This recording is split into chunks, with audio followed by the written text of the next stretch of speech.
Hello there. Oh man, I can't tell you how excited I am. I've been like going back to this, like trying to do all of the off content I possibly can to get ready for this. I am overly excited, like too excited about this. It's awesome. Hello, Kitty. Say hello to the nice people. He's like, I say hello to you. Okay, fair enough. All right, let's get this stuff started, shall we? Hi, Kitty. Yes. All of side content first. Then we'll go to the main event.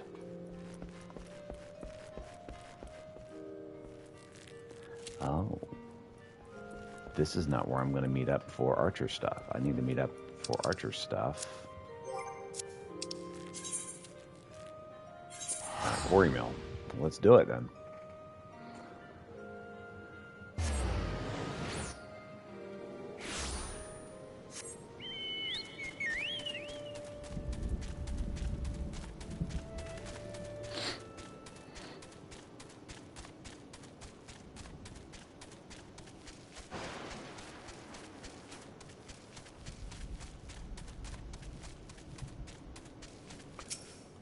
Hello.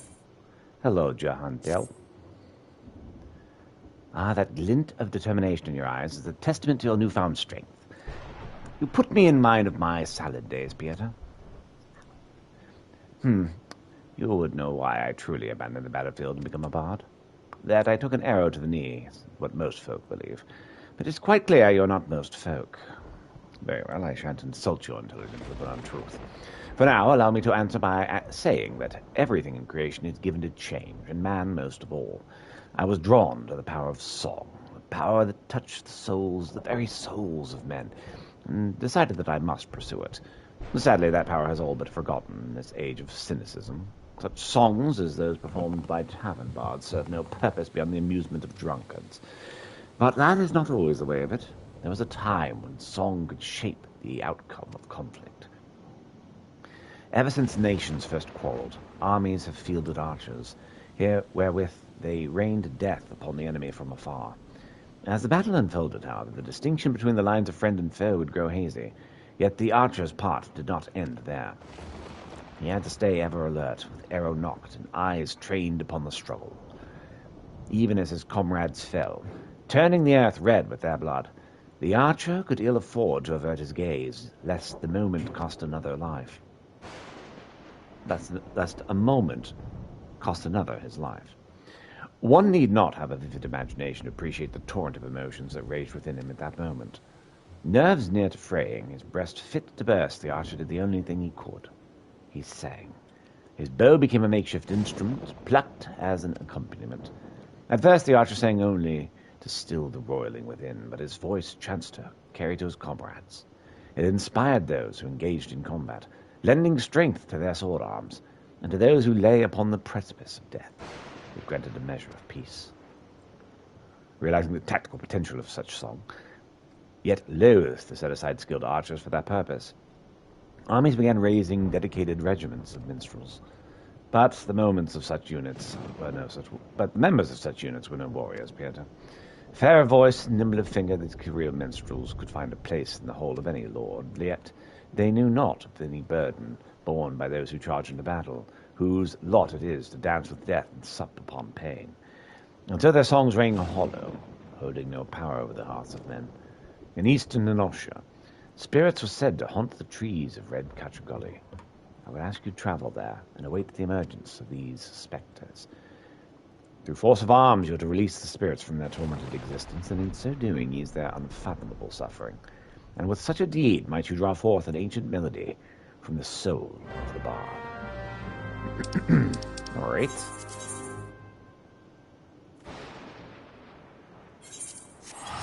The wine port we go.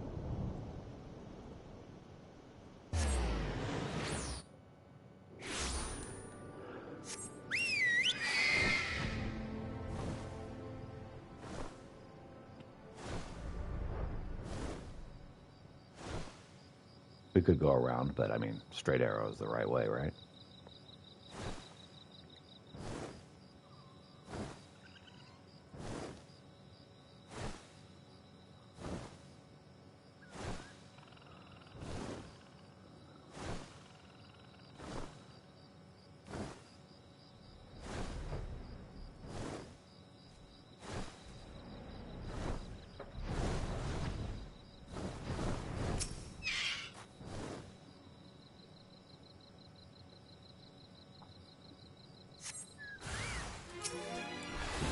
sound of walking souls.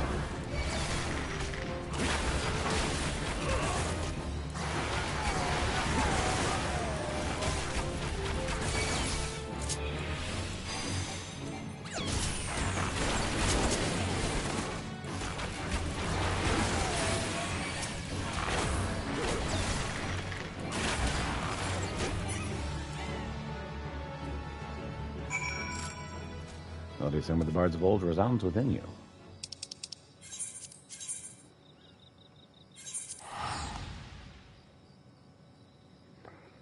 Yes, Kitty, I love you too.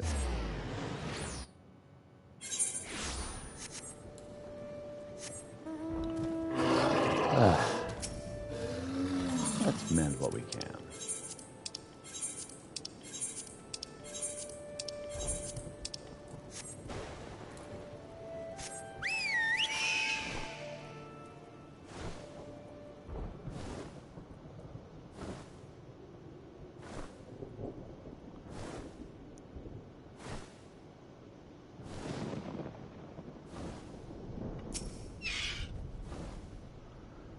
Welcome back, Pieter. In your eyes I see a layer of understanding, of regret and of futility, and in your heart it now echoes with the strains of an old song, newly discovered. Embrace this song as you play it in battle. Shall ever more powerful emotions beset and temper your soul. When your stock of tales is grown, pray return and regale me with stories of your adventures. And now I have a second song.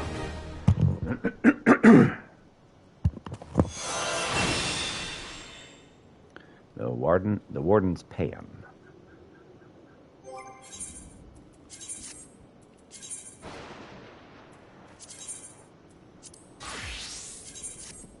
Oh goodness, my clothes fell off. That's a problem. All right.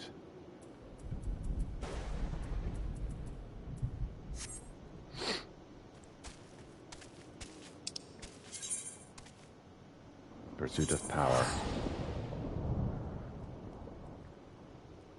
I believe this is where I shall find the clothes of the bard, which I shall, or the clothes of the monk, which I shall definitely need because my clothes currently are lacking pretty badly.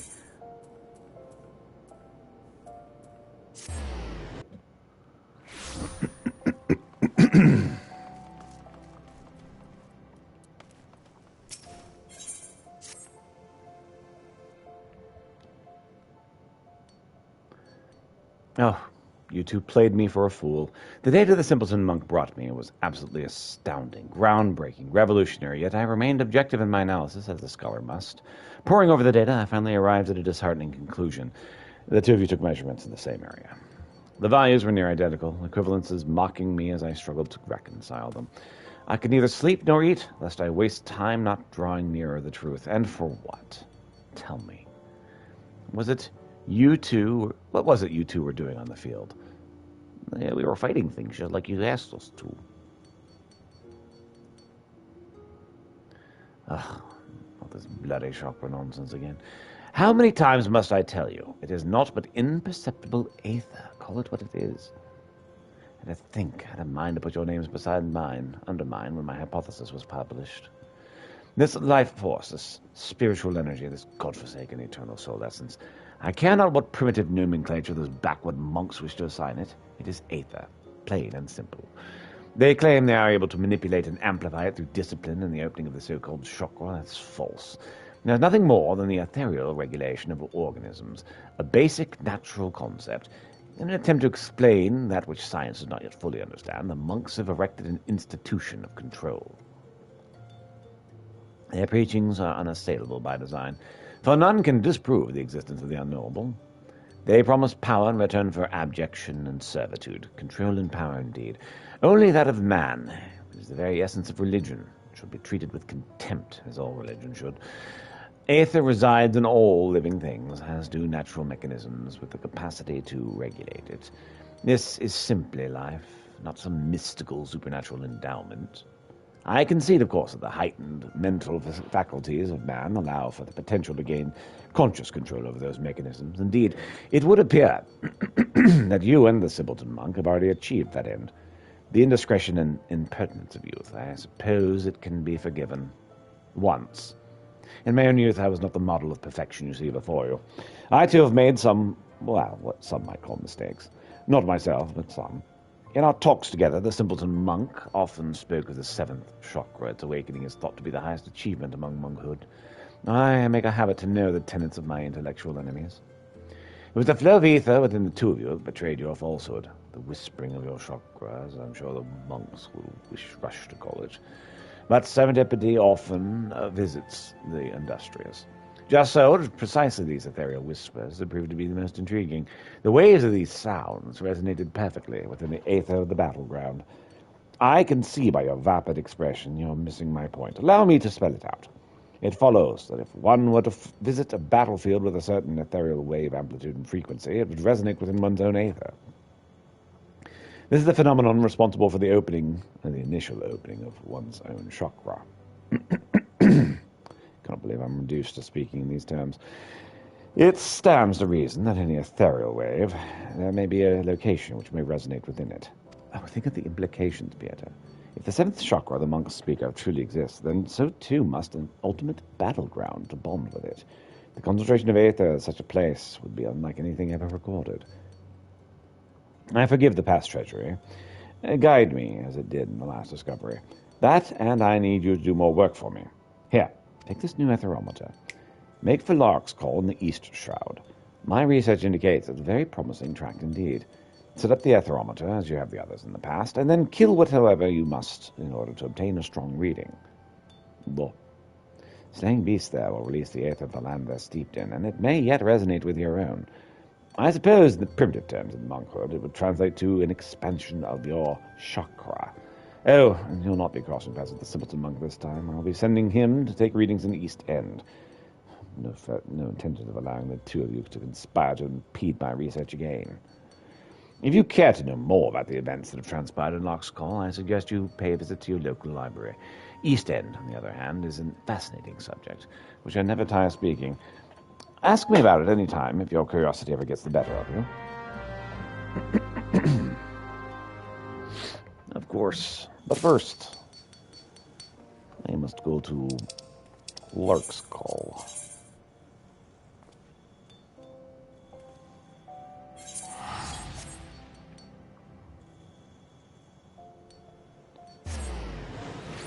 I'll probably pick up some missions from the Sylphs, unless I've already maxed out my missions. I've been playing on the side a lot. Trying to build everything up.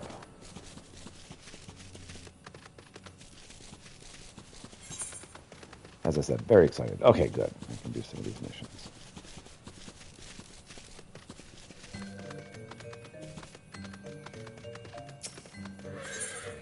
Phoenixia. That was until touched ones worked nastiness. Play sick-making thing inside. Now Spore Shooter spits out clouds of sick spores to make these ones choke and gag. But did touched ones stop there? Of course not. Touched ones used power of flash and boom to make Spore Shooter spit out slews of sick-making spores. Those ones' mischief must be stopped before the whole forest shrivels and dies. This one will give Brave One scale bombs. First, Friendly One must take these and make flash bomb sticks go boom. Then, Brave One must remove stick-making thing from Spore Shooter. Friendly One would pour clean water from Shiny One inside until it shines clear again. Brave One does all of this, and Spore Shooter will stop spreading sickness. Only then can these ones breathe easily once again.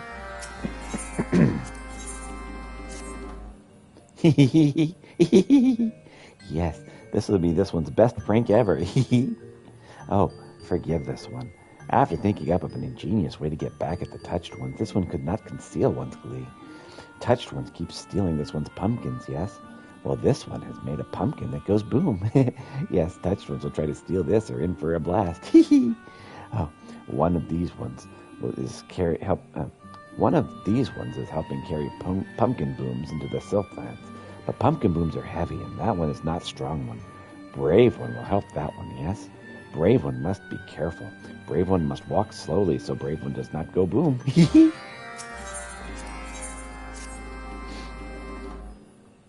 Touched ones grow more dangerous by the day. What are these ones to do? This one saw Touched Ones setting blast bombs in Lark's Call. Can Friendly One believe it? In seeking to protect the forest, Touched Ones only destroy it. This one weeps. But tears will not save this one's home. These ones must turn to our friends. Mossy Ones. Brave One is also friend of Mossy Ones, yes? Mossy One's Kachu will blow Touched One's blast bombs away. Amiable One in Lark's Call knows Friendly Mossy One with big Kachu. Brave One will make friends with that one, yes? Sure. Gotta pick up 3 more missions, though. This might be this one's most ingenious trick ever. This one cannot wait to see Walking One's face when this one... Oh, trick? No one said anything of the sort. This one thinks Walking One's ears are the ones playing tricks. Or perhaps Walking One would help one gather some valuable ingredients, since Walking One seems to have free hands. This one requires 1 phial of mobile bile, 1 rotten tree ant acorn, and 2 vials of Viz venom. The stinkier the better. Why Walking One asks? That is, a secret. Lark's Call is full of stinky ones. Walking One will find everything this one needs there. Something smells rotten in this one and can bet Touched Ones are behind it. This one saw Touched Ones planting stink stools in Lark's Call. Touched Ones want to make stink to keep Walking Ones out of forest. This one knows. What are these ones thinking? Touched Ones would stink up these ones' own home to keep out the other ones? Please, Friendly One, slice up stinky ones before the entire forest is covered in stink. Walking One at Hut House is always kind to these ones. This one would repay Walking One's kindness. These ones harvested many eat plants, but these ones do not eat. This one would not be wasteful one. This one would decorate Hut House with eat plants, make Hut House pretty place. But this one is busy one. Would Kind One go in this one's place?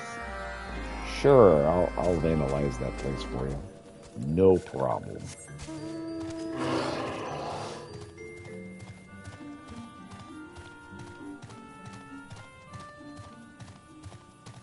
To the air.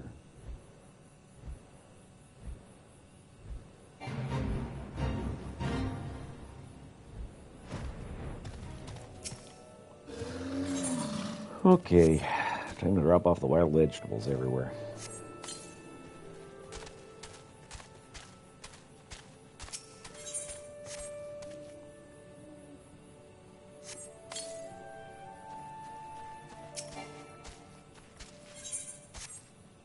This will impress Hawthorne for sure.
Really?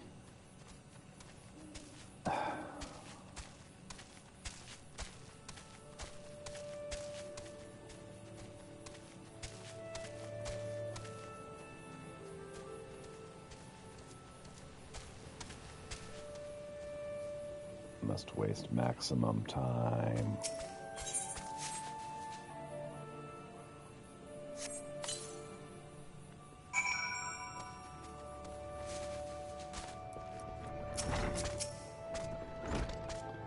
Blast, well, they've done it again. What's that? It was you who decorated my home with overgrown weeds at the Sylph's request. Oh dear, look. I appreciate the sentiment, but I'd appreciate Fair sight more if the next gift our forest friends was delivered straight to my doorstep and didn't taste of dirt at that.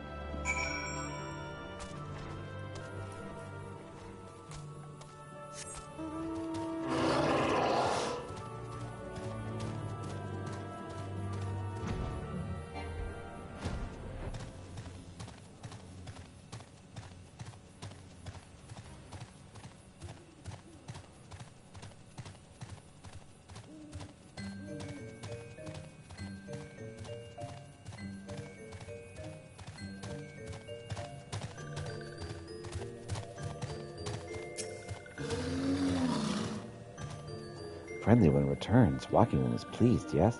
Walking One wants next gift delivered to doorstep. But what would be the fun in that?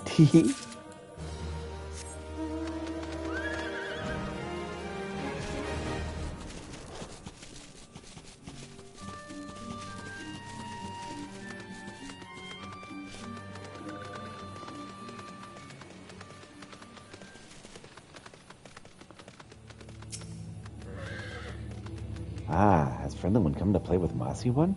Both ones are glad, this one and Mossy One. Touch Ones have brought blast bombs. How frightful! Friendly One must be careful. If Walking One falls from Mossy One, Walking One should return to this one. Walking One will be riding once again.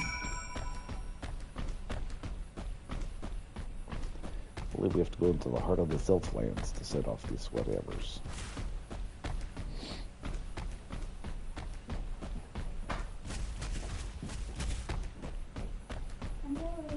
All right, I love you. Have a great day. Thank you. I will. I'm going to have so much fun. I'm so excited.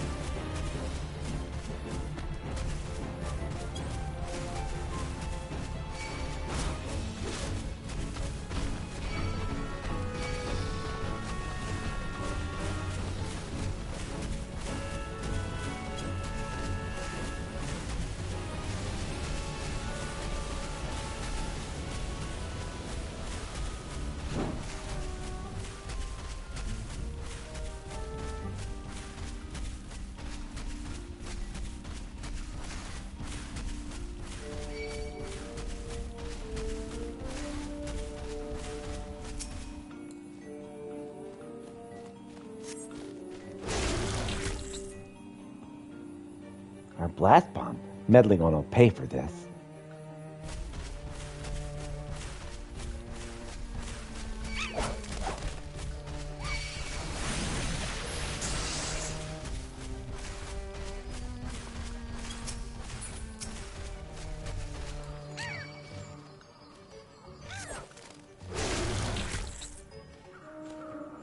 These have angered Mossy One. This one must flee.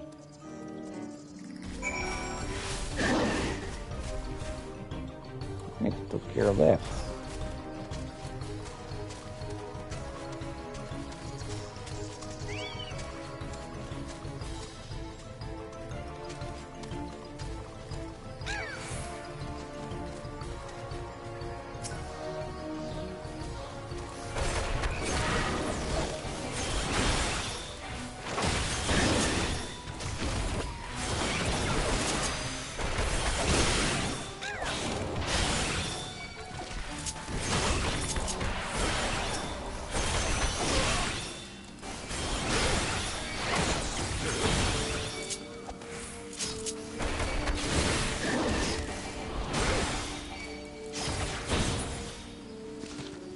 All right.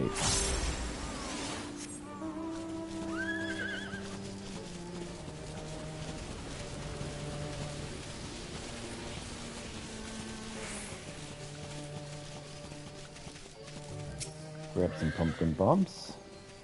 Pumpkin bombs specify destinations of the Siltlands while your arms and legs still have strength. 50 seconds to complete the task. Should you fail, return to the starting location and begin anew. Wherever attacks from enemies, should you find yourself tiring, seek out patches of luminous moongrass, which will restore your strength. Oh, dang it.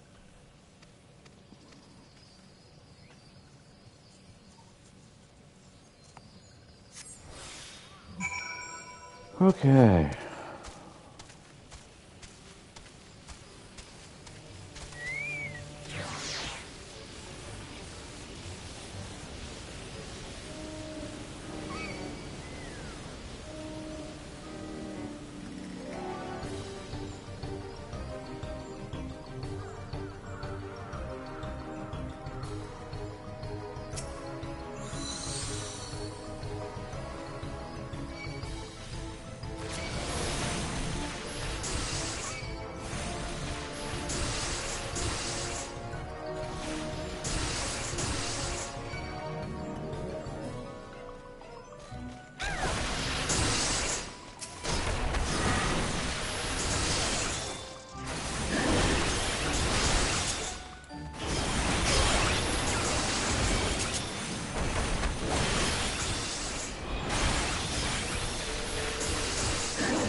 Well, that's the end of that.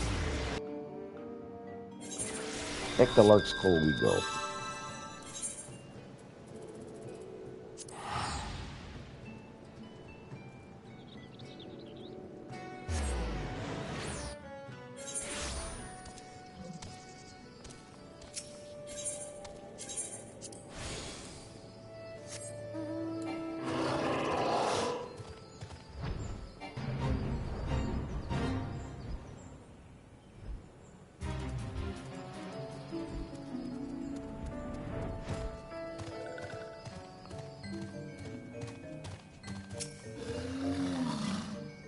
Brave one and Mossy one could chew the blast bombs out of Lark's Call? Brave one is true friend of the forest. This one misses playing with Mossy one. Perhaps next time this one will go oneself.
Hello, Bernie. Welcome.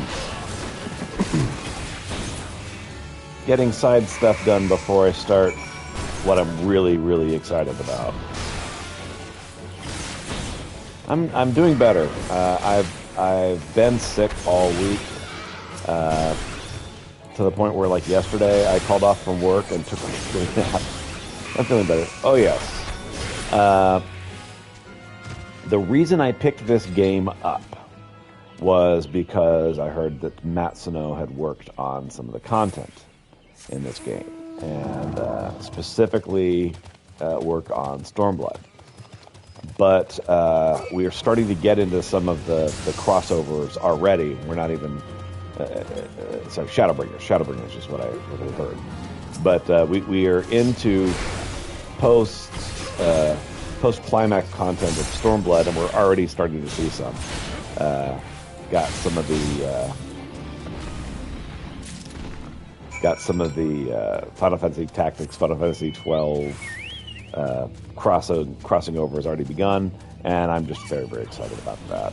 Prospect of going to Rabanastre has got me where I'm very deliberately not doing that yet, but I will before today's over. I'm just very excited to do that.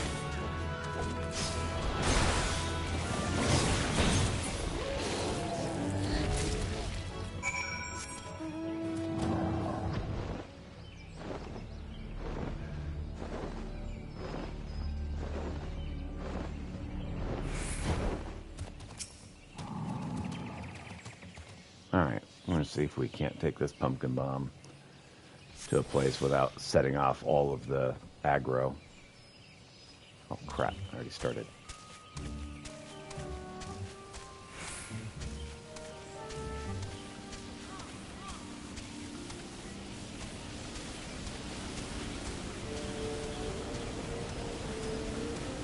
One thing I'm very bad about is avoiding aggro.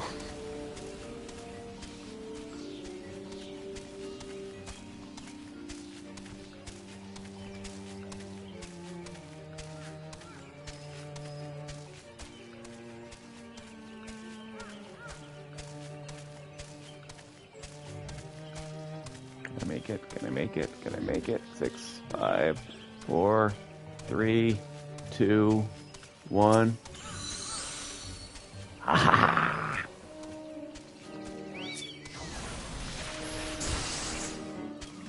Lost 10 seconds. Lost 10 more seconds.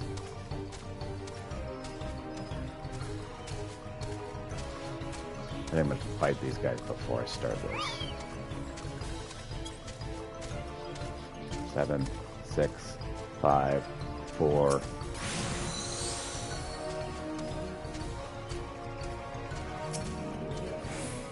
Hey. Cool.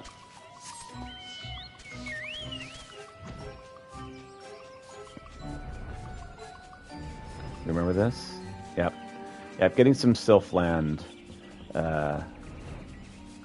extra missions taken care of really quick. Again, this is me avoiding what I really want to do, because I do need to do this also.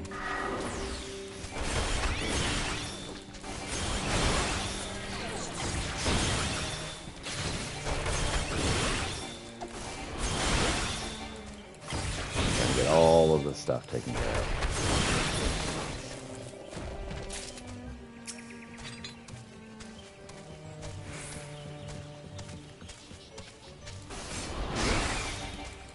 Something on a hunting log, I take care of it.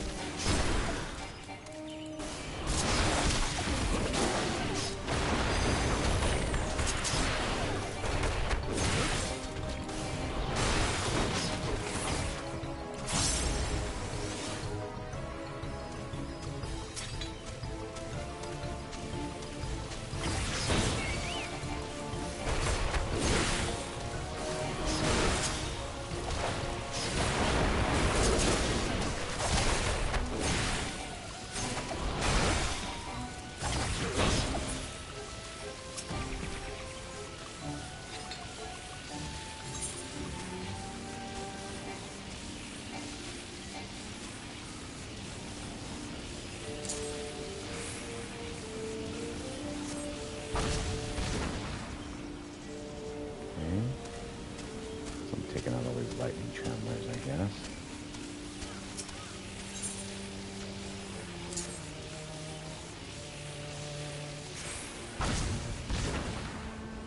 I'll pour spring water in the middle, if I remember correctly. Fine, you want to die? I guess I'll oblige. I'm looking to murder you, but okay.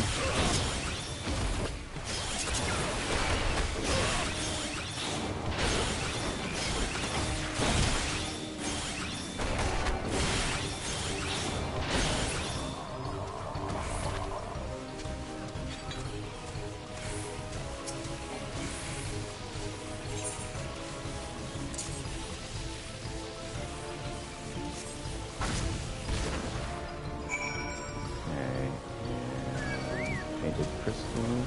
Get some water. You're gonna fight me, aren't you? Yeah. Fight this guy first. That almost pulled it off. I'm tickled that I got that pumpkin bomb one, so it was definitely not happening when I started.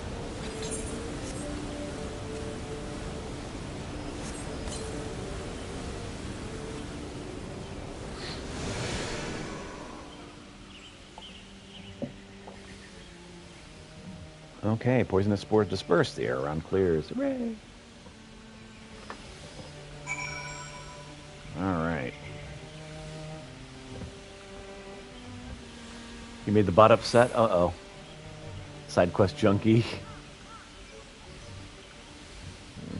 So you just want to sit around and side quest? Yeah, I mean, side quests are fun, you know?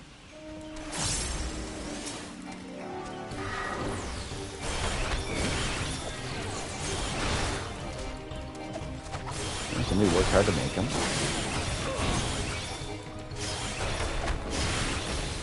I like some side quests better than others. I think everyone's like that.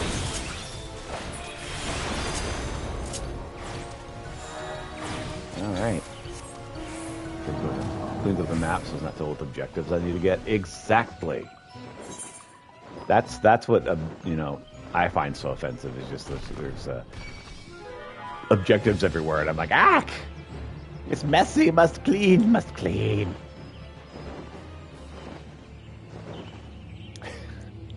Not really. I actually have students that are OCD, but tidy, very tidy. I want to be tidy.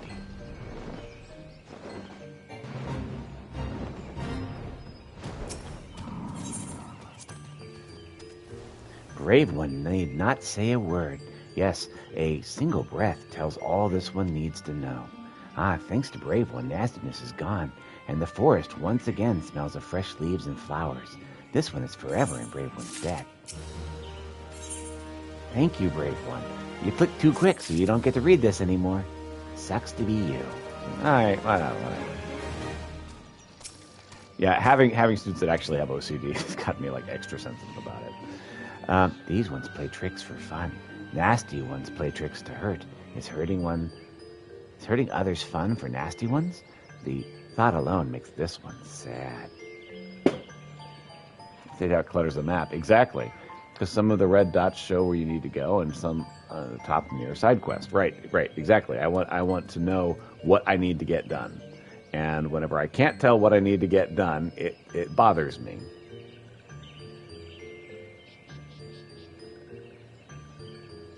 Are you going to work or not? Okay, there we go. Excellent.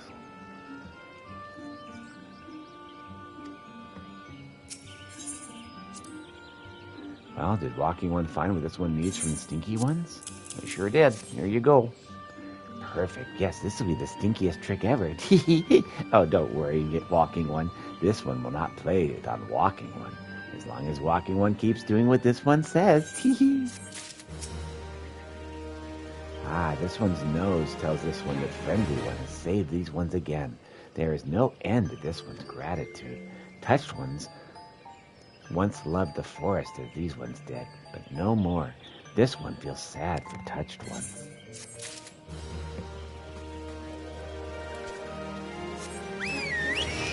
All right.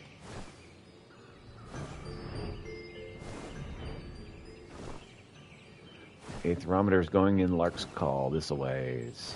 Oh man, check out this waterfall. That's really good. That's really cool looking.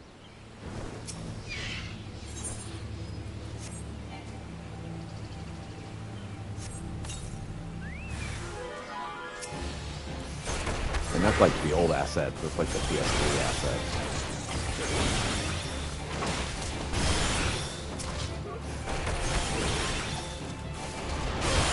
Buddies 1 is almost complete. Excellent. Uh-oh. We're not done. Challenge complete. Bosom buddies.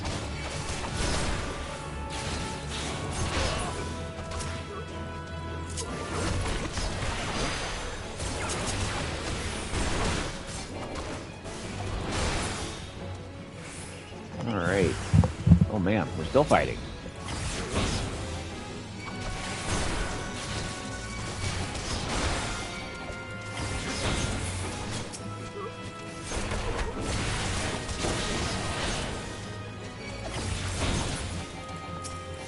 Okay, why am I getting so many messages from work? It is an official day off.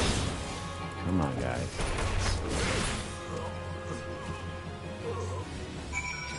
The Aether of the land opens your chakra. Hooray!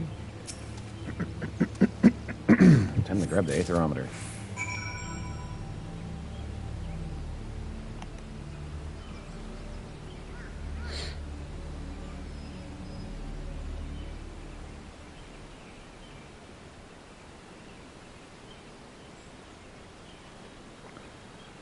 Okay, where am I headed?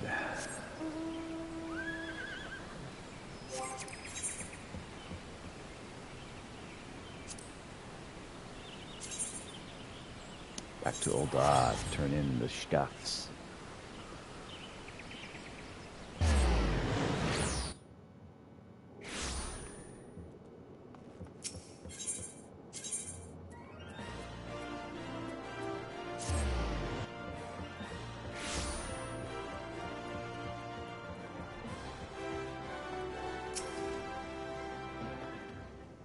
I very much look forward to the readings of both you and Vertigard's aetherometers. What's this? You've already finished? Then what are you standing there for? Come, give me the aetherometer. There you go. Amazing. Simply amazing. And your soul crystal glowing more vibrantly than ever before, is it not? I'll begin my analysis of the data with all haste. You've come to be quite a model pupil, Pieter. Oh, that I could say the same of the monk simpleton. I can see the feeble gears turning in your mind. Come, there's no need to feel shame at your ignorance. If you wish to know what has transpired, you need only ask. I promise to use small words. Any good gear for me? Because I could really use some monk gear. There's some chuckle within me. Not that I don't love this Sublugar. The simpleton monk asks that I send you his way, should I see you. He awaits you at Little Alamigo in southern Thanalan. Surely you see Wildegard of the danger he is. He's the most dangerous type of mind, one blinded by revolution and revenge. I do wish you'd tell him yourself that people should live for the future rather than the past. He thought I did not know he was in the Alamigan resistance. How saddening it is the rare occasions you do trouble yourself to think you're wrong.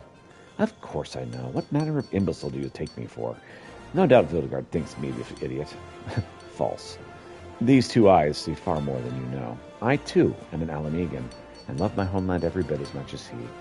Go now. Hurry to Little Alamigo. I'll keep you no longer. No doubt Wildegard's already awaiting your arrival.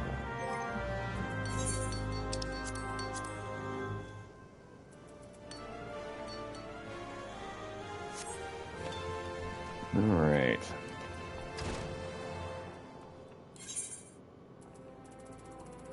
Little Alamigo we go.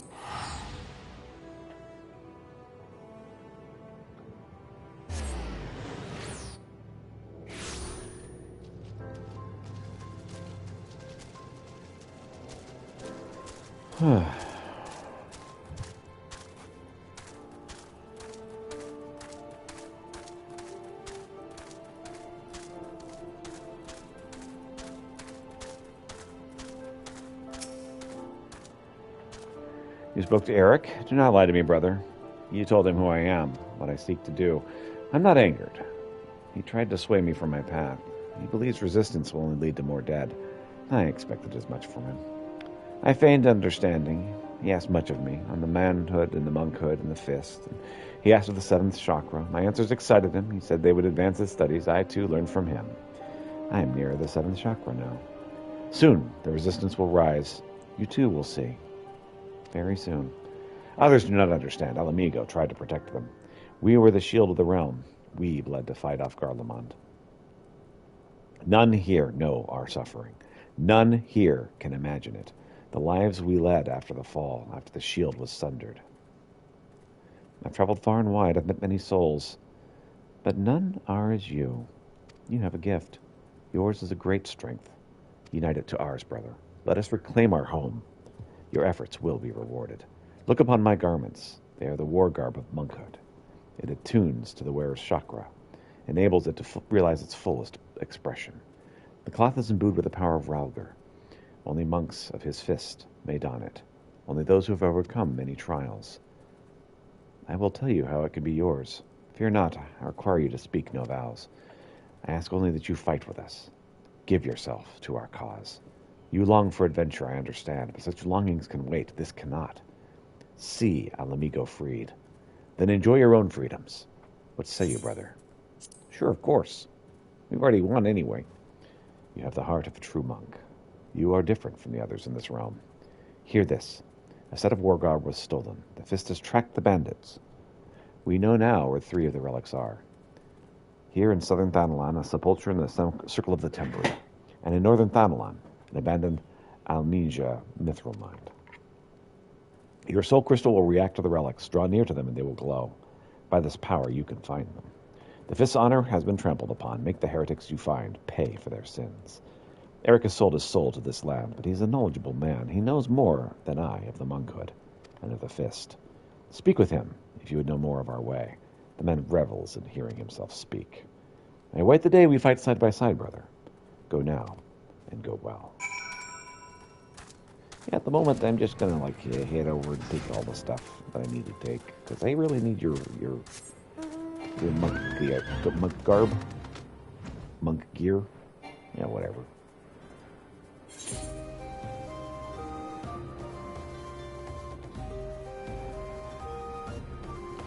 And I guess we'll do some more missions over here too.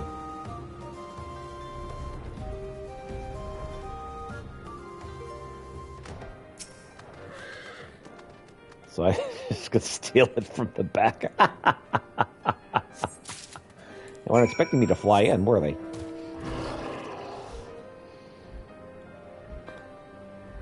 And then we will do several of these missions. A lot of stuff with the Almaja.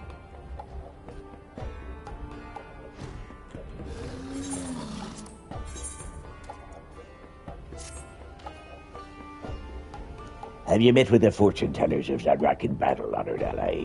Each of the mystics carries a ritual tool known as a wildfire idol.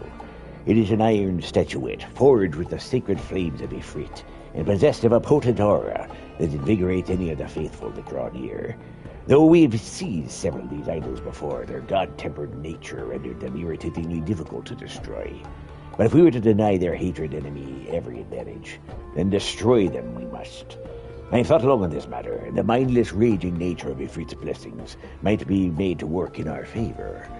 Our demented kin also draw strength from the fires of the infernal altar. Casting wildfire idols in its flames will cause the blessings to feed one upon the other, igniting a conflagration, violent enough to ensure their mutual destruction. Is your task clear, honored ally? Hunt others Unruck fortune tellers and relieve them of their ritual tools. Bear the idols to the infernal altar and hurl them into the flames. Be sure to stand back from the explosion, honored ally. I would not have you perish in such a foolish manner. With every innocent we save, with every unholy beacon we destroy, the Brotherhood's reputation grows, and that of the Flame Fangs worsens. There is dissent even in their ranks. Hatchlings a whisper of Levens and Rack to pledge their spears to our cause. Pah! There's the fickle loyalty. Born on the winds of summer. They would betray us at first hardship. These fair-weather fools are disgraced to Almaja. They must be taught the value of honor. The hatchlings expect to meet with one of the Brotherhood. Instead, they'll meet with the humiliation at your hands. Beat them senseless and douse them with water. Outnumbered as we are, our strategies must be brutal and efficient. Though I'd gladly wring the necks of the detestable enemies one by one, we can weaken their entire force by striking them at their supplies. Behind the gates of Zunrock, there lurked caches of foodstuffs and flame-touch weapons. Let us not be concerned with keys. Take a drake, and burn their stores to the ground. Our master of drakes awaits you, honored ally. I see panic among the rakes of Zunrock fools. It's your deeds, honored ally, that have sown the seeds of discord. Even the priests who command their enemies have begun to show themselves in plain sight. The disruptions of their summoning preparations does not sit well with them. Let us further stir the pot, fellow warrior. I bid you slay the members of Ifrit's clergy, the Zenrek thaumaturges, and their bodyguard pugilists as well. Seize from their lifeless shells what ritual tools and offerings they carried. Leave their brethren nothing from which they perform their unholy rites.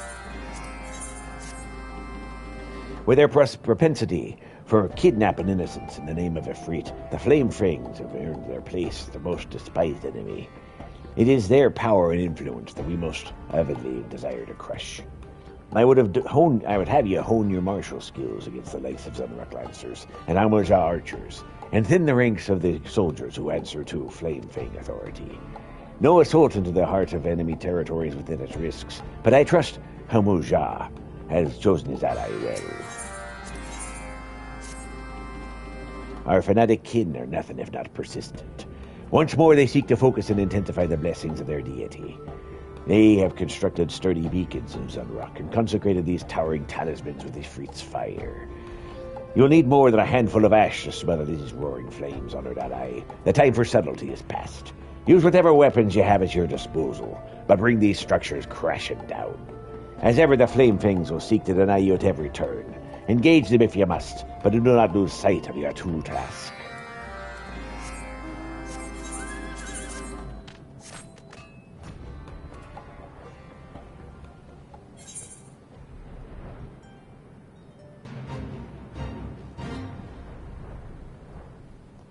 I have the punchy fists.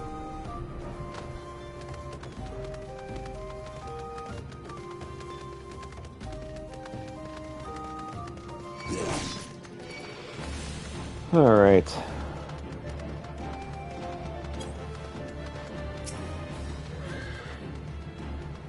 My Drake's volatile breath will have those catching blazes within moments. Have a care not to be caught in the flames. I think the first one's right over here.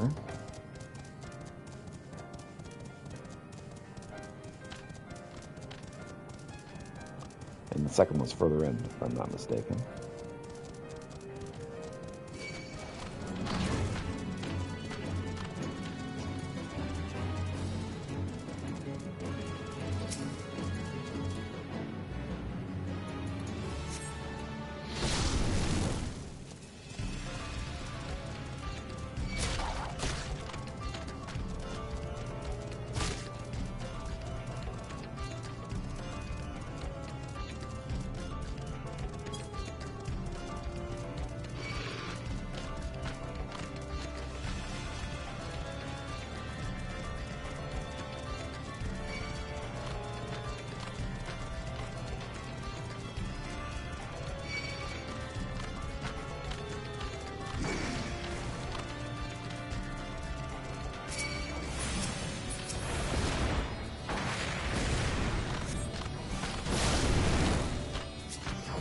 Oh, come on.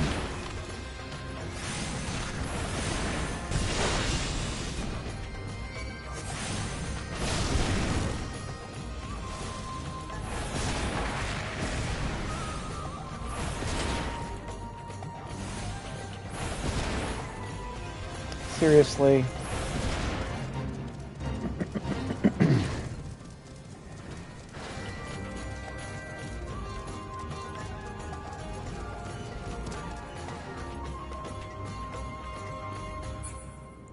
Let's heal up and actually get this taken care of.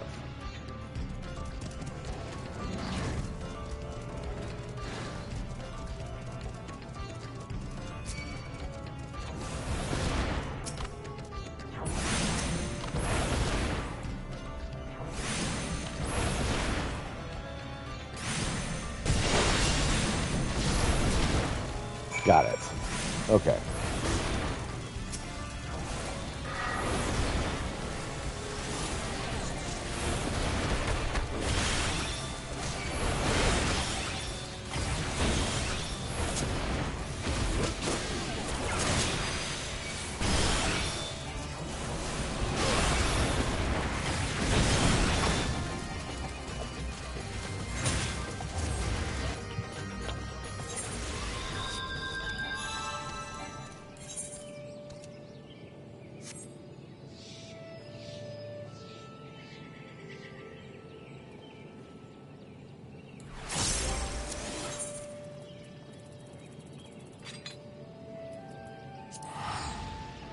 Let's try this again.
All right.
A bird. That's it. I'm flipping the bird.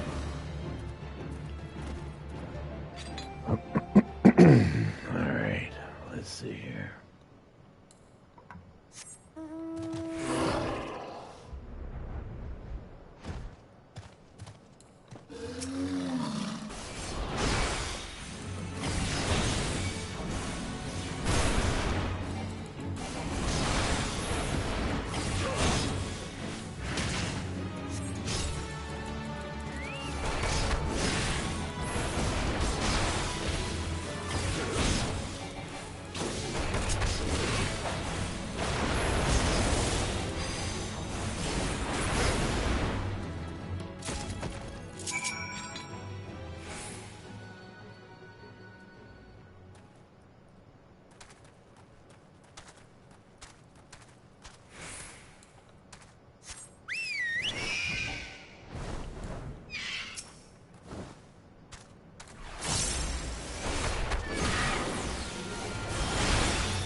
All right.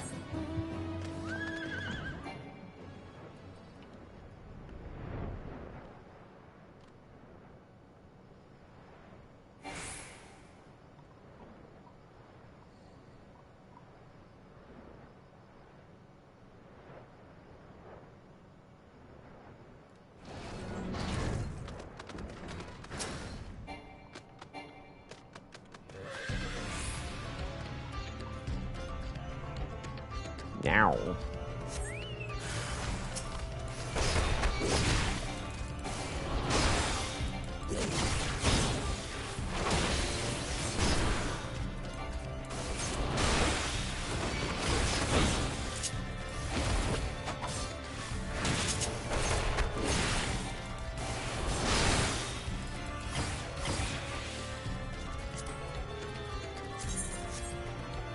Pour water on his head to humiliate him. How could you? Damn you. These are the people that want to become our allies. We're just humiliating them because we care.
toss the tools in the fire. Potent energy of the wildfire tools cause the flames of the Infernal Altar to rage out of control.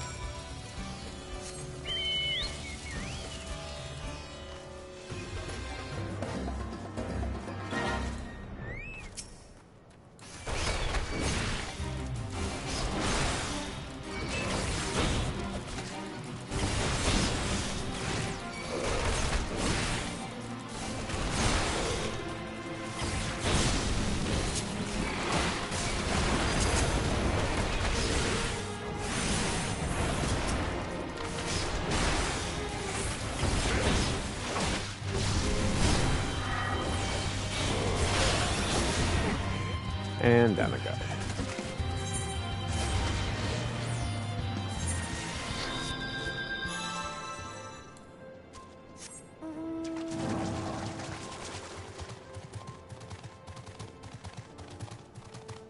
Switch over to Astrologian to get this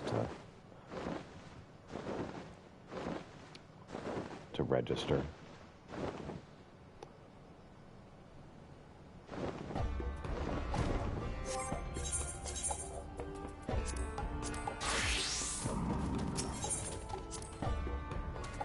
These weaklings did beseech a god for strength, and earned nothing through their honorable battle. Deserved nothing.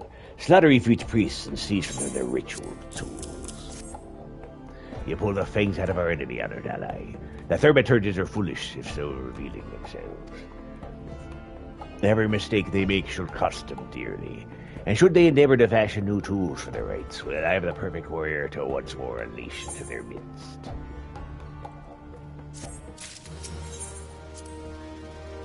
Though I am often confounded by the features of other races, your expression cannot be mistaken. Victory over one's foes gives one a most distinct air of satisfaction. You have faced the enemy with his own domain and triumphed. Your fortune is indeed to have been delivered to such a competent soldier. I judge by the smell of smoke and blood that your task was a success. Even my stubborn kin must now feel a flicker of doubt in the strength their vaunted blessings bestow upon them. You, an outsider, have accomplished much before the Brotherhood. We are fortunate indeed to have you as an honored ally.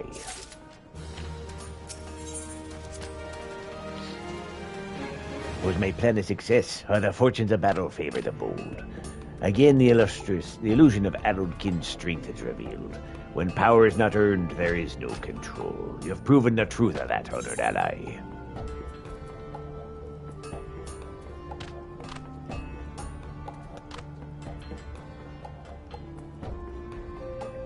Determination's good.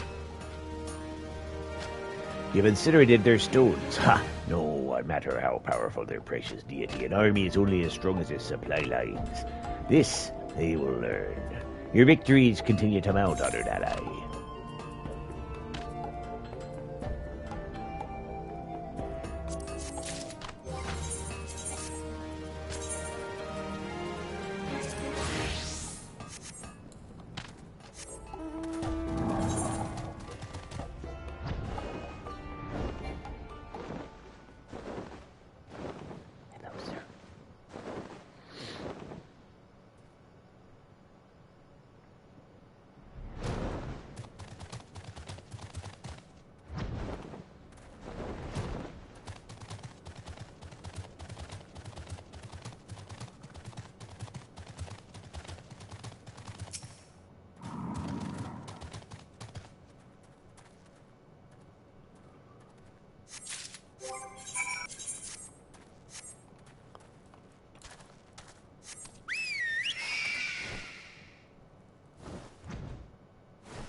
Just a bit. Very bad.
Back to the little amigo we go.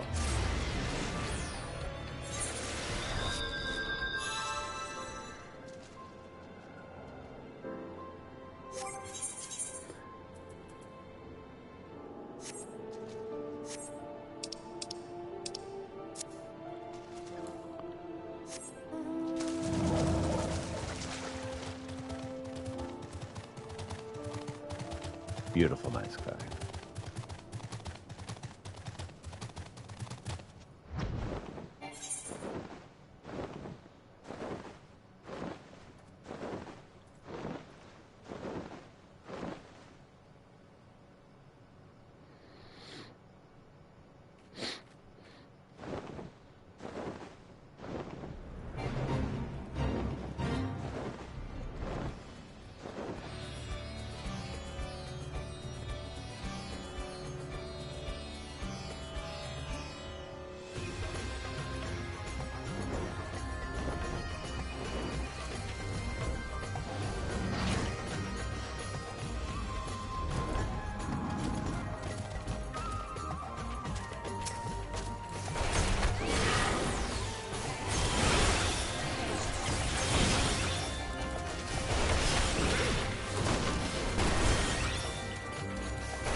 Douse him with water.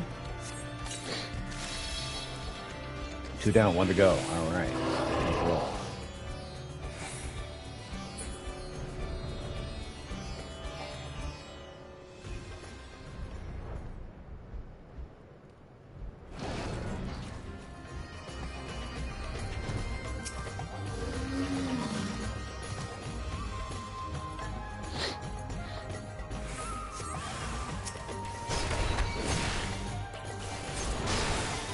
Hello.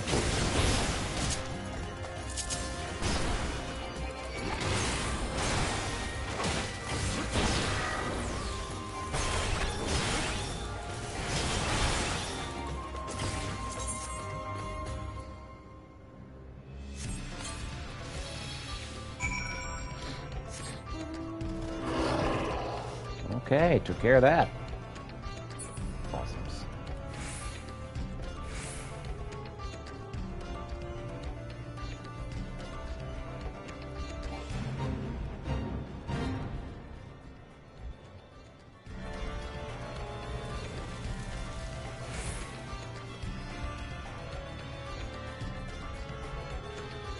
All right.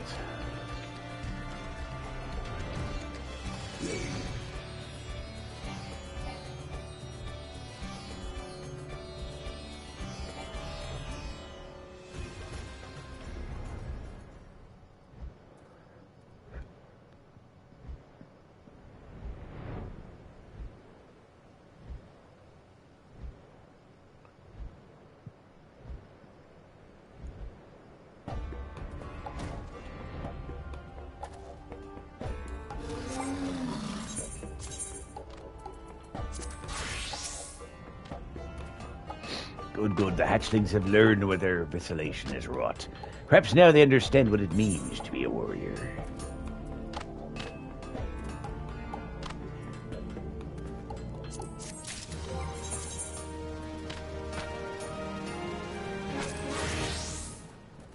All right.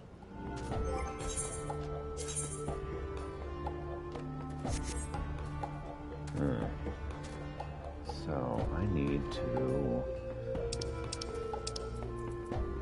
do good vibrations.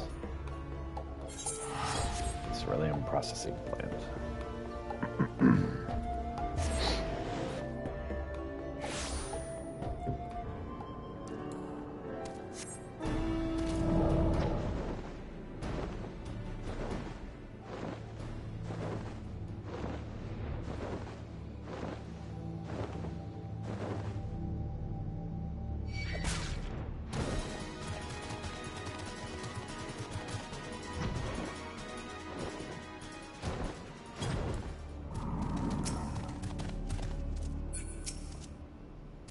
Grab stuff out of the stolen box from right underneath this guy's nose.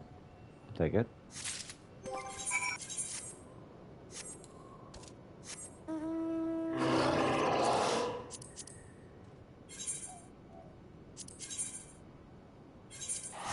Little amigo then.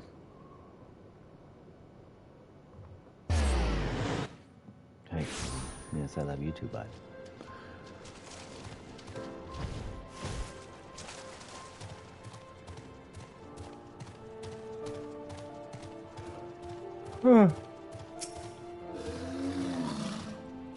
You have returned. The first 3 relics are yours. Now the Fist has located the 4th. There's a Kikiran merchant who deals in contraband. The 4th relic is among his wares.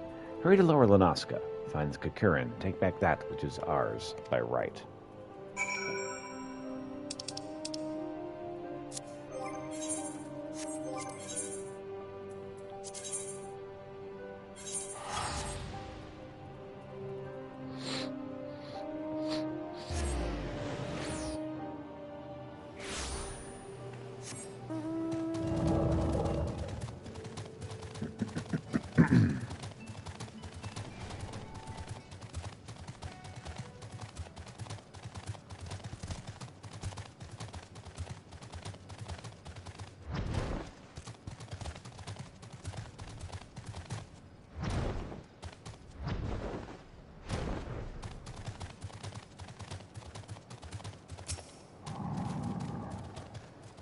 Stinky Vieira, come to stop Kikiran's business.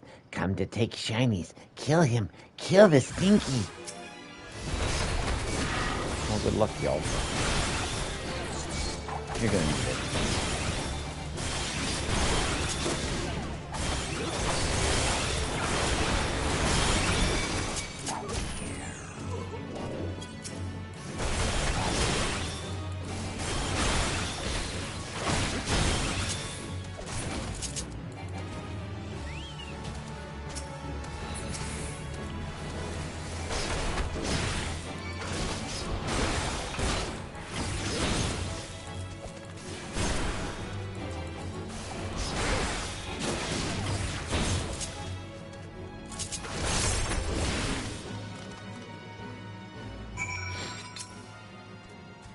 Don't kill Kikaroon. Please don't kill. Take back Monk Circle. Take and spare. Only this one thing, because I like you.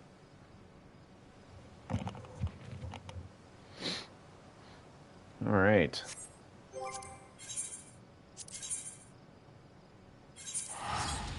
We're setting up good vibrations.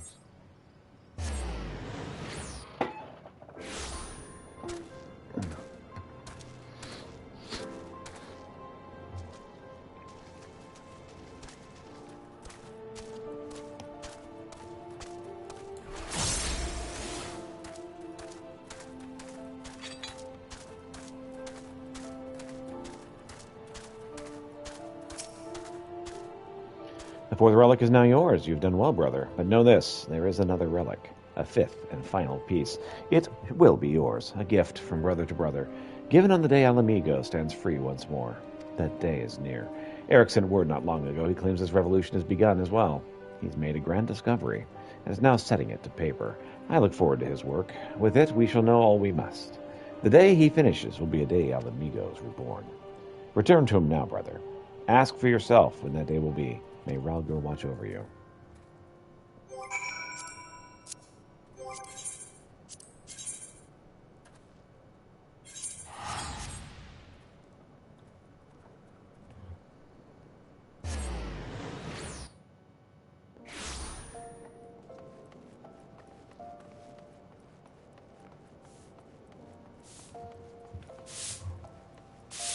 Man, why did I leave?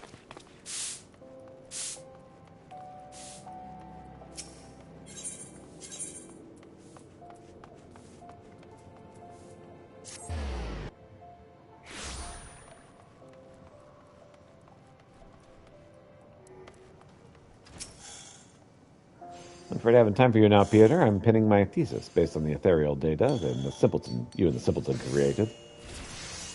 There has been a significant development since last we spoke, or rather, since last I spoke, and you stood before me with that vapid expression. Soon I will complete my work and present it to a conference of my peers. Surely you could pass the time until then, punching and kicking and pursuing other monthly interests, yes? Oh, go do that, bud.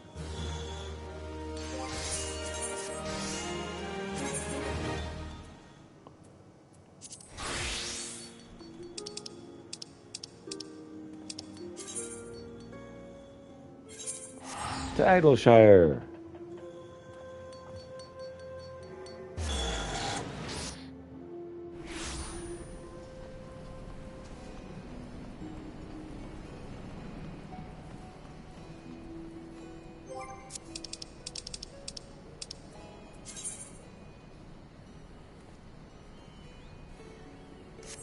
Okay, so I need to go to the upper section.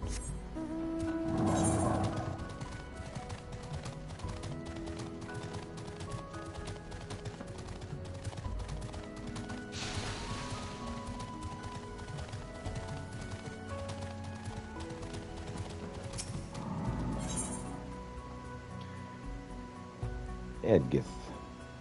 This requires help from her botanical hero. What do you look like? Peter, I've at long last received word from Fafusha.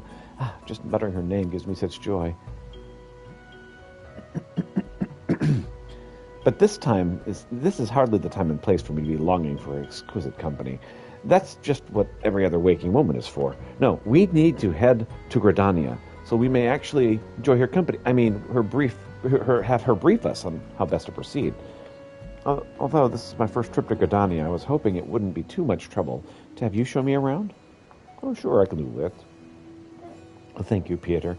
You're just as chivalrous as the articles made you sound. I shall see you in Gridania shortly, then.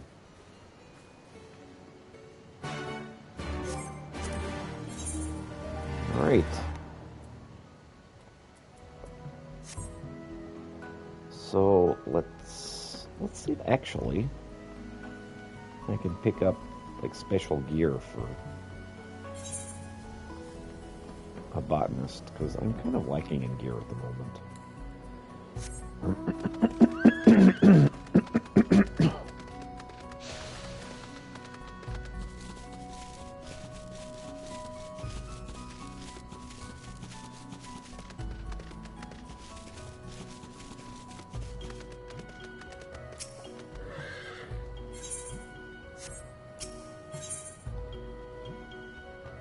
Lona has another favor to ask of a dependable adventurer. Well, if it ain't the dependable adventurer. I've heard what you've done for Zloe, and I want to express my gratitude. When last I spoke with the lass, she couldn't say enough good things about you. Truly, you've got a good heart beating in your breast, which is why I'm hoping you could do me another favor. Do you know of a fellow named Adaric? Owner of the Hard Place. Even if you haven't spoken with him, you're bound to have seen him at the very least, by virtue of his unique attire. Something clearly weighs on his mind of late. Just a peculiar headpiece he wears. It ain't just that. Why, even the piggy face seems to look downcast. Thinking to help out a fellow man, I went and asked what troubled him, but He wasn't minded to talk. Might be as he regards his house as a competitor. Whatever his reasons, he refuses to open up to me, but I dare say you'll fare better. When you have a spare moment, I'd thank you to seek him out.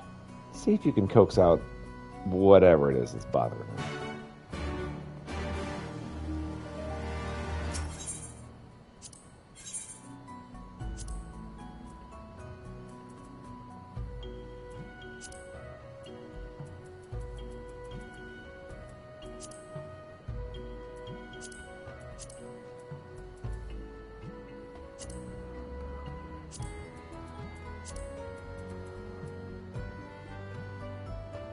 Oh.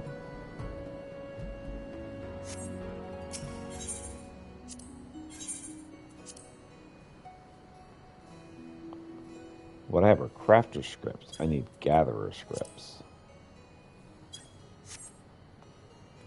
Okay, whatever.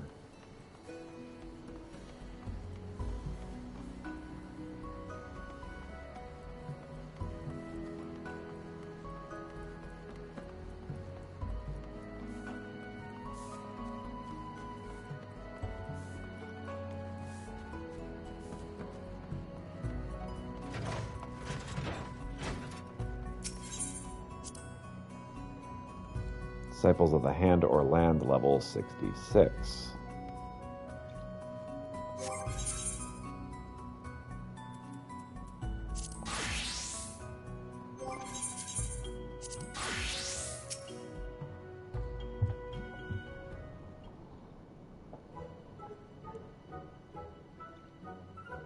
Well, now, you certainly are not typical for our clientele, but if you're not here for our famous hospitality, what could you possibly be here for? Peter is here for you, Master Edric. Doubtless he heard your fussing and fretting for a mom away, and being the kindliest soul that he is, he's come to check on you.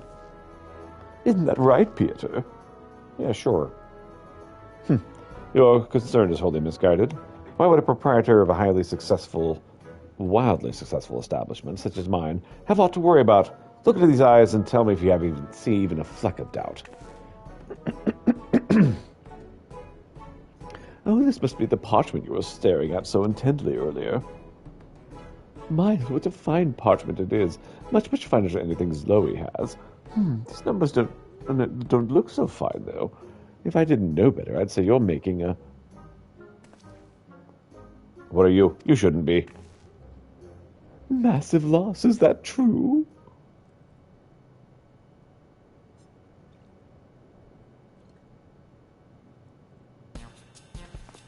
The Lotus entrepreneur extraordinaire making a loss. The mere suggestion is laughable. Oh, who am I fooling? Of late, adventurers have been flocking to the Far East. Edelshire is all but forgotten. Business has dried up, and the hard place is, ironically, in a hard place. You mustn't give up, Master Audra. If there are ways Loey can help, just say so. For example, I could supply you with flatbread. That might be a little on the stale side. A little staleness never killed anyone, at least not Zoe. Allow the hard place to go out of business? If it does, what would happen to Menphinia's arms and the children? Oh, she holds in her loving embrace. Oh, we must think of the children. Speaking of which, when did I feed them last? Was it yesterday? Or was it maybe the day before? No, such a minutiae in mealtime could be of no consequence next to the threat of closure. We've been doing so well with Peter's help, so we can't bear the thought of having it all come up undone now. Oh. Oh, please, I need a place to hide. Oh dear, what's going on? Whatever it is, my illustrious self cannot in good conscience turn away a damsel in distress. Quickly, my fair lady, don this.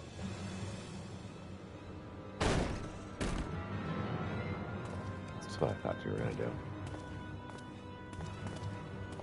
Pompadours.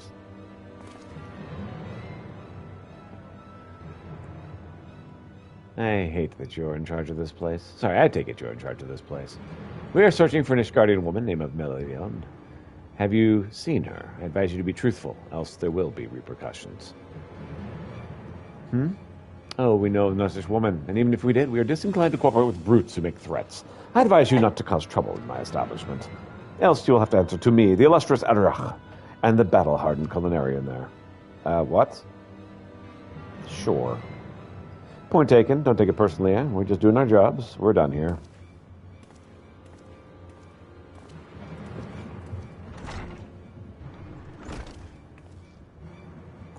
Well, what a rude pair. And did you see their hair? Ridiculous, wasn't it? But what was I going to say? Oh, right. Why were they after you? First, allow me to thank you. As you may have gathered, I was a maid. I served an Ishgardian nobleman, but he treated me most cruelly. Unable to bear the torment any longer, I chose to flee from his household. I have been giving little thought to what I should do after I make good on my escape, but I cannot well return to Ishgard. You've already done me a great kindness by harboring me, but will you not take me into your employ? I have nowhere else to turn, and I promise I shall work very hard. I see. I should be glad to welcome you into the fold, but I will not lie. The business has seen better days. You may well be boarding an airship that may be going down in flames. I have a plan, one that will change the fortunes of the hard place. Would you like to know what it is? Of course you do. So, I will tell you right now, we create a new menu. Miss Milliard, you are Ishgardian and a maid. That is to say, an Ishgardian maid. It's very right to assume you're familiar with your nation's cuisine, and with that knowledge you can help us introduce new dishes. You assume rightly, Mistress Miss Lowy. I am well acquainted with Ishgardian cuisine, but be it that partaken by highborn or low, and I am pleased to say that I am not without skill in the kitchen. I should be glad to assist in this endeavor. Did you hear that, Pieter? We have the knowledge and the skill to prepare dishes. The only thing we're missing now is ingredients and utensils and cutlery and perhaps some other trifles that haven't occurred to me yet. Anyway, being the resourceful adventurer you are, Lowy has no doubt you can supply all of these things. Sure, why not?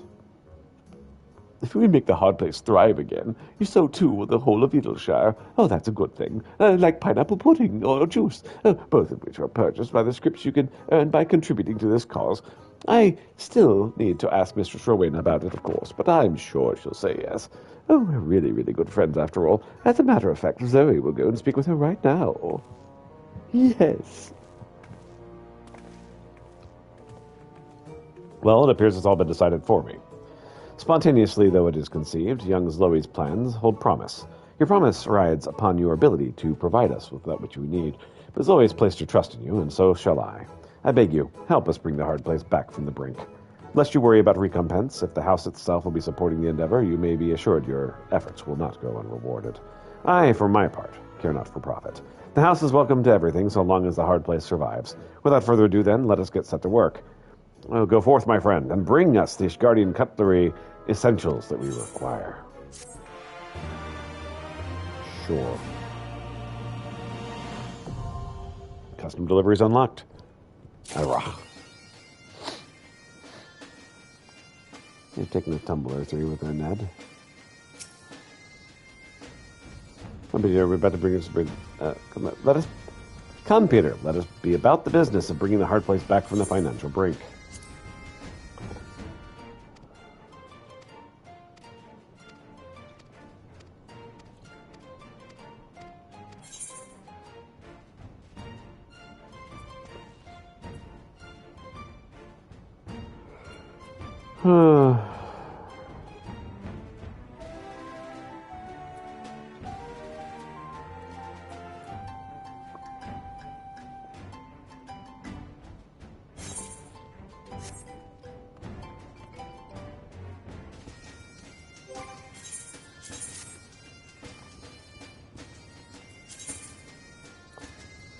All right.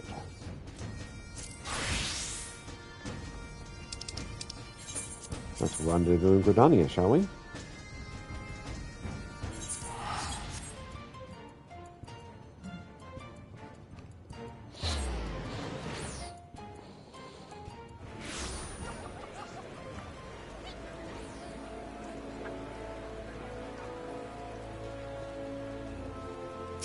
Yes. That lovely scent in the air, the lush greenery, truly is the spiritual home of botany. I wonder if there isn't some way I could stay here more permanently. There I go daydreaming again. Honestly, let's make our way to the guild.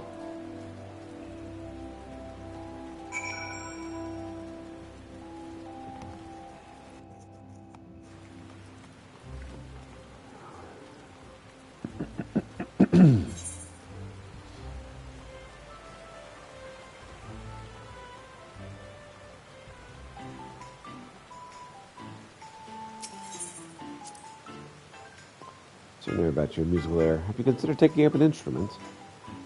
I changed my job to bard in order to take up this quest. But first, we have some Valentine's Day things to do.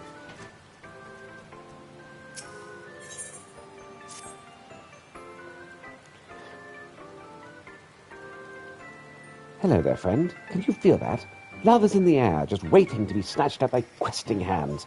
That means Valentine's Day is upon us once more, and I, Astrid de Valetoine, have my fellow emissaries, are here to support all who would avail themselves of this bounty. You have the air of one in constant pursuit of adventure, and what greater adventure is there to fall ahead of the hills for another? Welcome, my friend, to the Festival of Art and Affection. Come to think of it, an intrepid adventurer such as you may be just what I require. May I ask a favor of you? A fellow emissary by the name of Emile departed earlier to prepare a little surprise for our festivities, you see. But she's been gone for quite some time. I would like you to make sure that she hasn't gotten herself into trouble. I would go myself or one of my associates to check up on her, but all are busy guiding their love-starved revelers. Will you do me this favor? Sure, why not? I'm in your debt. Before she left, Emile said that she'd be practicing under the trees near Finial Fineries. No doubt you'll find her there.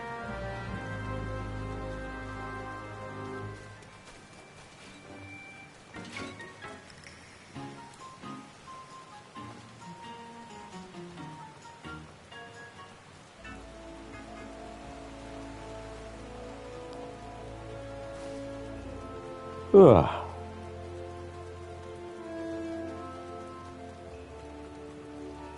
Hey there, Emile. Or Emily.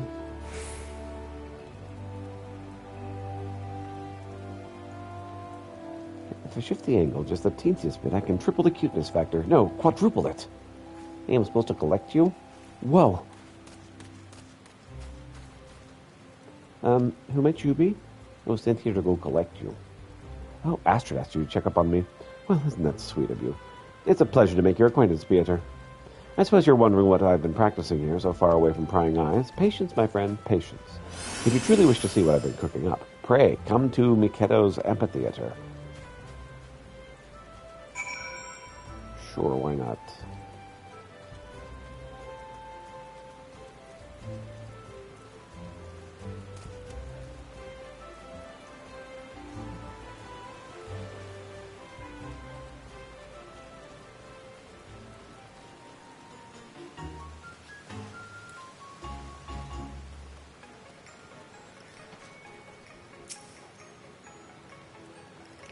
You brought her back as promised. Thank you, Pieter.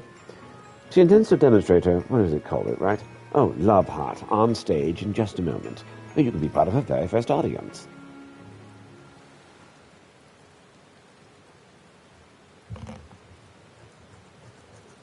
Time for some Love Heart.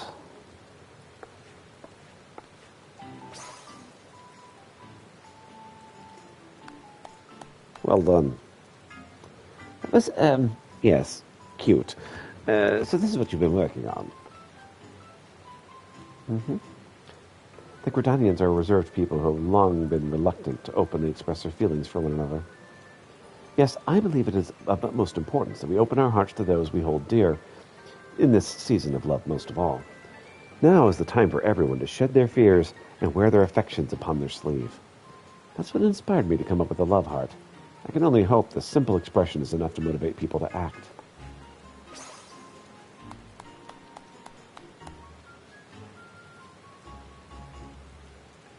Well, it certainly appears you've made an impression. Navigating matters of love often have a nerve-wracking task, even for the boldest of us. Yet with this gesture, I believe you've given the townsfolk the perfect means to convey their feelings. Emily, I encourage you to go about the city and perform the pose before any who might find floundering in the ocean of love. Go on and ignite the passion in their hearts. Leave it to me. Would you mind lending a hand as well, Pieter? And an adventurer, I'm sure you've touched the hearts of many. There are doubtless few more qualified to guide others in pursuing and realizing their passion. You got it. I got it. We've got this. Wonderful. Now, before we set forth, I would ask you to remain on the stage for a while so we can judge your pose. Considering the import of our mission, I'm afraid we can't leave it until it's flawless.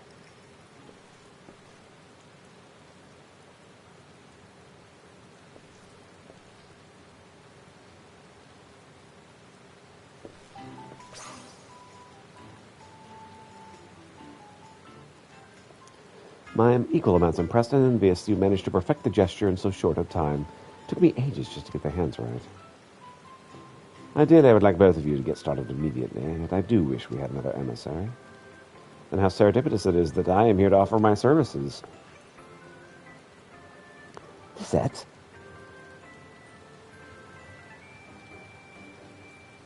I believe an introduction is in order. The esteemed personage before you is none other than Lisette de Valenciennes, my dear sister and predecessor as emissary of Valenciennes Day. Oh, Astrid, ever one for posterity, or propriety. Let not her introduction intimidate you, my dear. Call me Miss Lisette, Lizzie, or whatever you fancy. Yes, well, pleased though I am for your offer, should you not be enjoying the festivities with your beloved. My adorable Astrid, though I have been though I have relinquished the burden of leadership, I have not abandoned my duty as a herald of love. You said yourself you lack for capable help, and I am here, yes. As a daughter of House Valenciennes, I cannot stand by as the flames of ardor dwindle. Oh, let her help, Astrid. It might be just what she needs before her rendezvous with, Helen France. And I told you about that in confidence. Aha, well, that's the way of it. In that case, your aid is most welcome. Well, with that settled, let us go forth and quicken the seeds of romance yet to sprout throughout Cordania. Pray teach me this pose of yours, Emile.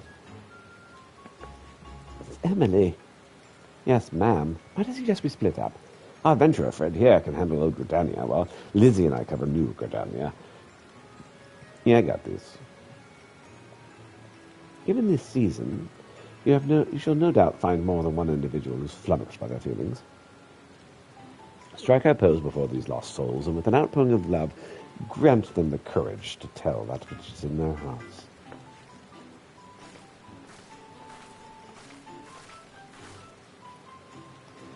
There are a few areas in particular I'd like you to visit when you're ready. Just say the word and we can begin.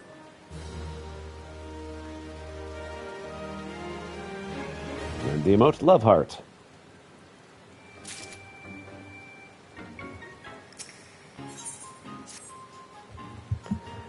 Ready? Wonderful.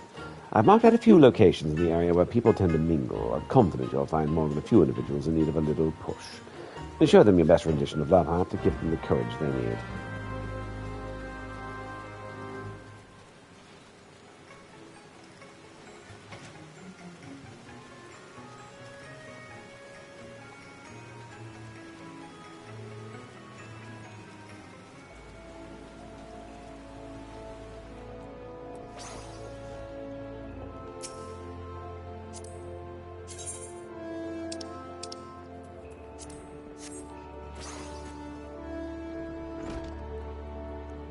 Oh, this is an adorable pose, but why show it to me? I'm professing my love for you. You meant to encourage me? Well, that's very kind of you, but I'm afraid I find the prospect of confession daunting. Now, I could ask him his professional opinion on what vegetables is most suited to cut into heart shapes. A completely natural question, considering the spirit of Valentine's Day, yes? Oh, truth be told, I've had my eye on him for quite some time now. I simply didn't know how to approach him, but thanks for your unique motivation. I finally found the inspiration I need. Though it occurs to me, how did the heart become associated with Valentine's Day in the first place? If Nofgloy doesn't ask me.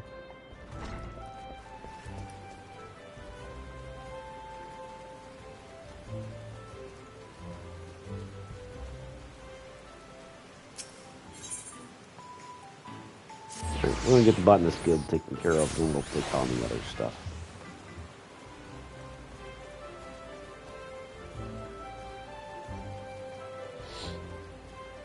Getting botany rolling while I search out for love.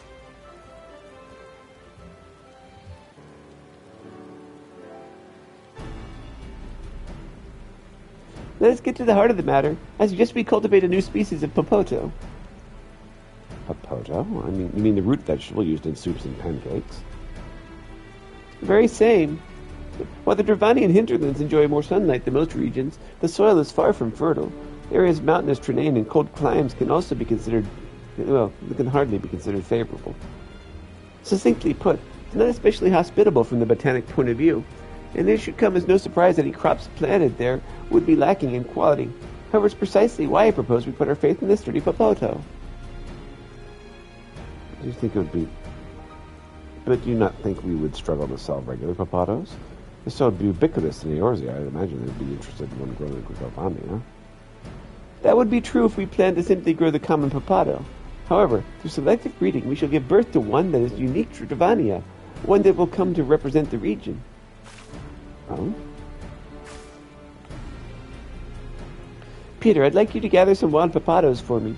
We shall plant these in the mud plots and crossbreed them. By improving upon popatos we already have been able to grow in harsh conditions, we may be able to produce one of the toughest root vegetables known to man.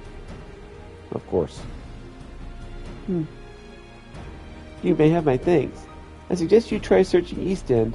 The area was famed for potato production once upon a time. The settlement there used to cultivate the vegetables may be long gone, but I imagine there should be a few popatos growing in the area. You certainly stand a much higher chance of finding wild popatos there than you would be aimlessly wandering around the realm. I shall accompany you, Peter. I may not be able to help much with harvesting popatos, but I'm sure I could be of some use. Perhaps I could clean your boots every now and then? I do not see any harm in tagging along. It may even turn out to be quite the learning experience for her. East End is a relatively peaceful area, and I shall let the Order of the Twin Adder know that you're coming as a precaution. Well then, it's settled. I should go on ahead and scout the area for you. Right, I'll take care of that as soon as I'm done handling love.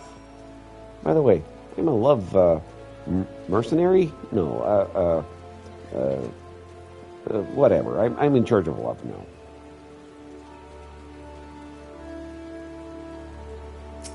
Representative, that's the word I was looking for.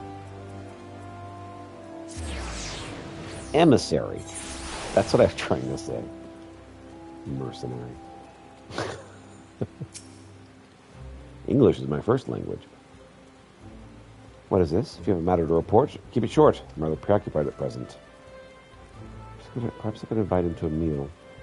How would I even broach the subject? I have an idea. Love hearts! Stop that. What a strange gesticulation if you just accosted me with a curse. Nay, an insult? Explain yourself this instant. I was trying to show you how to love someone. Oh, excuse me. I need to be brave enough to express my feelings. Are you claiming that I, proud lancer of the Wood Whalers, lack courage of all things? Well, you'd be right. I'm too craven to invite someone to a simple meal. But your gesture, now that I understand its intent, has kindled my warrior spirit. I'll carry out this task, even if it were my sworn duty. Thanks, adventurer, and forgive me for assuming the worst. It's okay. People think I'm terrible all the time.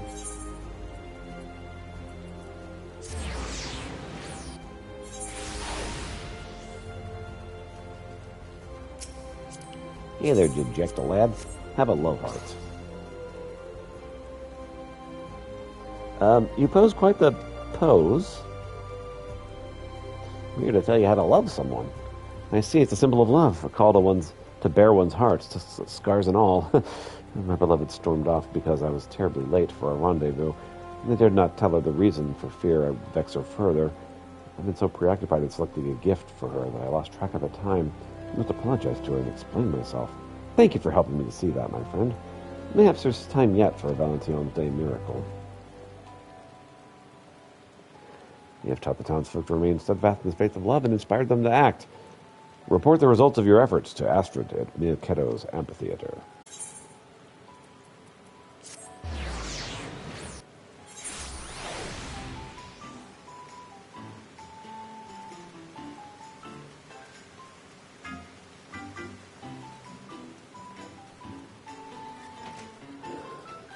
All right.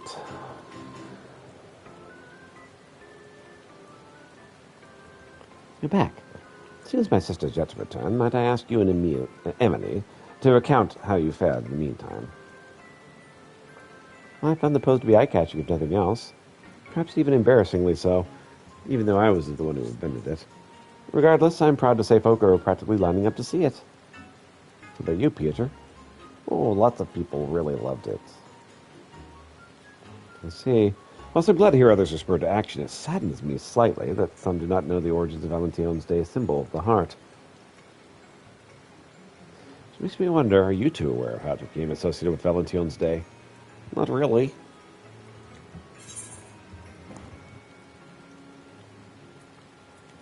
Has something to do with House Valentine, I think, maybe? Indeed, that only scratches the surface. Allow me to elaborate. It all began with... Lizette, heavens, your face is white as a sheet. What's wrong? Confidence. I saw him speaking with a woman in the Carline canopy. They were alone together, speaking intimately.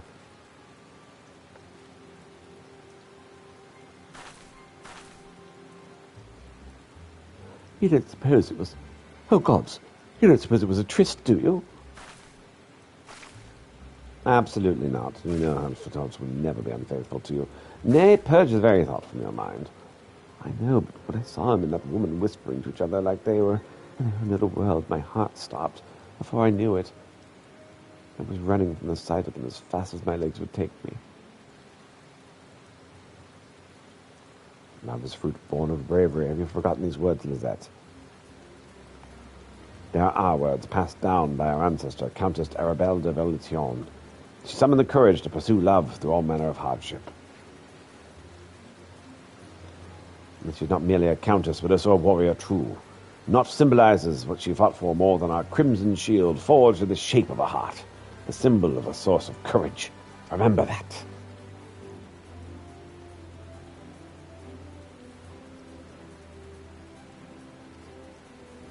Thank you, Astrid. You're right, Countess Arabelle will be mortified to see her protégé act with such cowardice. I must honor her legacy. I am ready. Hortefeux, if he intends to elope with another woman and live to tell the tale, he has another thing coming. I'm clear this is the nature of Hortefeux's connection with this mystery woman, but I dare say Lisette needs friends by her side.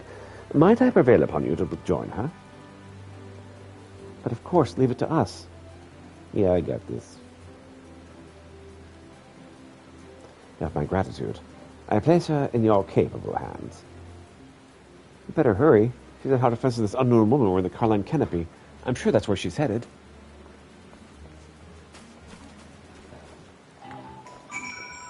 To the Carline canopy, then. That's the best view ever.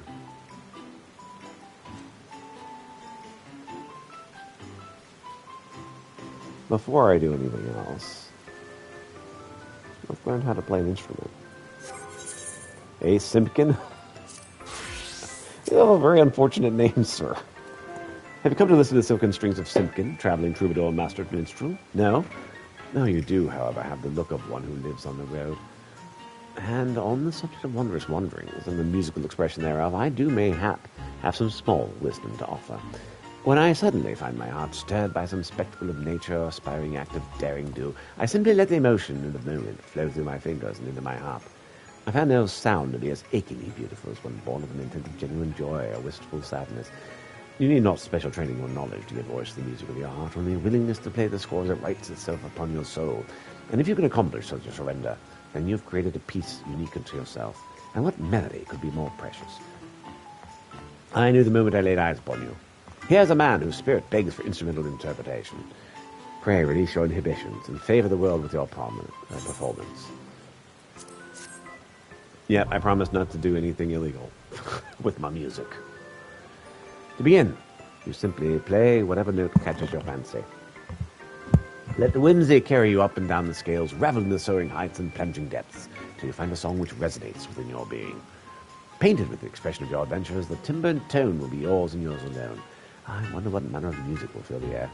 May the wind catch your composition, and deliver it unto my covetous ear. Learn, perform. Playing as a bard, perform his actions, grief, and actions and traits. Access to the character in the main menu. You hope to create sweet, sweet music. Selecting the sound for performance located under actions and traits, the main menu. Then simply use your keyboard to create your masterpiece. I don't have a keyboard. Remember, performance actions can only be used when your job is set to bard.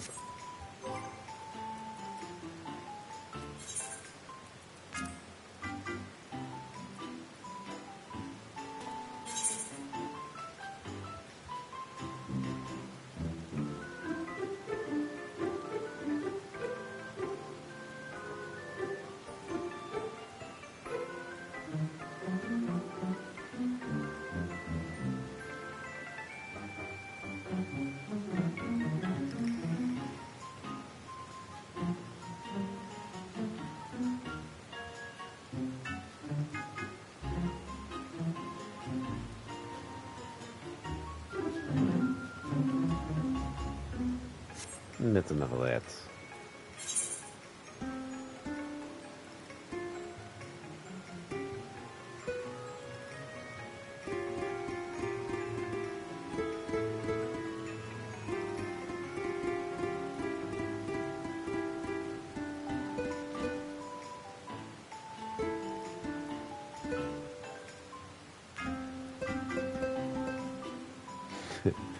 Alright, that's enough of that.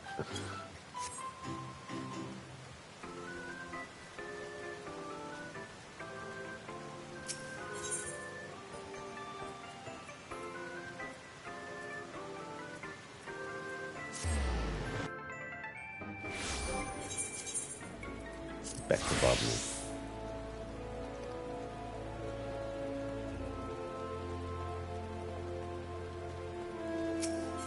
Anything that I can pick up here? Let's see, 23 tombstones is like nothing.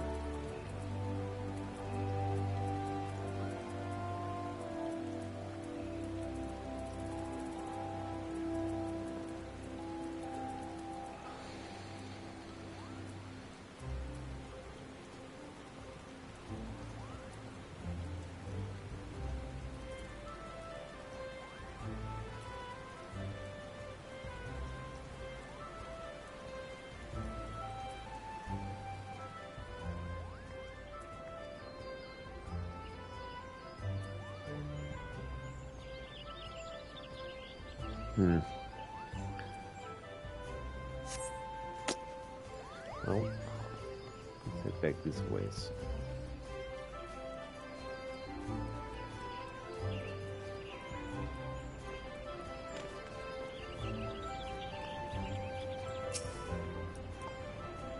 There you are. Situation looks rather tense.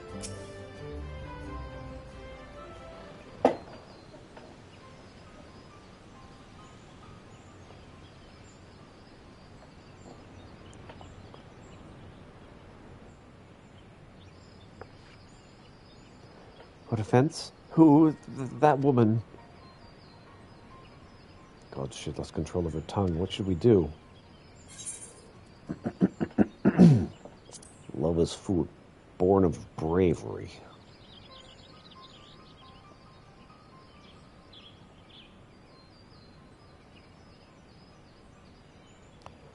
Hortense Parsifal, for what reason do you imitate herself with this comely young maiden, knowing full well that another has entrusted her future to you?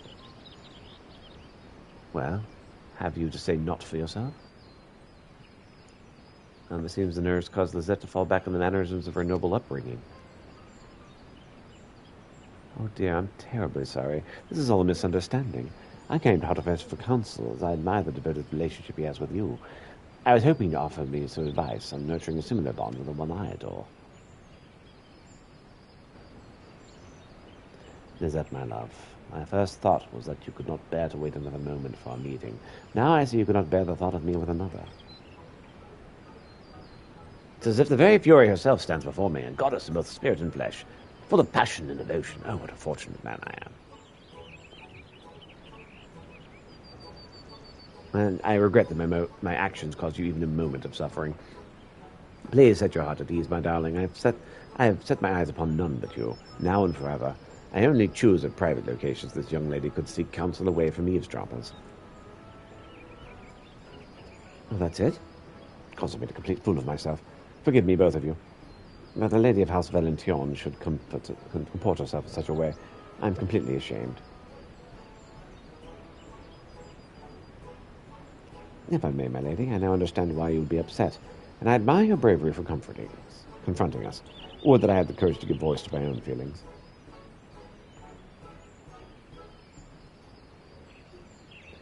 I may no longer be the head emissary of love, but I am well equipped as ever to speak on matters of the heart.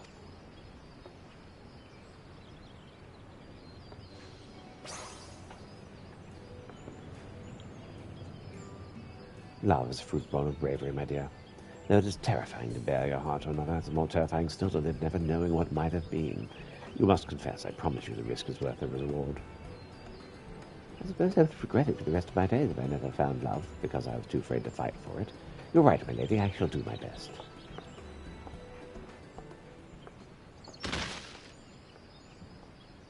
Once again, forgive me for all's offense. What's wrong? Oh, that sight, that angelic pose struck me to my very core. My heart was like to burst from my chest. I think he means he'll live. Anyway, the two of us will return and appraise Astrid of what happened here. I trust you won't mind if we inform her that you and Hartefons will be partaking in the festivities earlier than scheduled.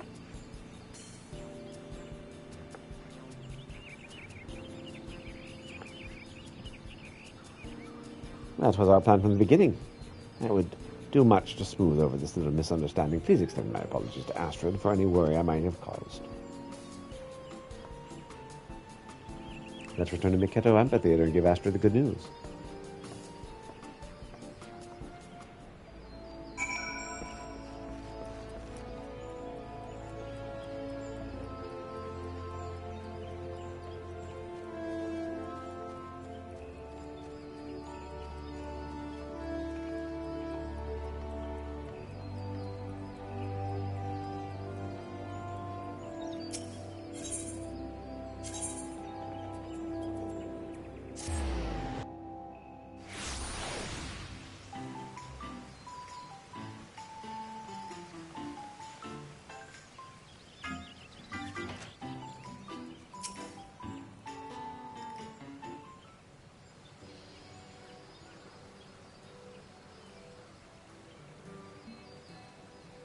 Oh, I'm so relieved.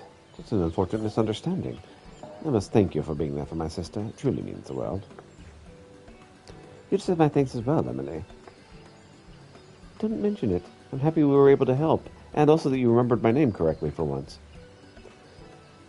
Though we've had our ups and downs, I believe we accomplished our goal of showing folk how important it is to express their feelings to those who they hold dear. All in all, I'd say this Valentine's Day has been a success. Which reminds me, I know my explanation of the heart's origins was interspersed with some dramatics. I take it you were able to piece together its meaning? Yes, indeed, a noblewoman and a proud knight. Countess Arabelle's legacy lives not only in the tradition of Valentine's Day, but in its symbol, a beloved heart-shaped shield.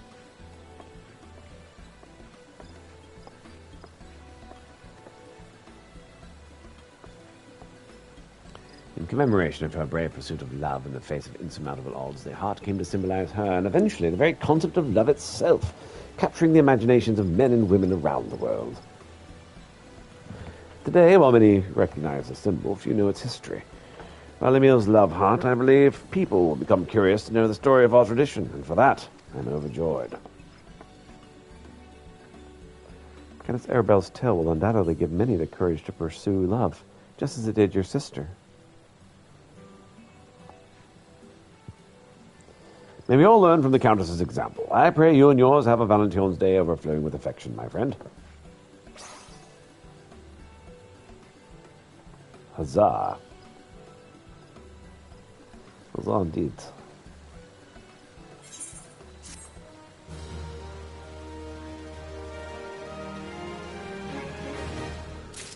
Okay. Heartfelt gesture.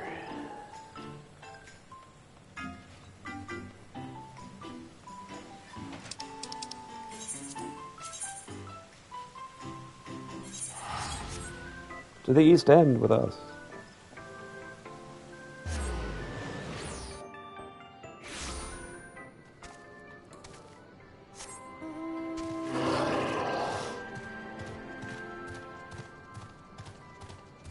All right, Edgith, what's up?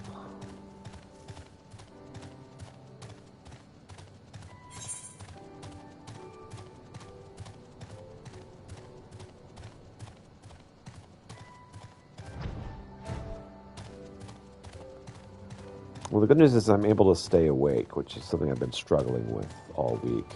The bad news is I'm so freaking hungry. I'll live. Probably.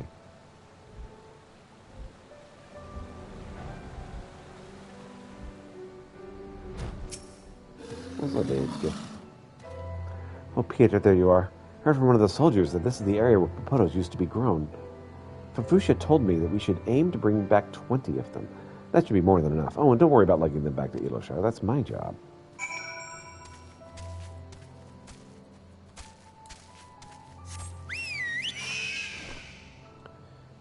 grab 20 potatoes.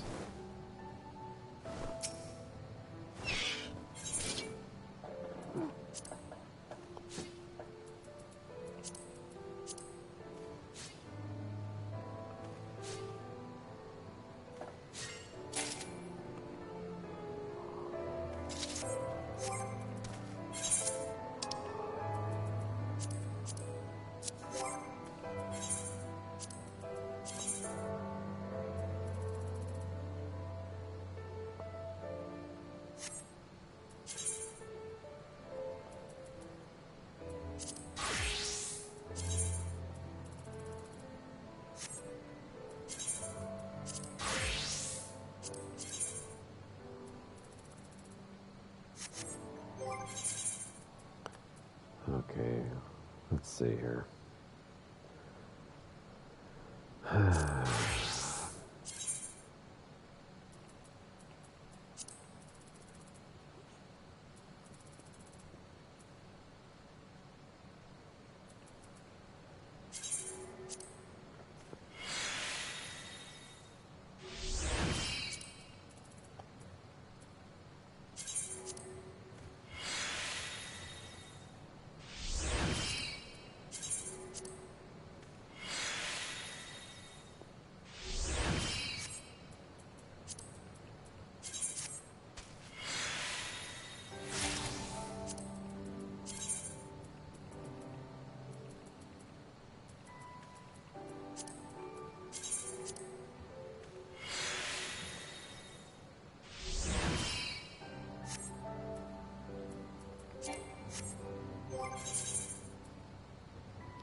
And water walker.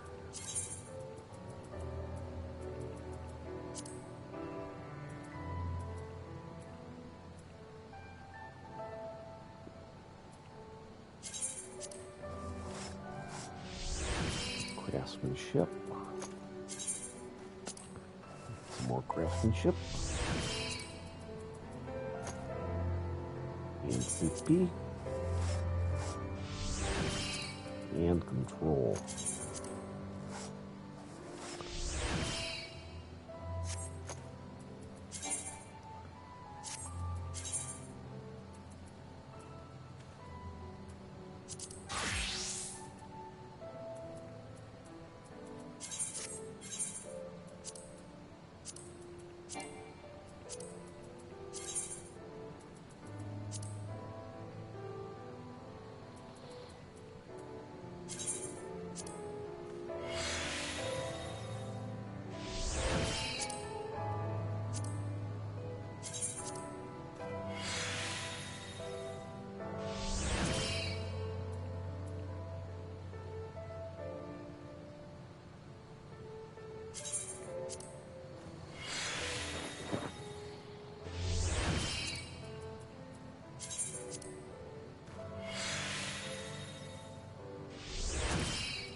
Okay.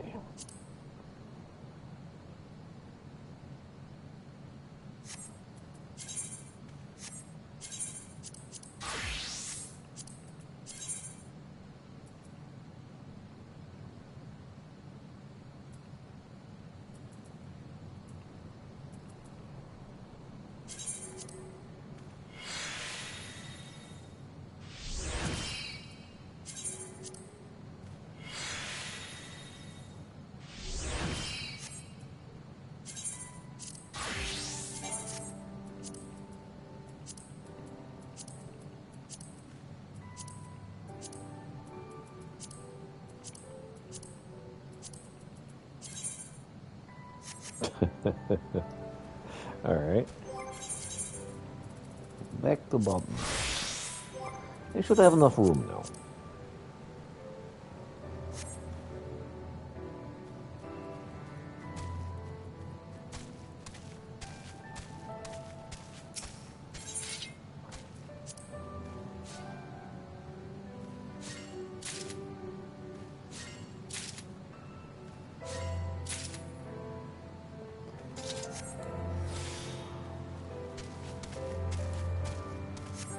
Final that we need to hire is 20 whale papatos.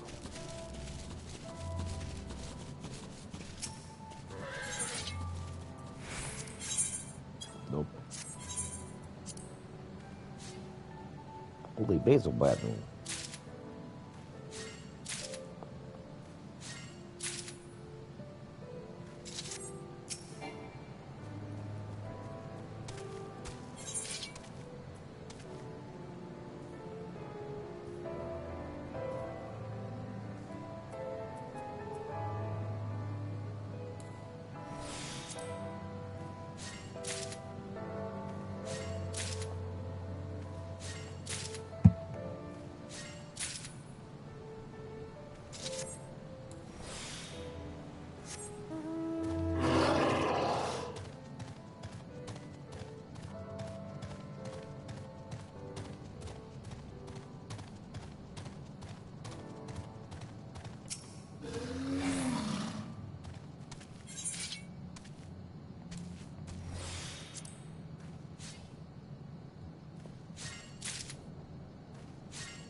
We're up to 11. All right.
Well, we're one away.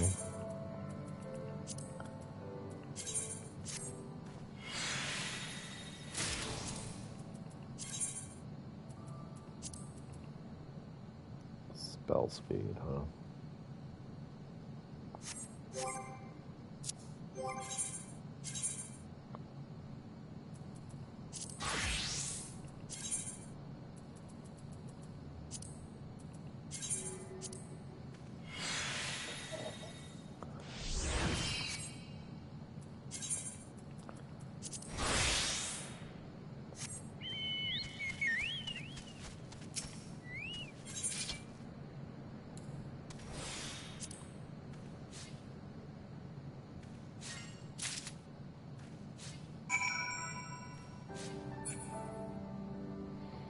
All right.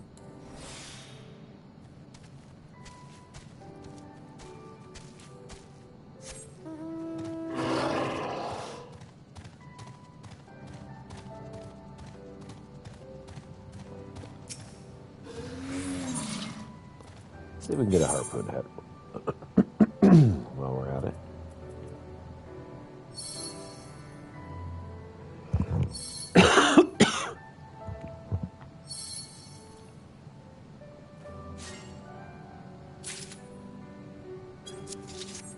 Okay.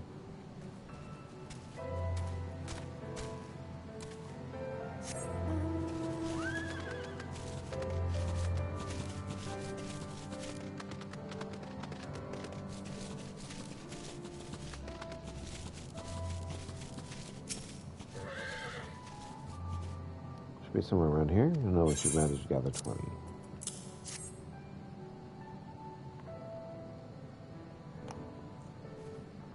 You finished? I just like to be so skilled. Must be nice. I may be an inadequate botanist, but I would like to believe I have in me to haul 20 papados. As far as the mud plots, I'll be sure to assist Fafusha in preparing them as they've replanted as soon as I arrive.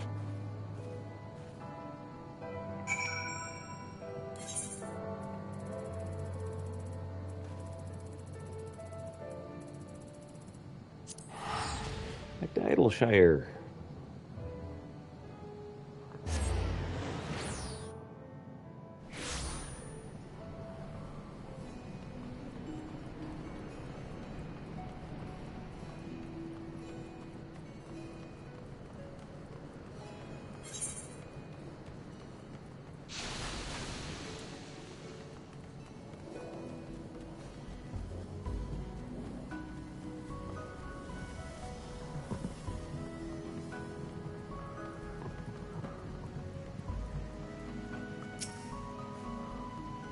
Your timing is uncanny. We just finished the preparations not a moment ago.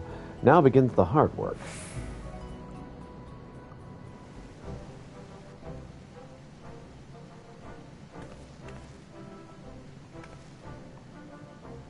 That was incredible. The finesse with which we planted each individual papado. Now I know why Fafusha speaks so highly of you. If I could even be half as good as you, I'd die a happy botanist. And there's no better opportunity for me to improve than now, with first-rate botanists mentoring me. Speaking of which, Fafusha has graciously agreed to help me crossbreed our papados and plant the resulting seeds. Truly, her loveliness knows no bounds. I look forward to seeing you again once our work here is done. Of course.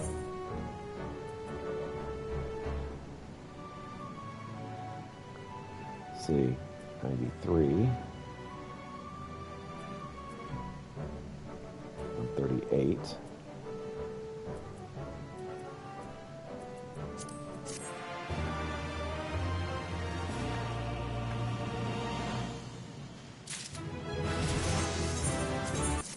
You lever it up.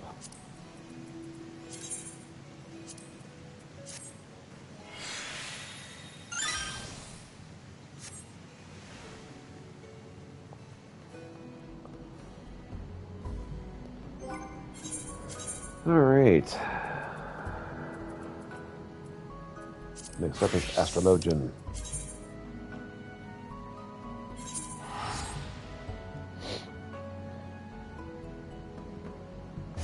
The empty nest.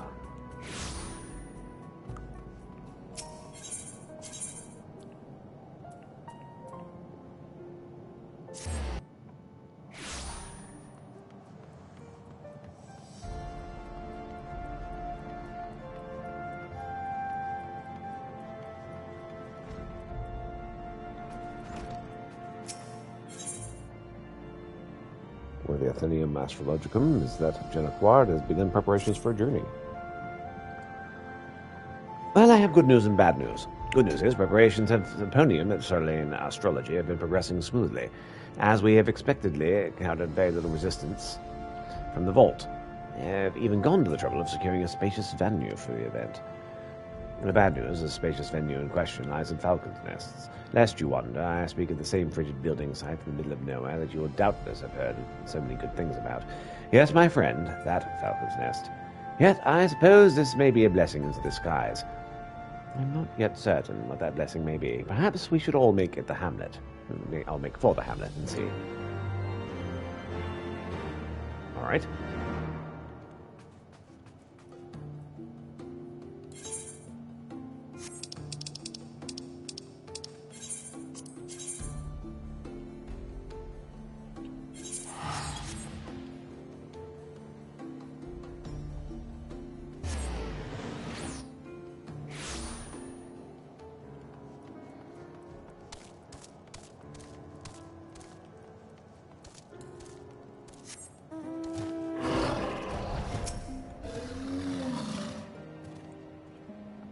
Greetings, Peter. It appears that not only is our symposium to be held in a tiny hamlet miles away from civilization, crawling with people who cannot even spell astrology, let alone grasp how it works, but no one in the whole town has ever been informed of our arrival. The three of us have been spending the last bell speaking with whomever will listen, inviting them to attend the event, so at least we won't be speaking to an empty forum. No, don't worry. Worry not, my friend. We have saved the whole northern district just for you. Wink. 12 a.m. in the morning, and it's snowing, so we can't see a bloody star. Wait, there's a bloody star? No, never mind.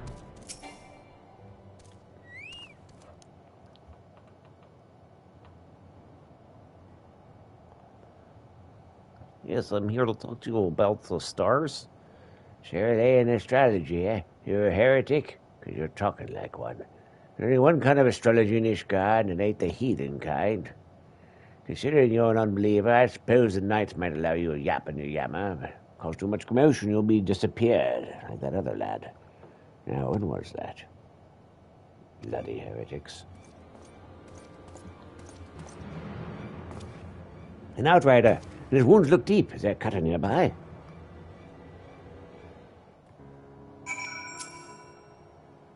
Please, I have 5 children.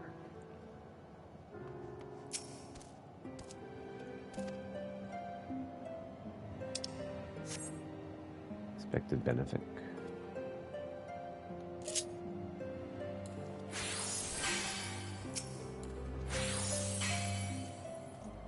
This is sorcery. My cuts, they knit themselves. Are you a healer adventurer?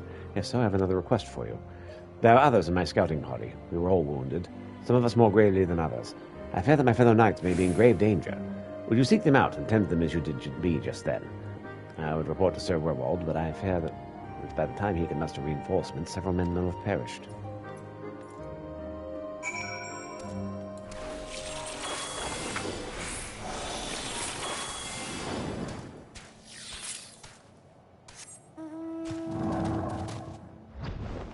Let me just ride my dragon out here to help your people.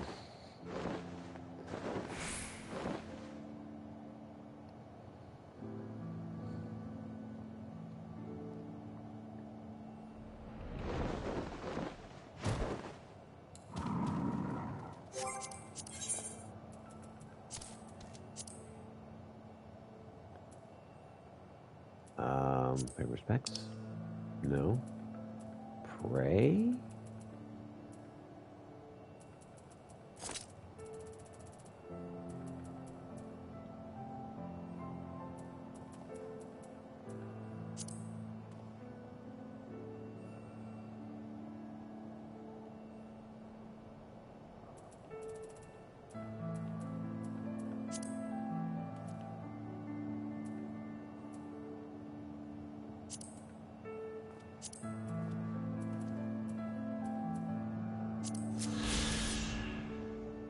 Rally at the pike.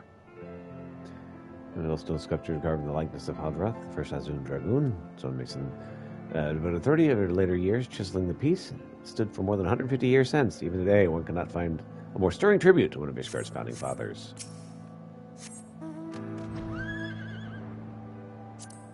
Okay, sorry, I just got distracted for a bit trying to help these people.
Wolf of the Night. How are you? Thank you, adventurer. I shall tell the fury of your kindness when I kneel before the gates to...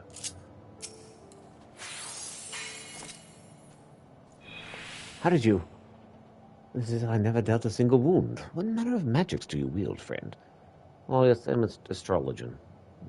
Astromancy? The stars should only grant us insight into the Horde's movements. Why, there are more astrologians in the field.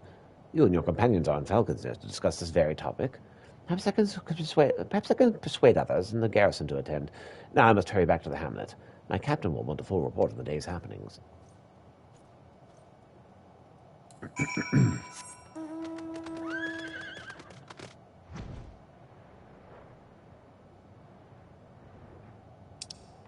Well, glad I might have been able to help.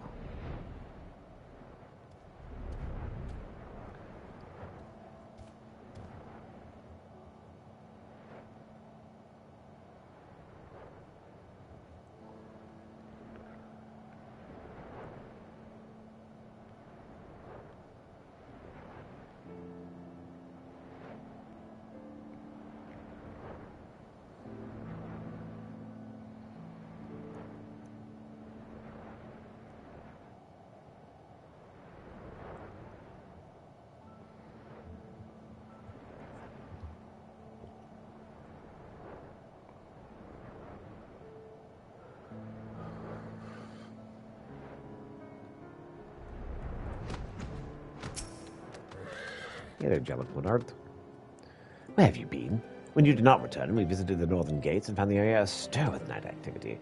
You left the hamlet to aid wounded scouts. Oh, you could have been killed or eaten, or killed and eaten, or eaten and killed. What is this? You say your display of astromancy has impressed the knights into attending our event? This may work to our advantage. If the knights begin clamoring for astrologians to be assigned to their ranks, then the sea may just listen. Let us find these good men and inform them that the symposium is about to commence.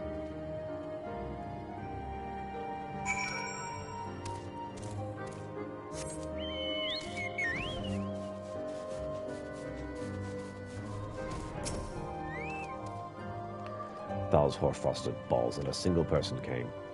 I told you this was a terrible plan. Not to use the confusion in the jam-packed symposium to approach the target, she says. We'll have her out of the hamlet before her companions know she's gone, she says. Even a blind babe could have seen that no one would gather for a talk of astrology in the middle of swiving. Oh. Hello. The astrologian who tended my wounds. As you see, both me and my fellow knight have made swift recoveries. Thanks to your wonderful magics, of course. So you're here to murder someone? Reinforcements from the garrison never arrived. Reinforcement to... yes. I spoke with Sir Redwolf myself. Perhaps he felt there was no need for reinforcements after I convinced him were an able healer you were. Yes, that is it. Most certainly the reason, yes. And as much as we would like to attend, the captain has already assigned us to another mission. I apologize to you and your companions. Perhaps we can make the next symposium. Carry on, then.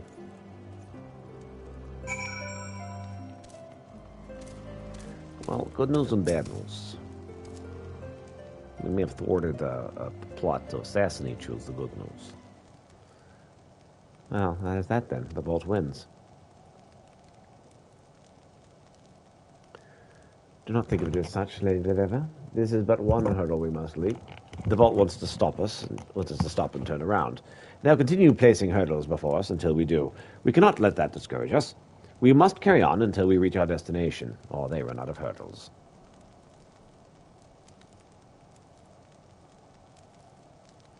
Ha! You cry over hurdles. You know not how lucky you are.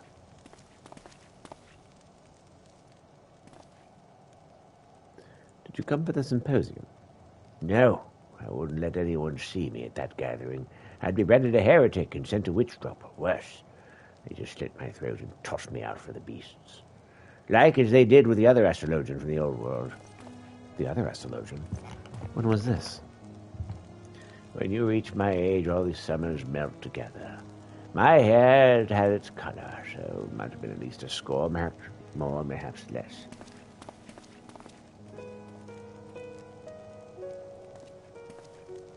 There was an astrologian who was... It was long ago. Could not have been anyone you knew.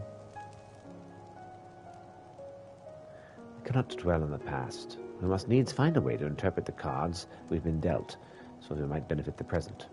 Our present. No, could not have been anyone I knew. I never had a chance to.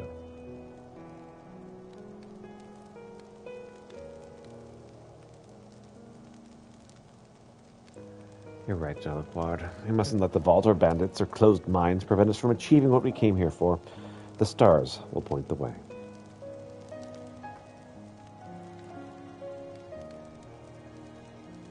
And we will help the people of Ishgard see that as well.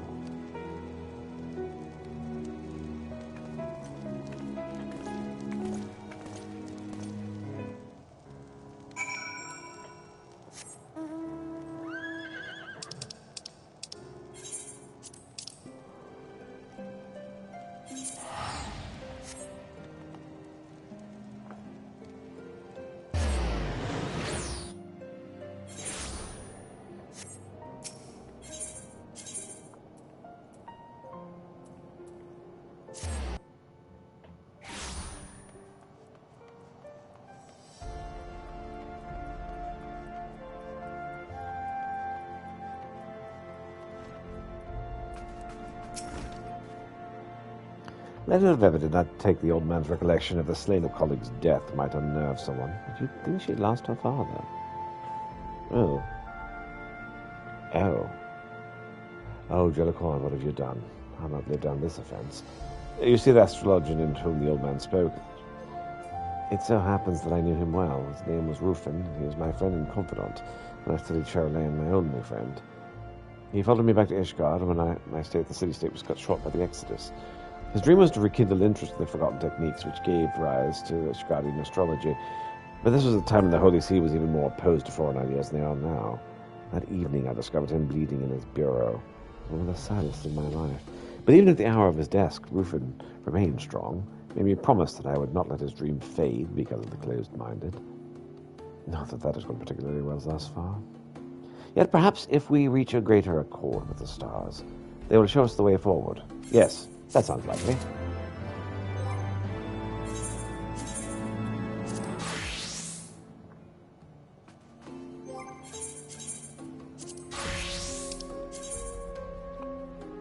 The bride. Brides.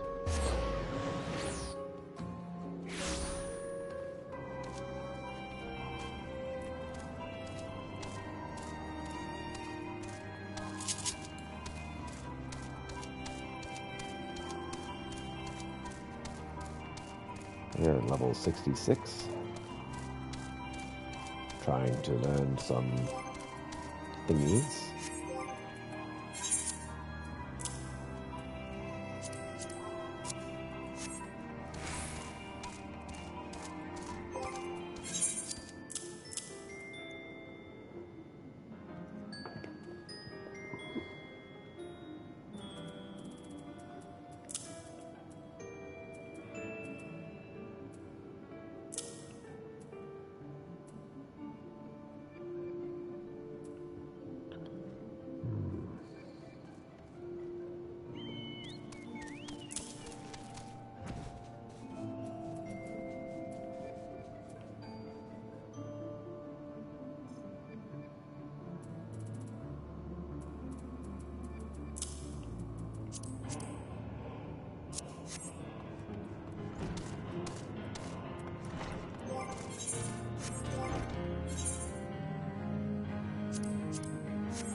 It's over here. Or maybe it's upstairs? Let's try upstairs. Oh, hold on. Ah, ha, ha, ha, ha, ha, ha, ha.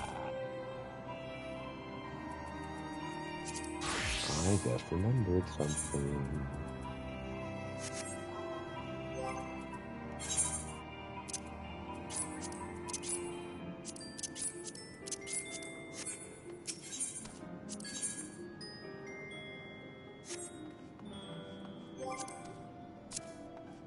We'll get that in a minute.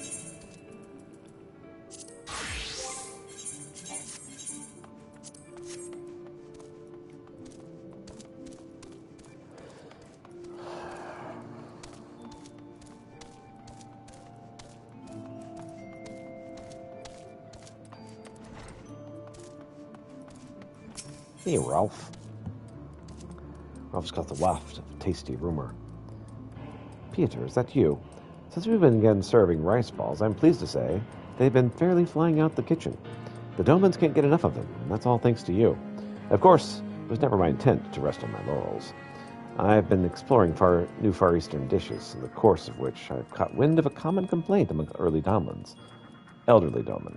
It seems the rich and greasy foods found in Eorzea tend to wreak havoc on their stomachs. For such complaints, I'm told a dish called udon is just what the healers ordered. It's a bowl of noodles and a light, warming broth that's easy going down. I'd like to try serving it up to the old ones. The key to the dish is the broth called dashi, which as far as I can decipher means exit juice. I'm sure it sounds more appetizing to the Doman tongue. The peculiarities of the language aside, dashi is made by broiling dried fish, and is supposed to be the base for many Far Eastern dishes. Now, last time I learned all about the importance of respecting ingredients and letting them shine. But with that in mind, I want to source the best fried fish possible. Which means we're going to Limsa Lamensa. When we arrive, let's first visit the Bismarck and consult Grandmaster Guildmaster Ligseth. He'll know where to point us.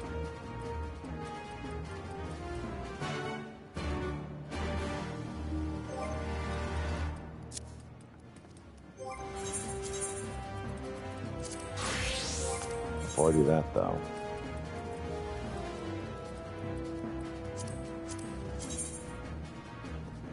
take care of this. And we shall get a relic weapon.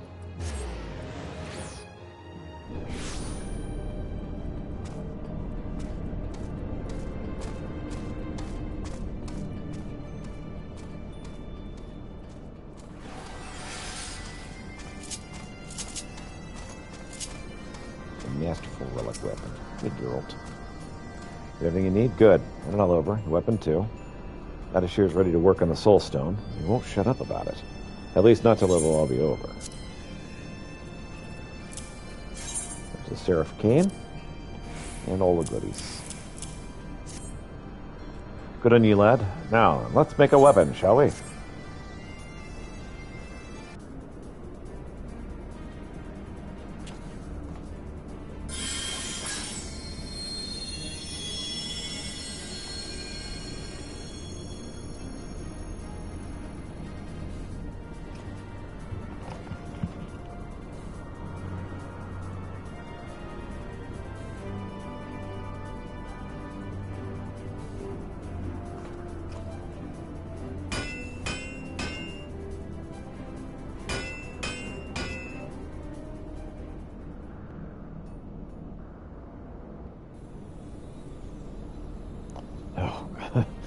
Can't say I've ever forged something quite so extraordinary. A weapon fit for your growing anima.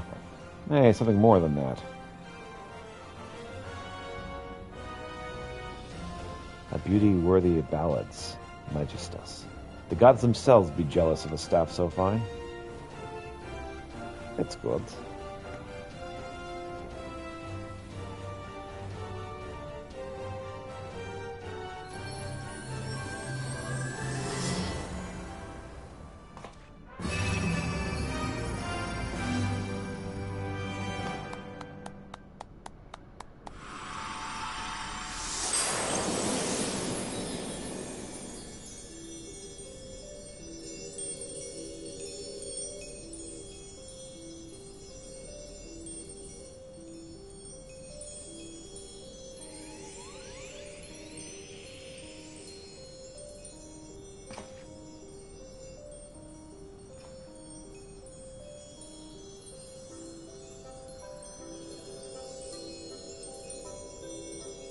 Thank you.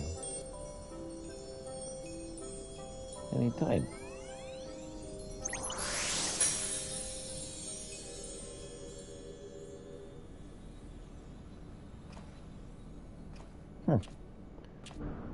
Seems I have a fairy imbued in my stick. Until the way takes a gander at this. We keep this up, and she'll be giving me notes of promise. To be honest, I once questioned what use a drunkard with a hammer could be, but you've proven yourself to be quite the competent blacksmith when you're sober. Peter, I'm at a loss of how to express my thanks. You look danger in the eye, unflinching, risking life and limb to help me. I hope someday I can repay your kindness. Sure, he carried it around a little bit, but I made the damn thing. Don't I deserve a little more than left-handed compliments? What? The anima manifested again? When? Just now. She came and said hello. And I didn't see anything. Are you certain? Yeah, whatever. Why is it you're only able to see the anima when it chooses to present itself? Maybe he's got no interest in the likes of you. I suppose the anima's not yet strong enough. Perhaps one day, after it's fully matured, we too will be able to behold its wonders. Sure. This calls to mind Theravanian literature, the Zodiac Braves, legendary heroes who wielded arms of unparalleled strength. But soon they tell tales of a new legend of you and your animal weapon. Don't be getting ahead of yourself, lad. There's no denying its beauty, but there's still room for improvement. You said yourself the animal wasn't fully matured yet. I don't need you to remind me of such things. I've kept a rather comprehensive account of everything that we've done thus far. With all the data I've collected, it's only a matter of time before the next step in fostering the anima is clear. Sure. Which reminds me, Peter, if you would care to read over my notes on our work, you're more than welcome to pore over them at your leisure. They're on the table just over there. Aye, that's the way, lad. Every step that brings me this closer to finishing this bleeding weapon brings me closer to a step closer to a life free from debt and that guilt-swindling wench Rowena.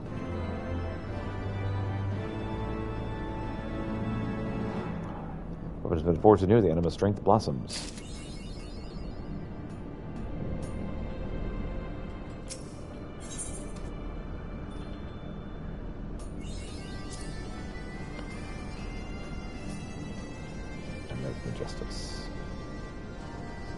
That's the anima what it means to be an adventurer. Of course, it would naturally would accompany him. Hopefully, he succeeded after so many failed attempts. A sort of researcher would I be a Cisco and Serpent. The scenery of each location was more breathtaking than the last. If not for my pens and papers, would have forgotten that the purpose of this journey was research. The lack of activity of the anima was disheartening, as we began to think we would need another create anew.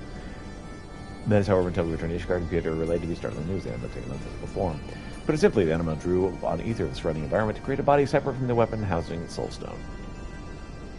It even went so far as to emit sounds, if communicated according to Pietro's reckoning. Those are unintelligible, but I believe it is safe to assume the anima is quickened and is gaining a sense of self-awareness. The rate of growth is much faster than anticipated. There's no telling what the anima is capable of next.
the Culinarians Guild.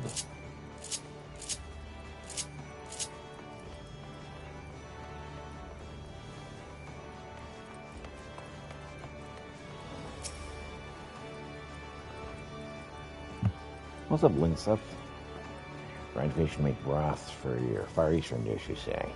And your best bet would be using the authentic stuff. Just so happens a Kraken ship recently seized itself upon an Imperial merchantman way out east, where it's carrying all sorts of exotic goods. Maybe it's the kind of dried fish you're after among them.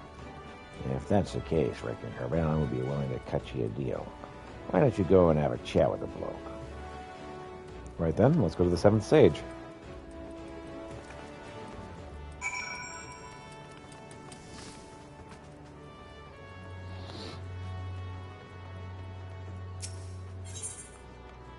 Oh, all right.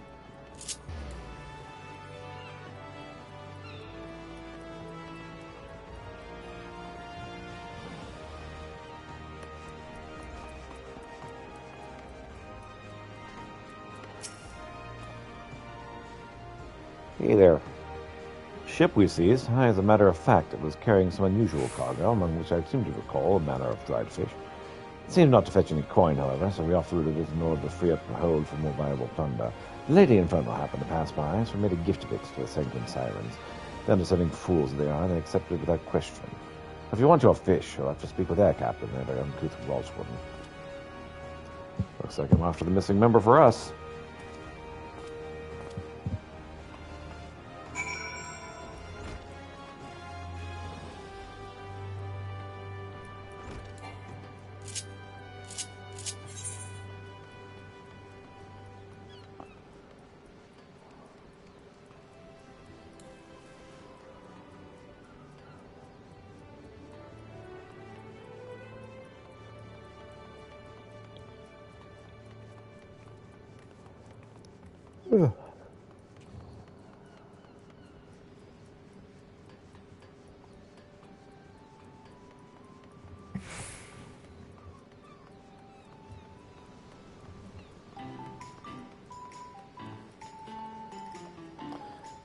The looks of it, we're not even going to get to Robin Oster this morning. It'll be in the afternoon.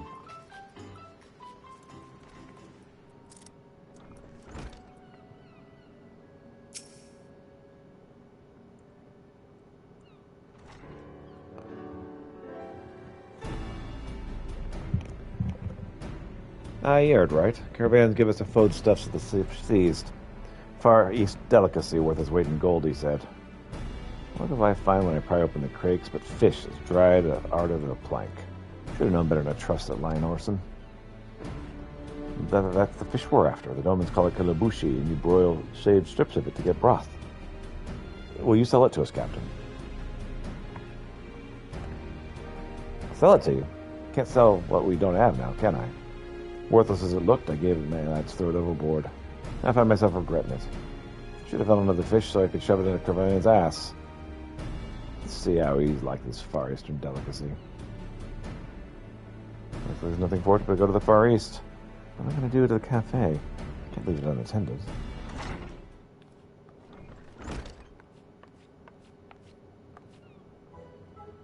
Excuse me, Peter. As always, I couldn't help but overhear the captain's impassioned rants, and I'm happy to say I have the dried fish in our storehouse. Massey B, he hardly comes over to visit, you see, so I adopted a little kitty to remind me of him. Just so happens he loved dried fish more than anything else. I've since discovered a cat is far better company with some self-centered piece of turd who's never around. What were we talking about now? Right, dried fish.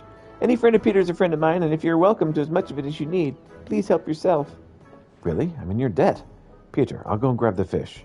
See you back at Revenant's Toll. Such dedication to his craft. Well, there's more than driving him than cooking alone. As if there's love from a woman's intuition. Hee. I mean, maybe he does love me. Whatever.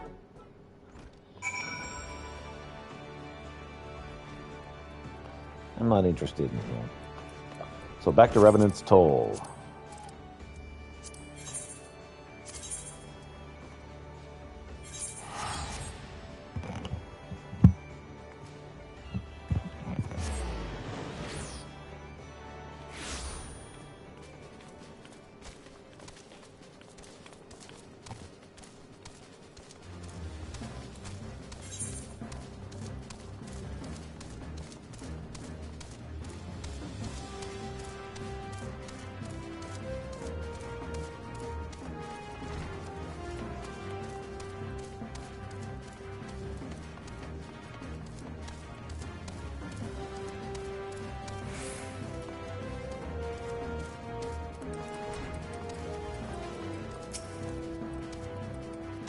Right, let's get back to the work. Let's get back to work on the udon. Peter, I'll have you take shavings from the kurabushi and boil it down to make the broth. Meanwhile, I'll see to the noodles. It's supposed to be hard physical work, but I'm nothing if not strong. Popin has more ingredients in reserve, so I'll let him know if you need anything. Shall we then?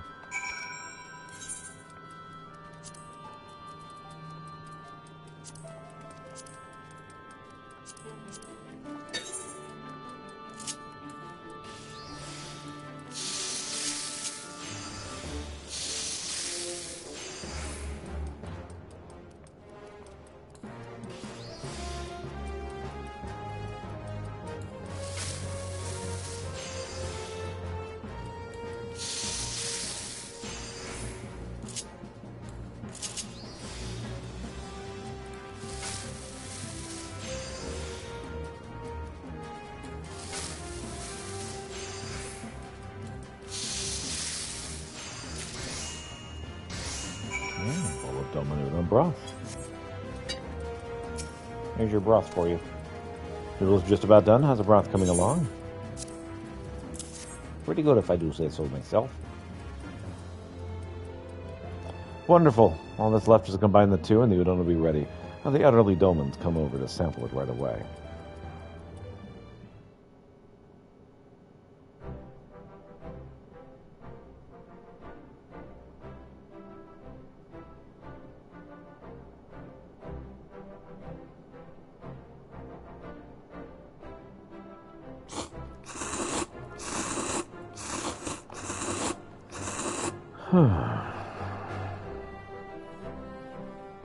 That was a tasty bowl of udon. The broth is good to the last drop, and light and gentle as always. I dare say it'll be good all the way through me. I don't think I'll get to udon. I didn't think I'd get to eat udon again before I died. That brings a tear to my eye. Thank you, young ones. Well, thank you.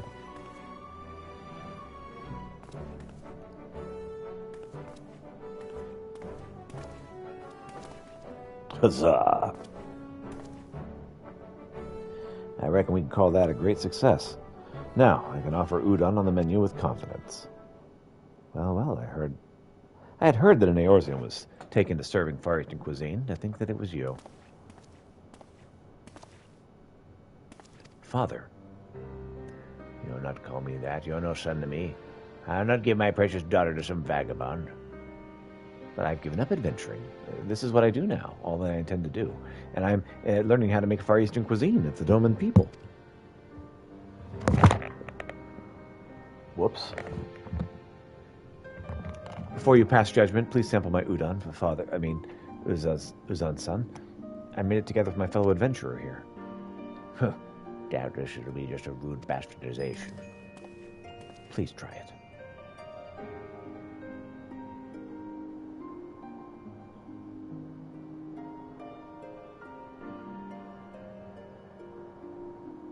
So good.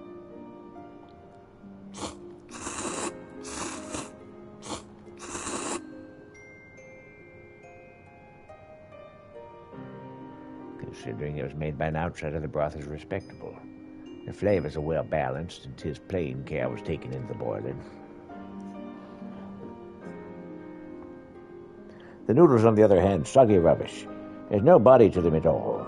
Soft and spineless, the very personification of their maker. They are worth little as an adventurer, and even less as a culinarian.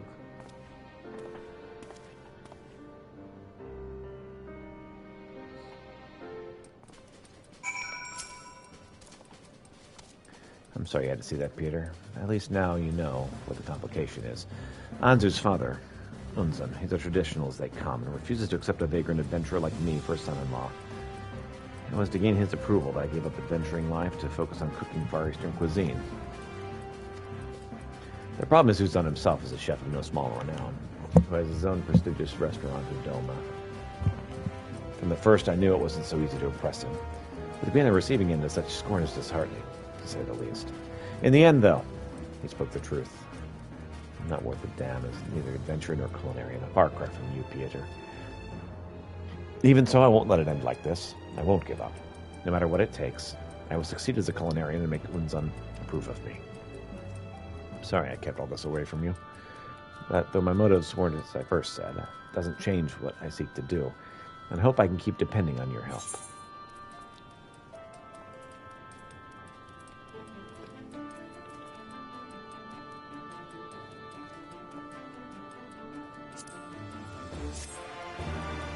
Quest complete. With these new experiences as a culinarian, you've earned manipulation.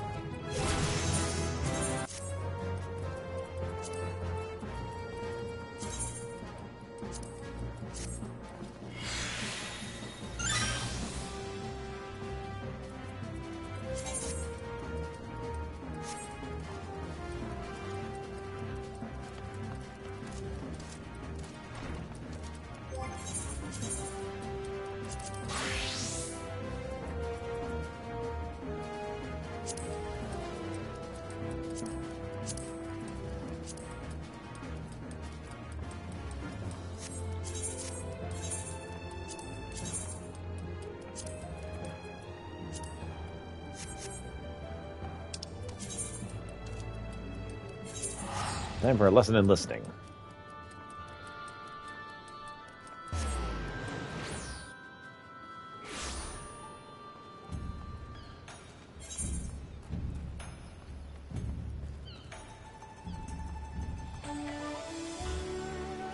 Carpentry.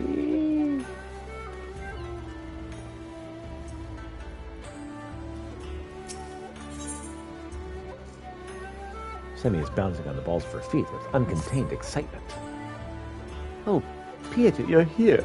Oh, since we last met, I've been working day and night to improve my shortcomings as a carpenter. I'm leaps and bounds from where I once was.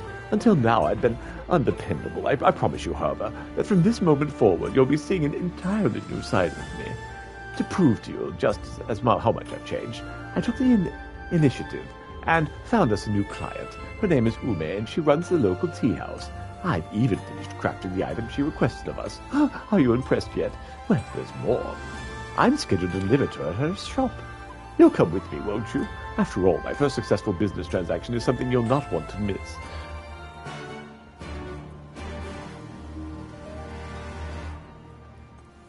All right, sure. What do you mean you can't use this? I took special care to listen to every word you said. This is exactly what you asked for. This charming design is certain to attract droves of customers. Exactly what I asked for? Hardly. A far cry from it. I told you I wanted something that would help me establish a base of regular patrons. This is an advertisement aimed at the general public. The precise opposite of what I need. Even if I had requested this ridiculous sign, what makes you think it would do anything to convince customers to stay here? The writing on it is illegible. You can possibly make out the name of my shop. Oh. Oh dear. Theater. Help. Oh, you brought a friend? You look like you have good head on your shoulders. Perhaps you'll be able to help me. Sure, what do you need? Excellent. Well, I cannot quite place my finger on it. I suspect my tea house lacks something in the way of ambiance. I'd like for you to furnish out exactly what that something may be and make me furnish into accessories to improve it. If you find yourself short on ideas, you might speak with some of my customers. Perhaps you can ask them their opinions on what would enhance their experience here. And it seems I'm no longer needed here. As it seems I'm no longer needed here, I shall return to my Shikaze holstery and ready some materials for you. Once you decide what it is you want to craft, come look for me. I shall provide you with what you need.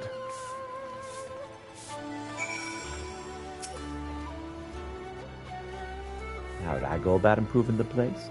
Well, I have no complaints about the tea or food. It would be nice if they had books or a place to smoke to help pass the time. Apologies, I was just on my way out. This is the only place more willing to accommodate smokers. I'd be more inclined to stay.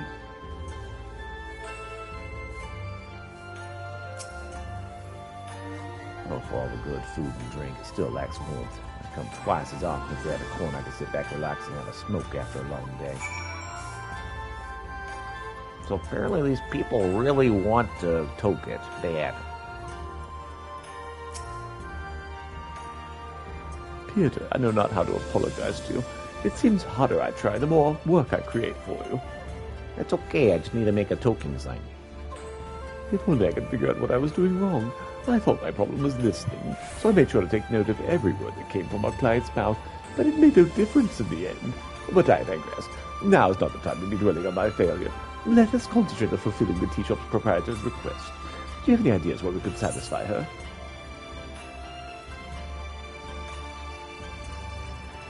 I think a pipe box so people could have a smoke and unwind is what they really need. Oh, that's it. I noticed many women in Kokane do indulge on occasion. Setting a pipe box in the area is a perfect way to invite them to have a leisurely smoke after they finish their tea. Oh, it's certain to keep them coming back. Now let's set about making it. You'll be needing this, and maybe some of that, and of course this. Oh, here. This should be everything. I think the tea outsider is quite eager to receive the delivery. If you could finish the pipe box and see that it gets to her quickly, that would be greatly appreciated.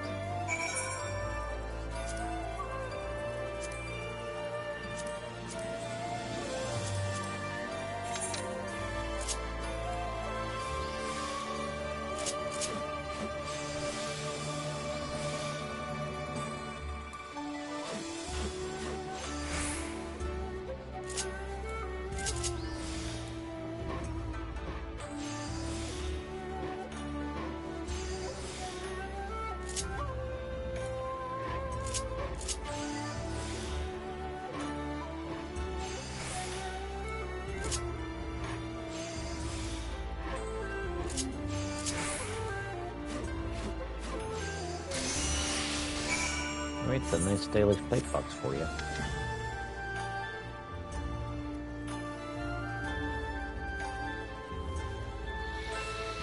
Here you go, finest pipe weed in all the Shire.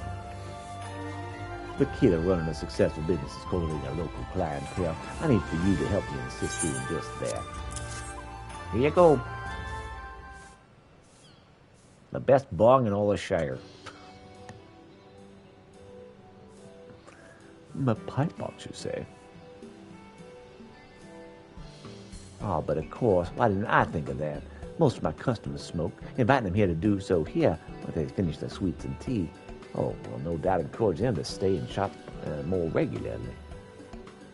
You see now, my lady? This is what I was asking for. Oh, yes. It's crystal clear now. Piet is a master carpenter, and I, in contrast, am nothing but a miserable failure. Might I look at that? Great gods, Timber Master Beaton, what are you doing here? I felt the call of wood would follow to here. Oh, yes. Intricate metal in there, coupled with the finely polished wooden exterior, leads me to believe this is your work, Pieter. You have quite the sense of humor, child. My dear lady, it seems my protege has seen fit to furnish you with a pipe box in the truest sense of the word. What, pray tell, do you mean? The pipe box holds ash, and this particular one is made of ash lumber. Perhaps, however, you would need to be a carpenter to fully appreciate the joke.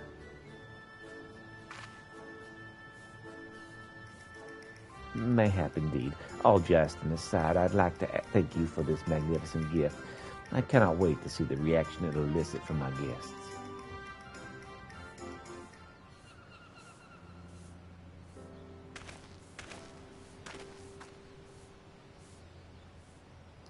Samuel, from what I understand, Pieter made a pipe box at the request of a client.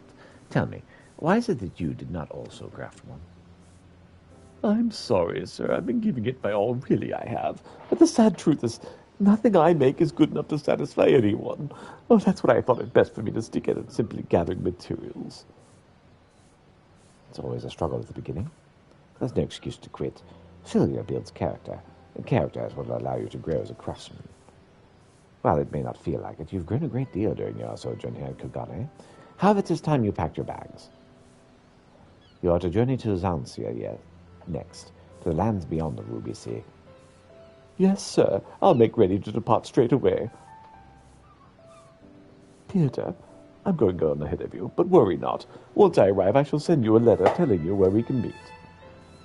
Sure. Semi, before you go, allow me to say this. You have a firm grasp of all the basics and the sharp intuition besides. There's, however, one thing that is holding you back. You strive solely for perfection. Remember, your purpose is not to create something flawless, but something authentic. Something unique that will be cherished for years and years to come.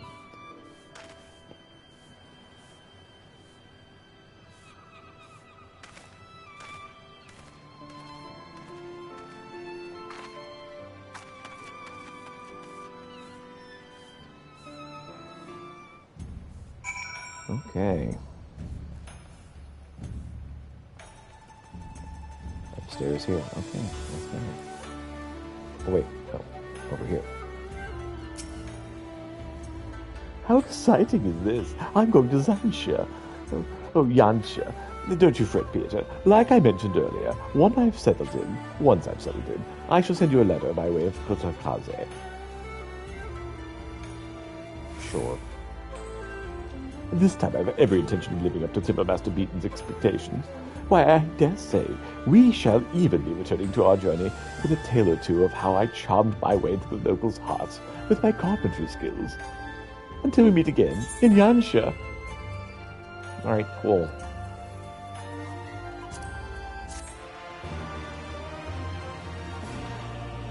Covering your powers of artistry and woodworking, you've learned manipulation.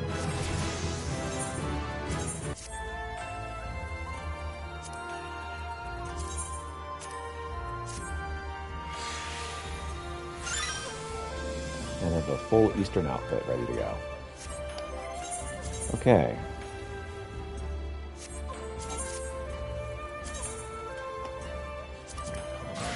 Here. And the Weaver's next. Yep. Send me an angel.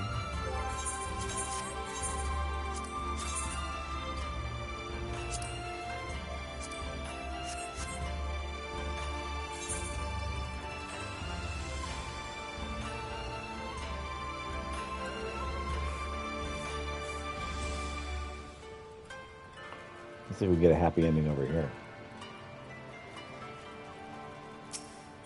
Hey there, Kame. Flighty behavior of the precious butterfly weighs heavily on Kame's heart.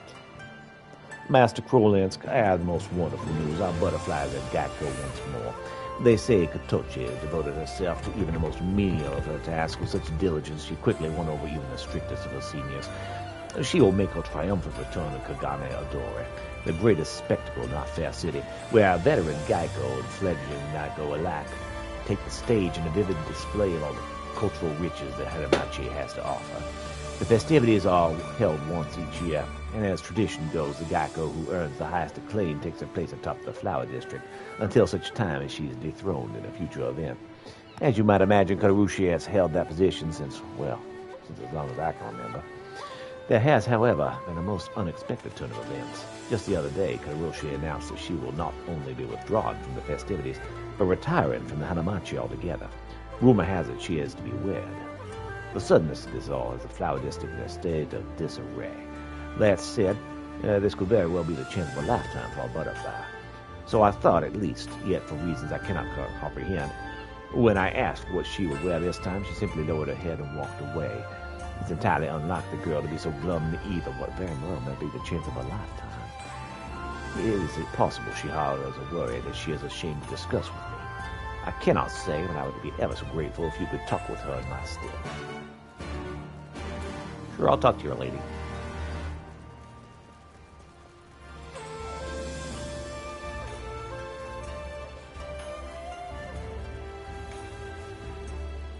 Hey there, Katocho. You like my Eastern garb? Oh, Master Krolinsk, have you come to congratulate me on my promotion? You're always so kind to me. Sadly, I'm afraid I'm not much in the mood for celebration. Well, we need to help you win. Well, thank you, friend, but you have heard the news, yes? Karutoshi is leaving the Hanamachi never to return. How the can this be? It embarrasses me to say this, but were it not for Karuroshi, I would not be the Geico I am today. As a child, I saw her twirl across the stage at a Katarodode, and it moved me as nothing I have seen before. In that instant, I knew I would give anything to dance beside her that one day. At the Bogyo's banquet, my dream was finally realized. In the end, my performance was not worthy of sharing the same stage, and yet still, deep down, the little girl inside of me was giddy as she could be. And this is what sustained me as I scrubbed the floors and folded the kimono of the girls many years my junior, knowing that if I did what was asked of me, the day would come I could once more stand next to she who taught me everything, and this time proved my self-worth. Now that day will never come, and so I'm told the young master I will need his gifts no longer. To take the stage with this empty heart would only bring shame to him, and to the flower district itself. You have been most kind to me, and it would be alone with my thoughts for a while. Tell Master Kimi I'm sorry.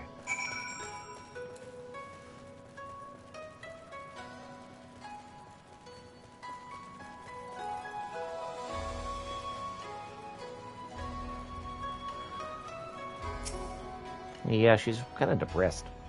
I think the Kami you return. You've spoken with my butterfly, yes. What is it that pains her? Oh, lots of things, actually. I see. Without her rival and role model to bring her focus, Karocho's lost the will to go on. Oh, my poor girl. Why must she torture herself so? That said, it is quite like her. Once she's set her mind to something, she's not easily swayed by the words of others. It can be the most endearing qualities, and at times like this, one of her most frustrating. As a girl's patron, it's my duty to support her any way I'm able. To this point, this has mostly taken the form of tangible gifts, but it would seem my butterfly requires a different sort of favor from us this day. Master Krolinsk, might you be so kind as to accompany me to speak to Kataroshi? We may yet be able to convince her to reconsider her decision. She's known to frequent the piers from this time of night. I would be along as soon as I'm able to see the matters around the shop, but thank you, my friend.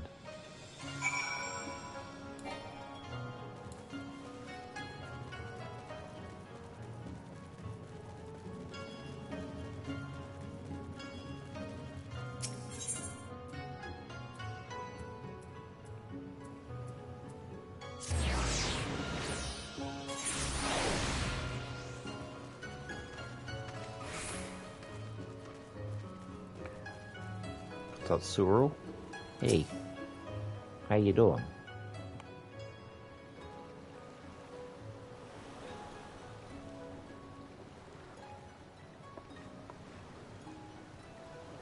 Well, if it isn't the adventure that fool child's always imposing upon. Whatever brings you here?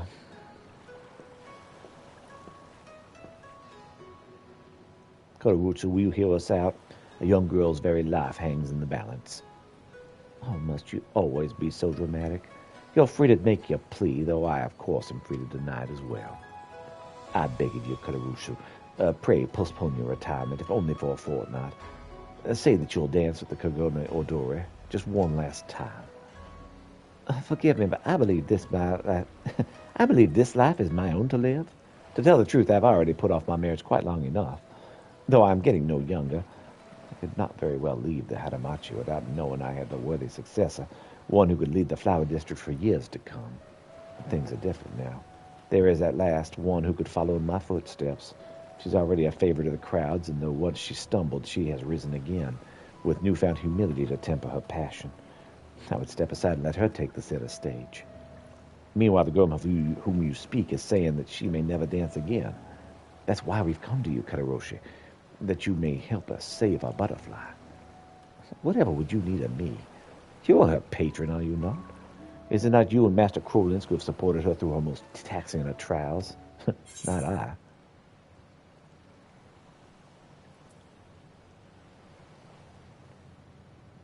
You're the one who gave her a dream, actually.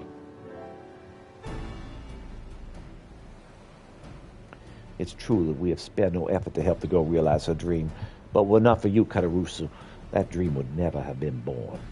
Without you to guide her, to challenge her, to move more than who she is today, she is as good as lost.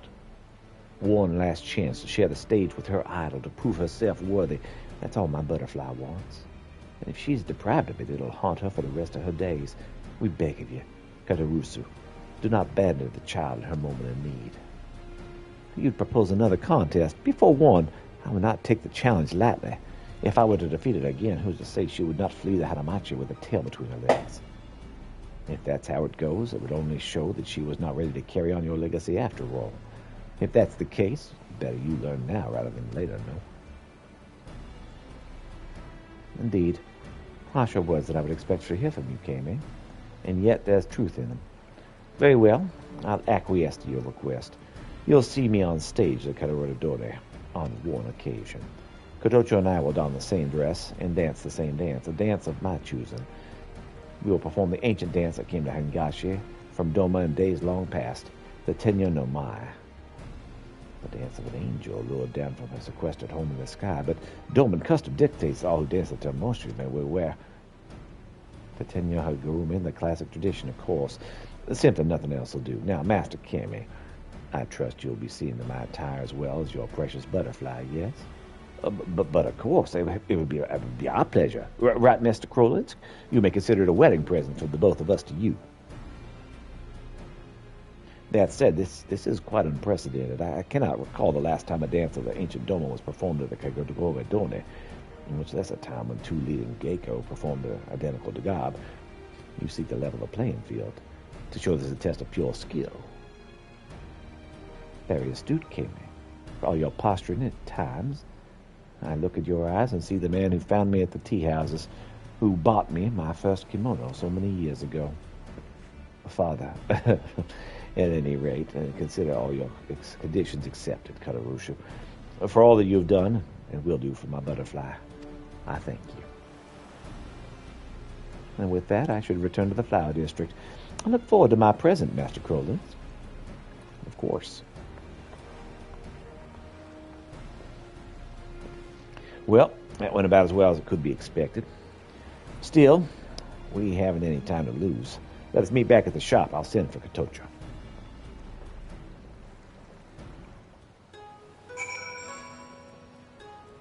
The sun has recently set.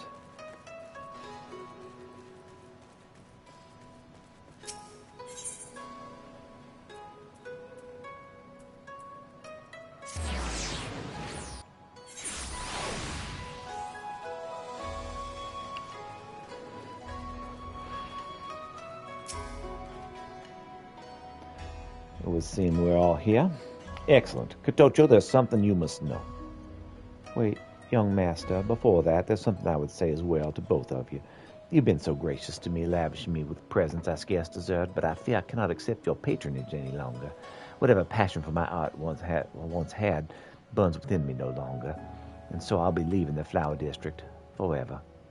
Wait, my sweet butterfly, have you not heard the news? Kotasuro has agreed to give one last performance at the Karagodori. What's more, she's issued a personal challenge to you. What? Oh, could this be true? Well, she has. However, given her conditions, the two shall perform as one in the Tanyal de Mal, the dance of the ancient Doma, and do so clad in identical Tenyo Hadagoroshi, fashioned by Master Krulin's hand. Can my ears be believed? I would not dare share the same. I'll not only share the same stage with Kararusu, but don the same dress and dance the same dance. Change your plans, young master. Your butterfly will not be retiring after all. After all, we must send Kataroshi off in grand fashion, must we not? Master Krulins, might I trouble you with one last commission? Those are the eyes, burning with passion, that stole my heart that day. We stand by your side as ever, my butterfly. Pray, show us the dance of your lifetime, and give Kataroshi the wedding present that only you could provide. Young master, Master Krulins, words cannot convey my gratitude on you for all that you've done for me. I promise you, this time it'll be different. No, I must not shirk my training for even a moment. What am I still doing here? I must begin at once.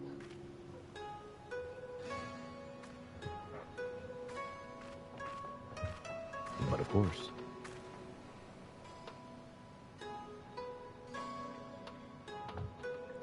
This will be the final piece I ask of you, my friend. I need not impress upon you the gravity of it all.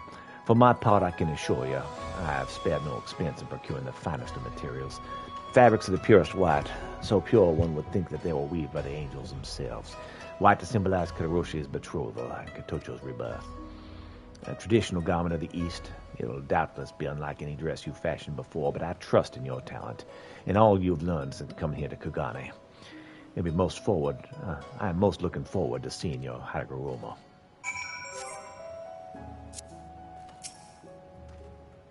Welcome back, friend. I trust you come for the fabrics the young master's prepared. They're yours. The Tenyo no Mai, as the legend has it, was first danced to entice an angel down from a castle in the sky in which she'd sequestered herself. It is a dance with a storied history. It's not surprising that Kararusu, with her deep appreciation for tradition, would make such a choice.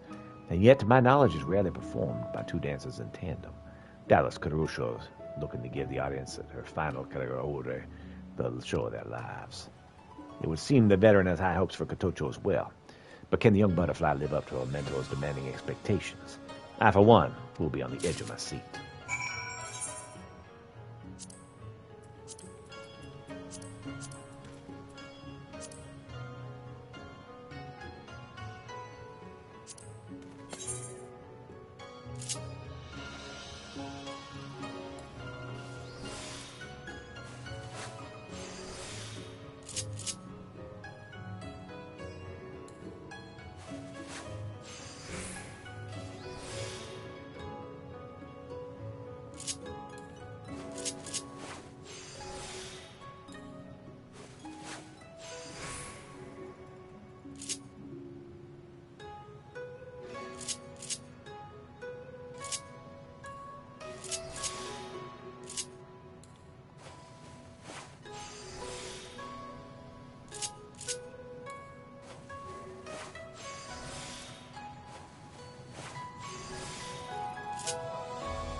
I crafted one of them.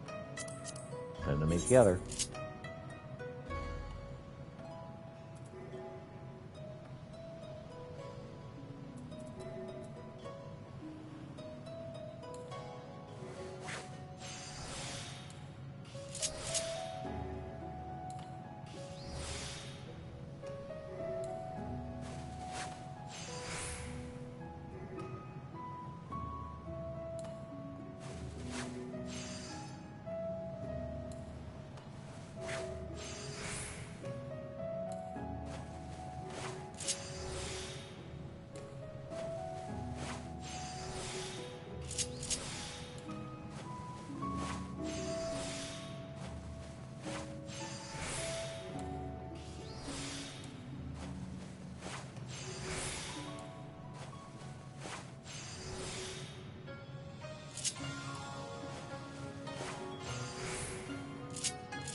Okay.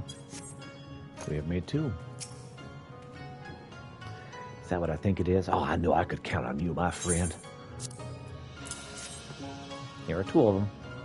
Just like you asked for. Excellent. I will not spoil the moment by looking upon them here and now. No, I'll deliver the dresses to Hanamachi at once. You have my most sincere gratitude for all you've done for us. Pray do not miss the festivities. I'm quite certain it'll be a spectacle for the ages. Of course.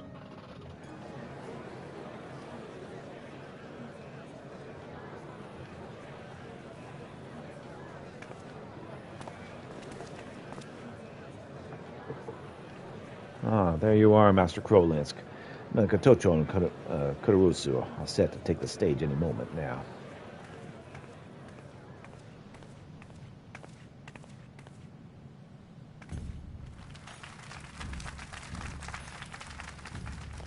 Oh, just look at him, my friend. If such a thing was possible, I could swear the two angels descended from the heavens to stand before our very eyes.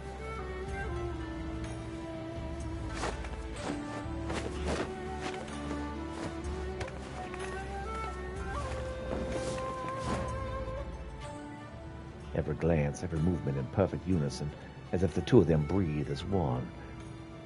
Is this still our mortal world we live in? Pray, pinch me, friend. That I might be certain I've not been spirited away to a land of dream or fancy.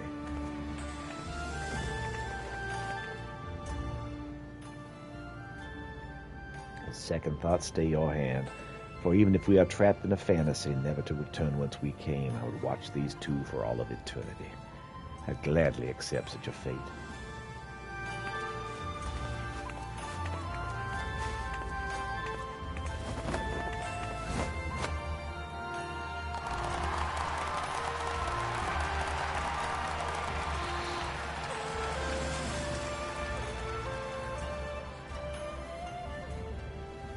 And that is how dancing should work.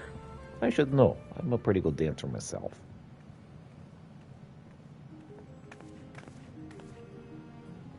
I have no words for the beauty I just witnessed. It's as if I'm lost in a dream from which I hope never to wake. You could thank Master Krolinsk for that.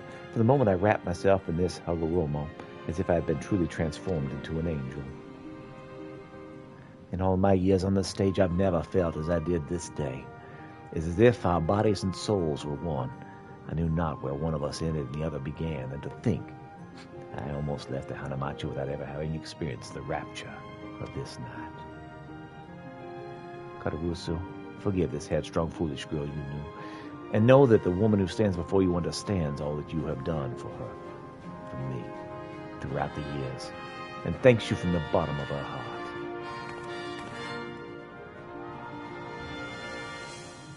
It would appear our contest has ended in a draw. I would not have it any other way. Once I dreamed of the day when I would surpass you, but today a new dream is born inside of me.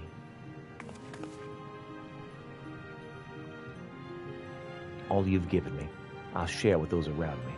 The young Master Krolinsk, and all those Kagane, citizen, wayfarer alike, who would honor me with their patronage. The Flower District will be in safe hands. Farewell, my dear sister, and may happiness fill the rest of your days. Thank you, my dear. But let us say the farewells for a proper occasion, shall we? Or is the shining star of the Hanamachi in such demand that she would refuse an invitation to perform at my ceremony?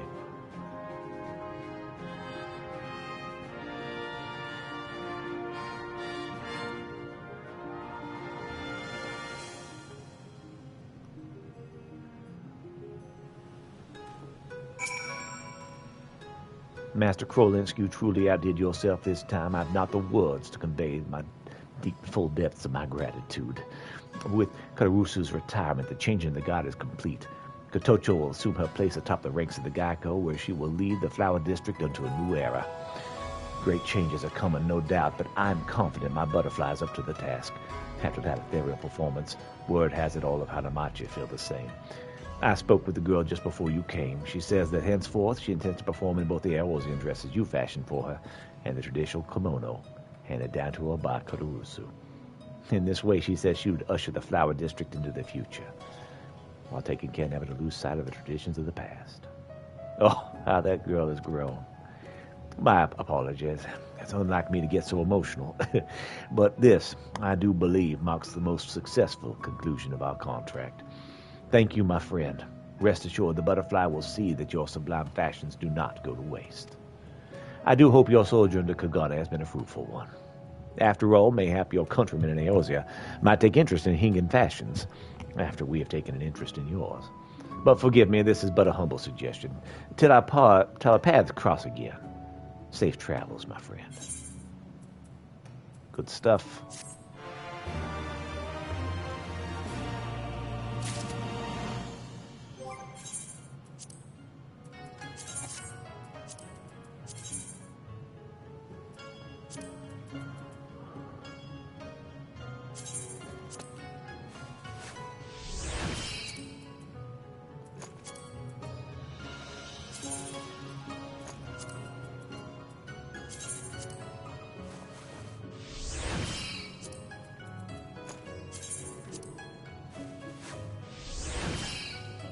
All right.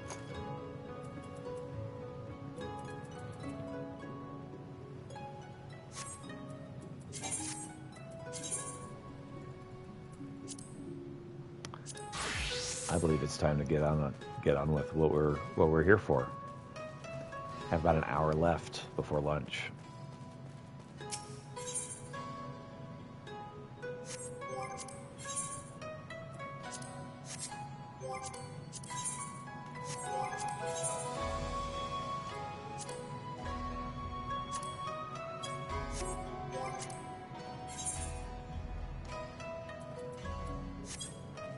You know what? Let's just wander about. Set up all these things that are here.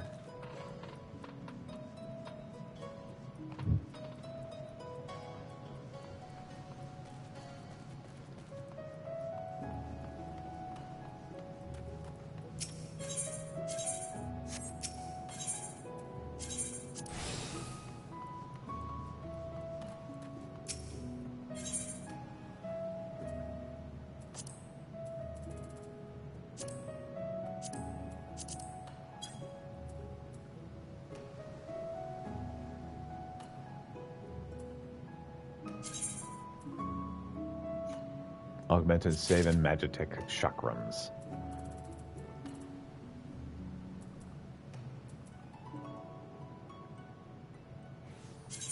Augmented headgear of aiming as well.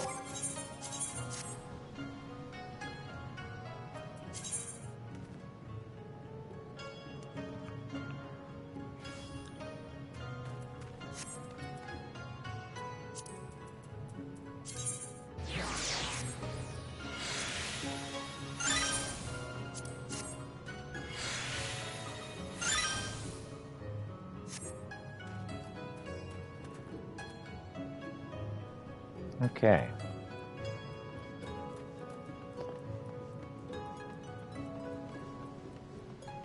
Let's talk with Byakudan.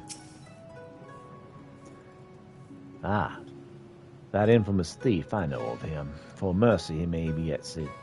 For mercy, he has not yet seen fit to trouble those of lesser means like me and my associates.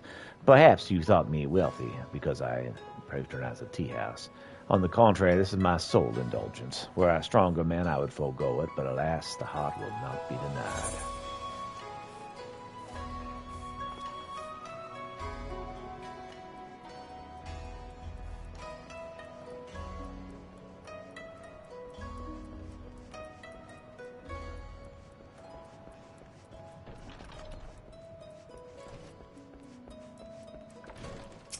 Urukai. Too long have I been since I shared a pipe with an Asian. How fortunate Oh, you've no desire to smoke. Only talk of the wolf burglar. I see.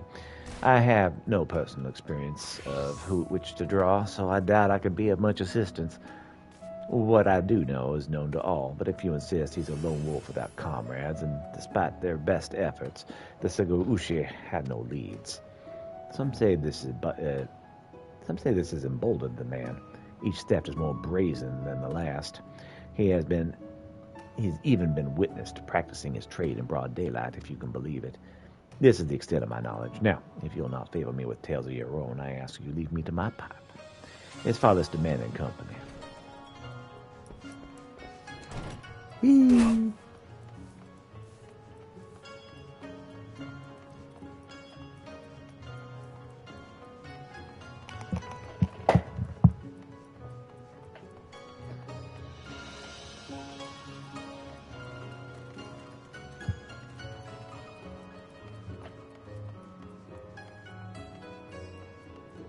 Preening Pundit. I say, the Kagane wolf burglar, must you sully my ears with that rapscallion's name as I attempt to take a moment to relax and take in the fresh air? Bah, it's no use, the moment's ruined. I too fell victim to that wolf's villainy, like so many others. Oh, if you'd seen the vase before he took it. Oh, if any injustice in this world, he would have paraded through the streets and bought alive and turned corner toad.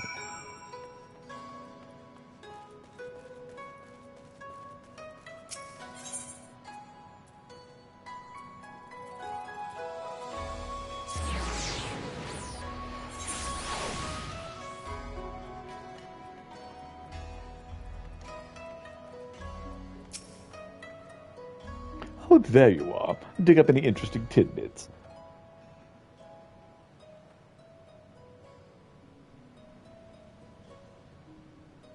So he's getting bolder by the day, is he? Well, if there's anything I've learned from the following inspector around, it's that overconfidence is liable to get you smacked upside the head by your mom and her magic frying pan.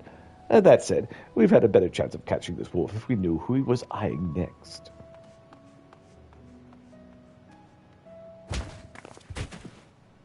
God.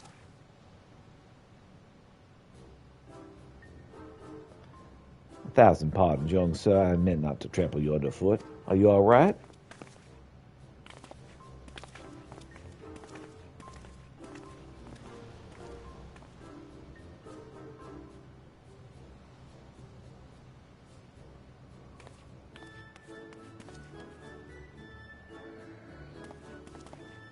That was odd.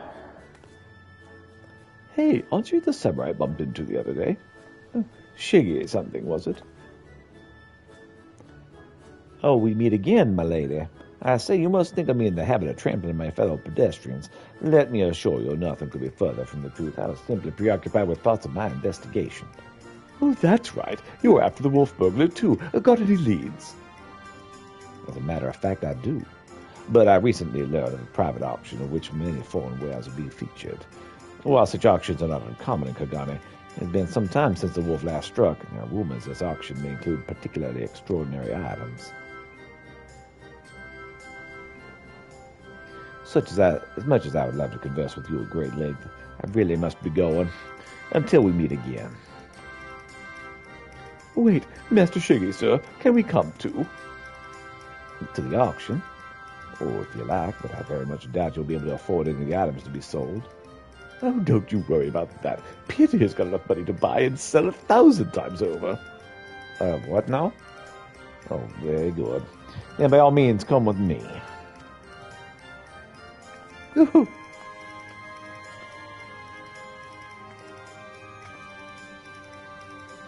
Oh, calm down. You'll be fine. Just spend a little money. You needn't spend $1 million right off the bat. Maybe give it a minute.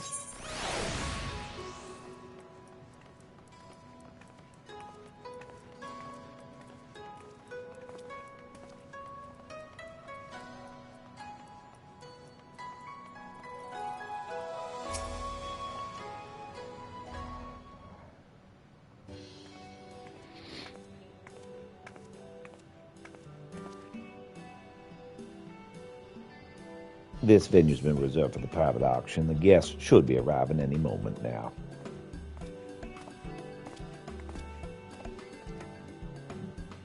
I remember you. Master Akabono, was it? Well, if it isn't the inspectors, I did not know you'd be joining us. I presume you'll come to watch for the wolf, but should you see anything you like, I know that we have money exchanges on hand to assist those who wish to spend foreign currency. I must warn you, however, that you should we desire the same item, I'm not one to surrender without a fight.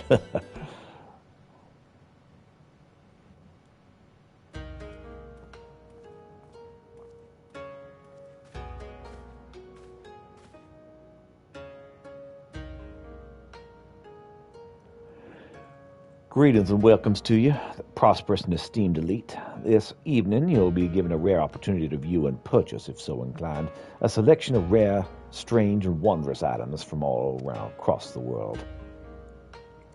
Without further ado, I give you first a queer, misshapen fiend captured in the mountainous wilds of Yansha.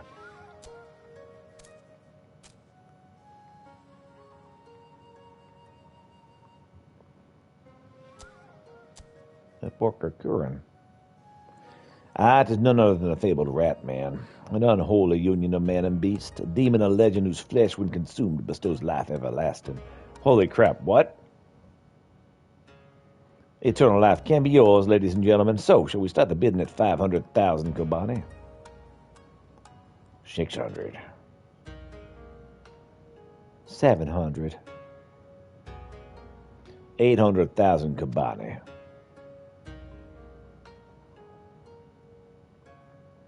800,000 Koban. Going once, going twice. Sold to Master Albano. Let us proceed to the next item up for bidding. Understand, if you eat that person, I'm going to be very annoyed with you. He's not really going to eat him, is he? Yeah, probably. The statue you're about to see is Badakagane from the west, the land of Euzia, to be precise. Now, let me tell you, ladies and gentlemen, statue does not even begin to describe the extraordinary work of art.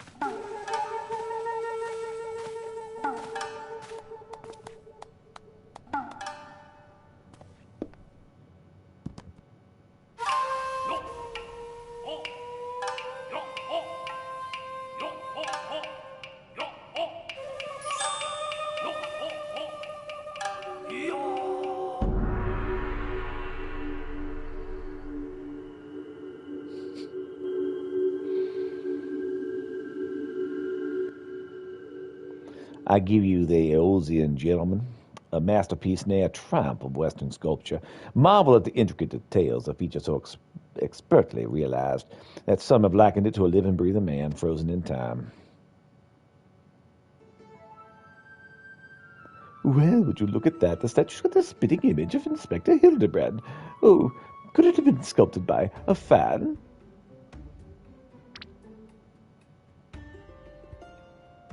Did that trigger the light, or did the statue just twitch? You mean to say you think it might actually be the Inspector, somehow frozen by temporal magics? In that case, I've got just the thing to bring him back to the land of the moving. A bomb? Yep.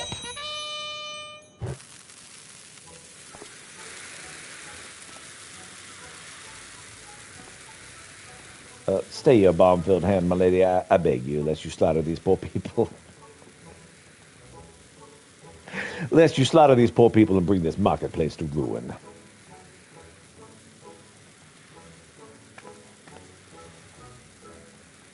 I suppose you have a point. It wouldn't be very Inspector-like to blow innocents to kingdom come.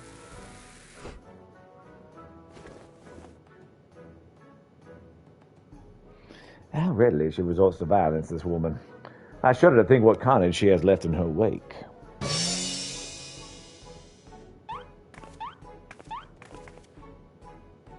Oh, I knew it. That's no statue. That's the general article in the flesh. It probably hit his head when he fell from the sky again. Or perhaps he's gone into hibernation again. Or something.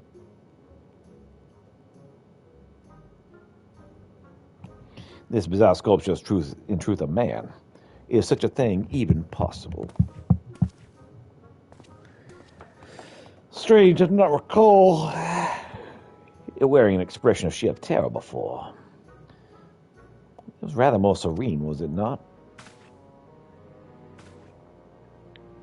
How very perceptive of you. Verily, this is no ordinary statue. It is a heretofore unseen hybrid of sculpture and automaton. Marvel in the way that its features change fluidity and effortlessly. Yes, indeed. So, shall we start the bidding for this one-of-a-kind statue at 500,000 koban? 600. 7. 800,000 koban going to be paid in full here and now. Ha ha! Once more, Master Okabono will not be denied with any challenges claimed to the Aelsian gentleman. We've got to do something, Pietro. If we don't, these people are going to buy the Inspector and maybe eat him.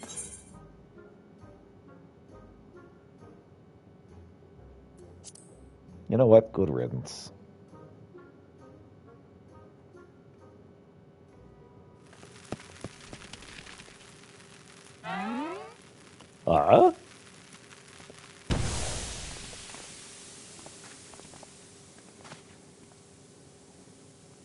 What is the meaning of this?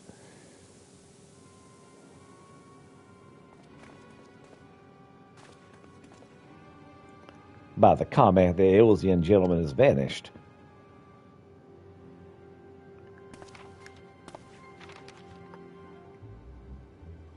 You've been robbed by Kagane Wolf Burglar. Thrice damned owner, he struck again. I saw him. The fiend of wolfless features. He took the statue and ran toward the short pier.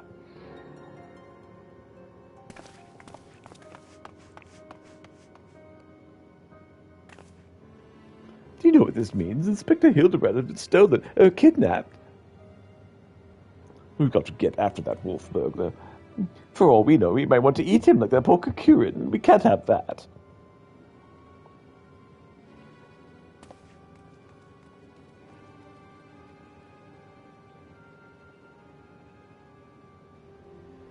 Indeed.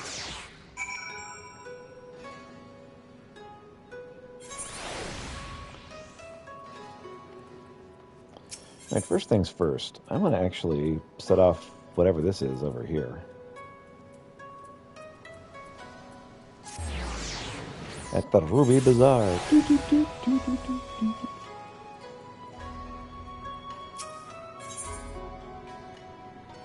The employee of the East Eleanor Trading Company is relieved to see you. Peter Krolinsko, thank heavens. I'm in dire need of a capable adventurer, and I can think of none better. Local officials have been working desperately to keep this confidential, but there is trouble in Kagane Castle.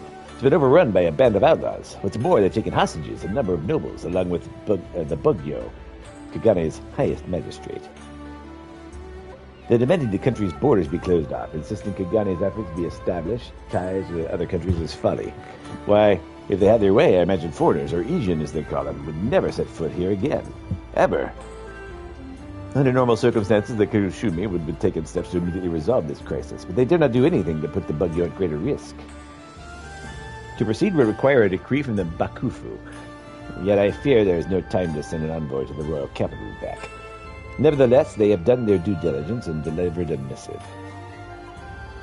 While waiting for a response, they've also called upon the East Alanard Trading Company in an attempt to potentially expedite the rescue of the hostages. As to why it would go out of their way to contact us, well, one of the captives is from Oda. It goes without saying the repercussions of a foreign dignitary coming to harm would be dire.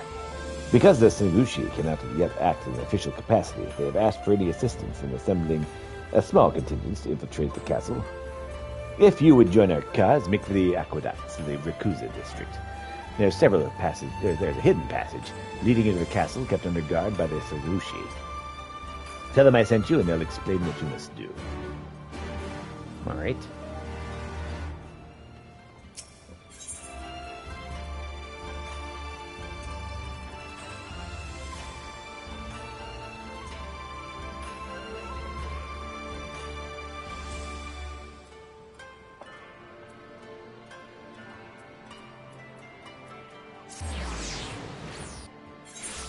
So the airship landing. Patch of the Prima Vista. Yeah, to the tiring room. You know what? Let's go. Oh man, this music. I'm ready. I'm ready for Rabanastra.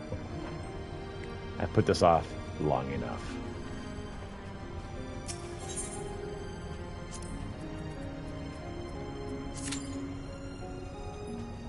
I've registered for the duty. Now, let's go searching for other thingies, shall we?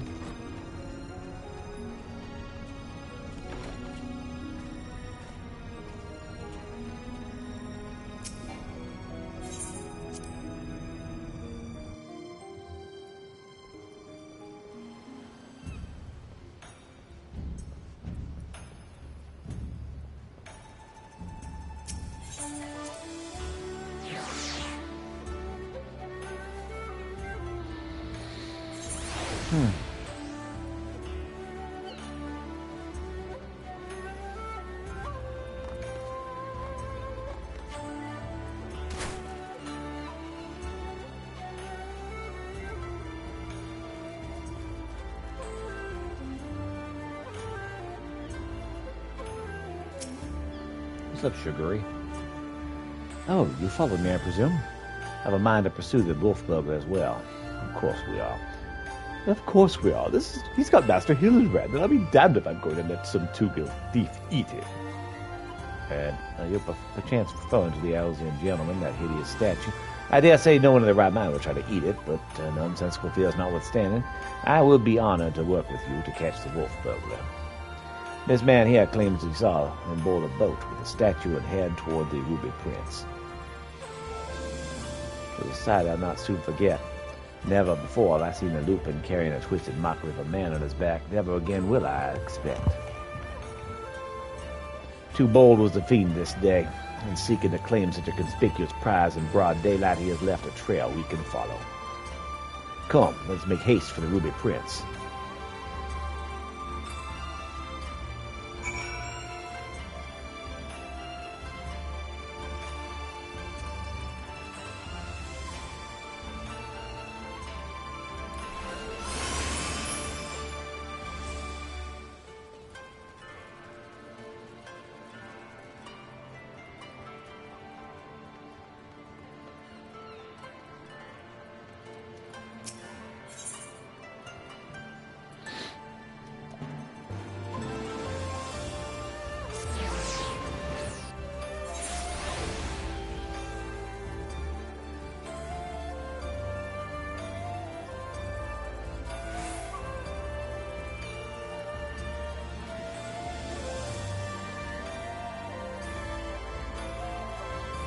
I'm gonna have to go low.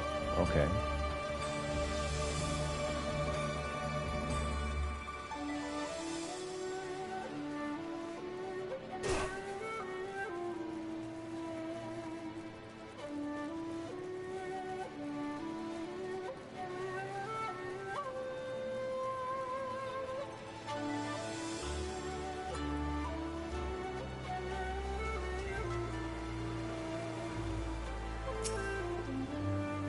Jumi blade.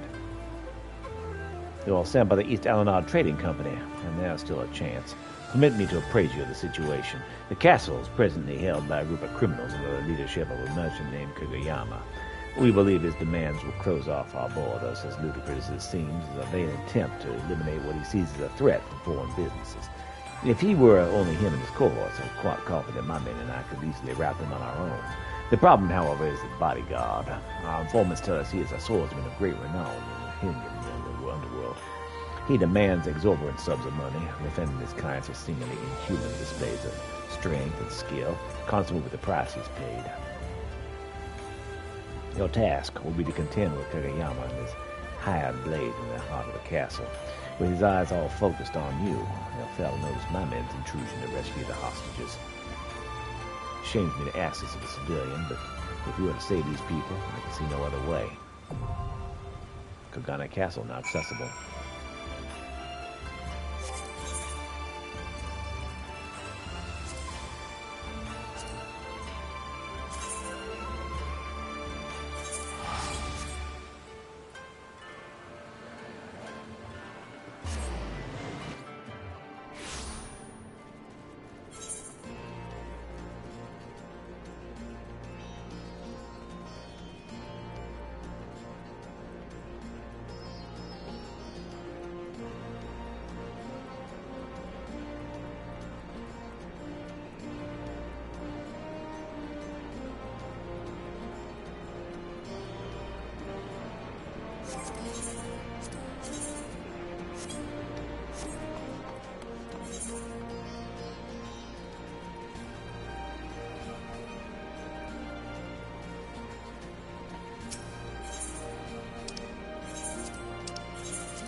The 30-minute mark, I will give up on Rabanastre, and we'll have to do it the old-fashioned way.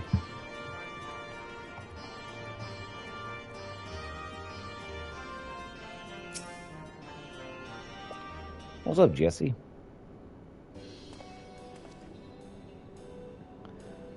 Welcome back, Peter. I'm told you've been blazing a trail for us. The way I hear it, our investigation would have long since hit ground to a halt without you. I realize you're mostly interested in saving the world, but I want you to know how much I appreciate you helping the company out like this. Frankly, we need all the help we can get, with our esteemed president driving headlong into the jaws of danger without a word of warning to anyone. Irresponsible doesn't begin to describe it.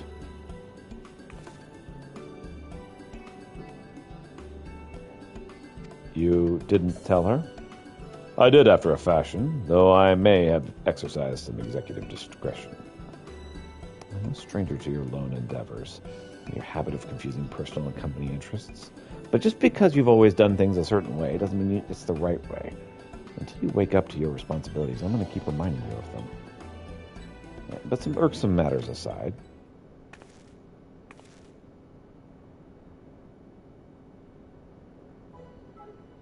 Aren't you just the most adorable little thing?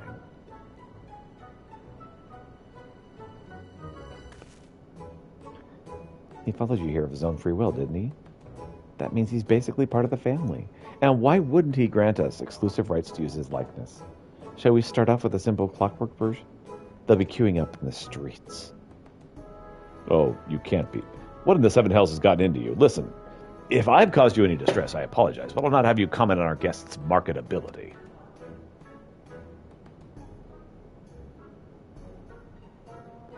Where are Wedge and Big? Where are Biggs and Wedge? Shouldn't they be back by now? Oh, I thought you might have sent them off to an unauthorized mission. Last I heard from them, they said that they were scouring Omega Control for anything useful. Would be a good while ago now, though. I don't like the sound of this. Though we have all the necessary permissions, the area is technically a theater of war, and one littered with unknown elegant artifacts to boot. Something may well have befallen them. We'll best take the Excelsior and go and find them. Leaving again so soon? Nero, Pietro, I want you two to accompany the chief. Make sure he doesn't do anything rash or take any detours. Consider it done. I shall bring him back, even if I have to drag him by the Google straps. Goggle straps? Whatever. Quick. Want to come along, huh? Yeah, it's probably for the best. If we leave you here, Jesse's liable to make a mold of you.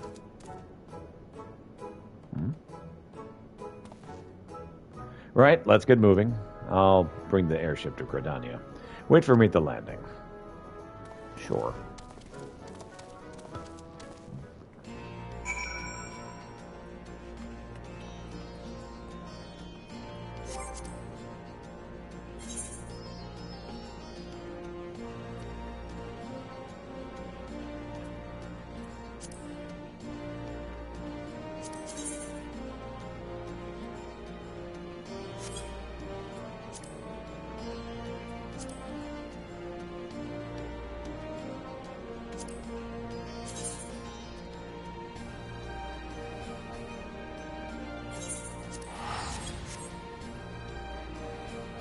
Secret of the ooze.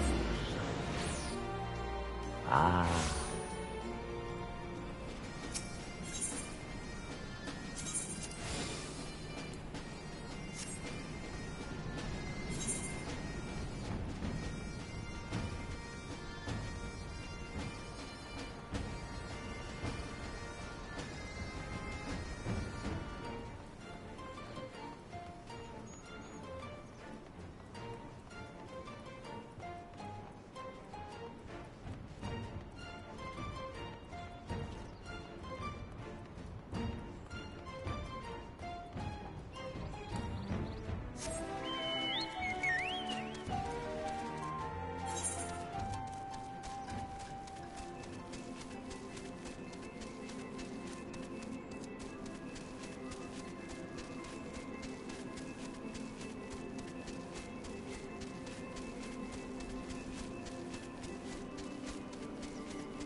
What's up, Sonny? I knew you couldn't resist. Now, before you go slaying everything in sight, let Midnight Dew explain our predicament.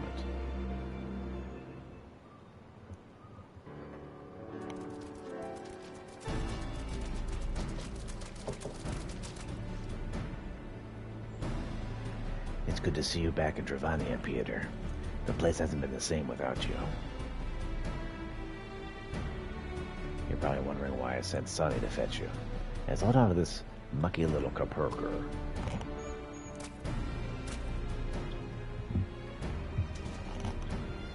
When I saw it come bounding out of the Arboretum, the first thing I noticed, besides it being covered in grime, was how bleeding lively the little sod seemed to be. We had our old friend Edith take a look at it. She reckons that layer of mud is what makes it so excitable. Got this daft seedkin jumping around like a mad paguro. So imagine what it could do to our crops and mud plots. That's where you come in. There should be more of this gunk inside the Arboretum. We have one small problem. It also affects the more troublesome species of flora, making them downright lethal. We want to send Igabith to look into it, but it's not safe with a bunch of botanist-eating plants making a nuisance of themselves. What say you, Peter? Fancy giving him a bit of pruning? Sure.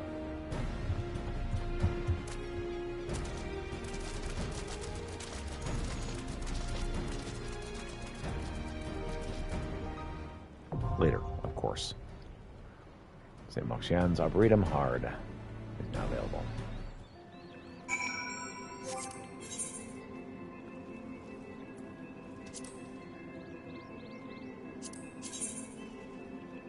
to Gridania. Okay.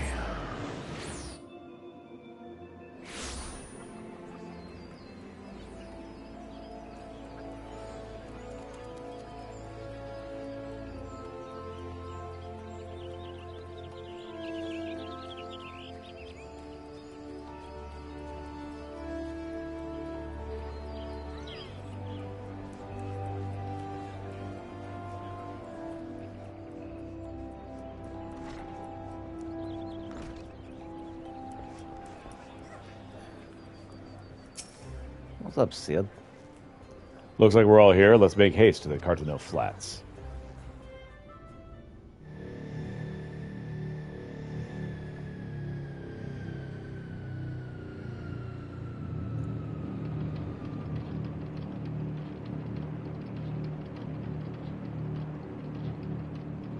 Going ahead to the control room, Peter. We'll follow as soon as we've moored the Excelsior.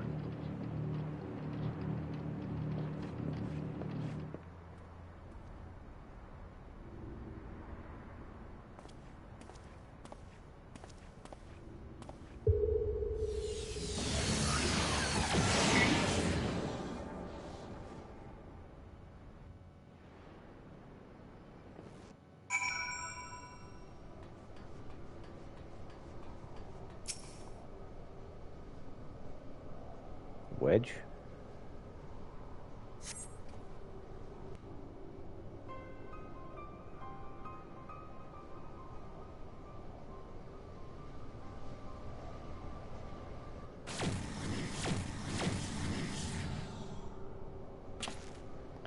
Seven L's. Biggs. Wedge.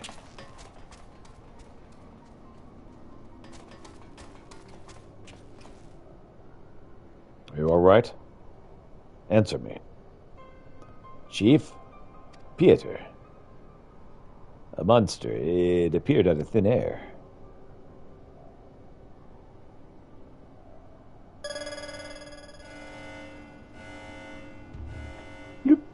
Targets exhibit vital signs. Mission failed. However, Alpha Group members exhibit heightened levels of stress. Objective fulfilled. Omega. You set that thing up on them? Affirmative. I'm able to create simple life forms instantaneously at any temporal and spatial coordinate. Such beings may pose a negligible threat to you. However,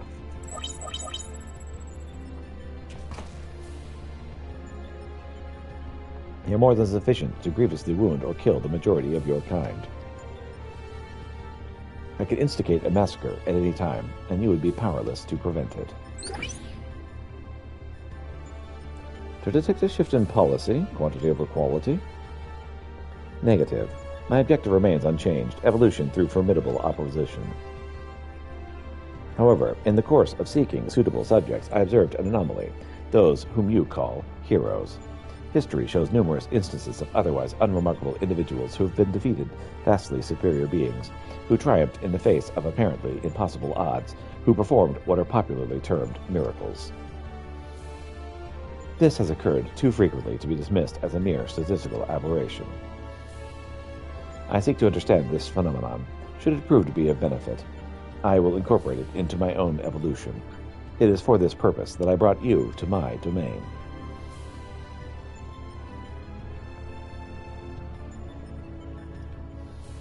So putting on a show at the Yon and planting Alpha in our midst was but part of your grand plan. By your victories, we have demonstrated the selfsame anomaly. You are fit to remain my subjects. You will commence and continue participating in my experiment. Withdraw, and I will commence the extermination of all of your kind. This is an order, a threat, a declaration of war. I am an enemy to all life upon this star. It's actually a planet, but whatever.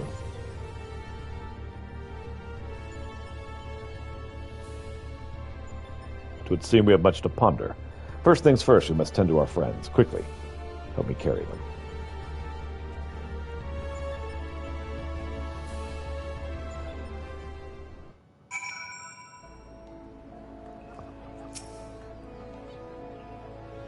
Garland and Alpha took our 2 wounded to the Conjurers Guild. The chief bid me to lend a hand, so I suppose I shall take myself there too. You, meanwhile, are to return to Rogger's Reach and report to Jesse.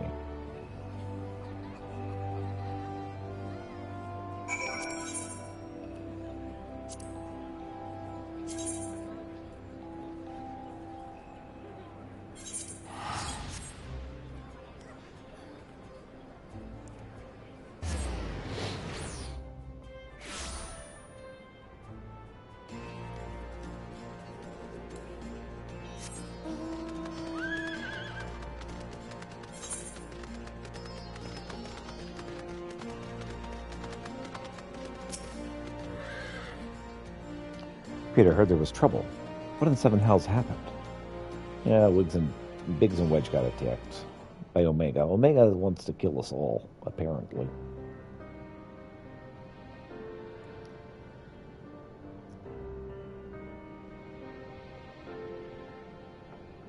What? Omega loosed a fiend on Weggs and Bidge. Toying with people's lives like it was a game? This is madness.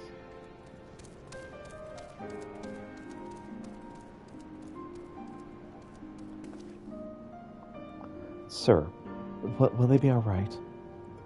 The worst is past, but they still drift in and out of consciousness. They'll remain in the Conjurer's care for time. Then all we can do is wait and pray. Oh, God strike me down for a fool. I should have been more mindful of the dangers. I should never have... Should never have what? Activated Omega. You know as well as I do that there was no other way to defeat Shirnyu. Was this truly any better? All of mankind being held at ransom? And as the one who activated Omega, I bear a responsibility. The responsibility? Just the sort of thing a new you would say. You're deluding yourself, Garland. We are scientists, not heroes. Even you must concede your talents do not extend to combat. The old you understood this far better. He only looked forwards and gave himself wholly to science. And then you changed. You styled yourself a pacifist, started spouting tripe about the proper uses of technology. It was in the wake of your old man's mishaps in Borgia, I believe. Calm yourself. All I wish to say is embrace who you are, a man who devotes his mind to making the impossible possible.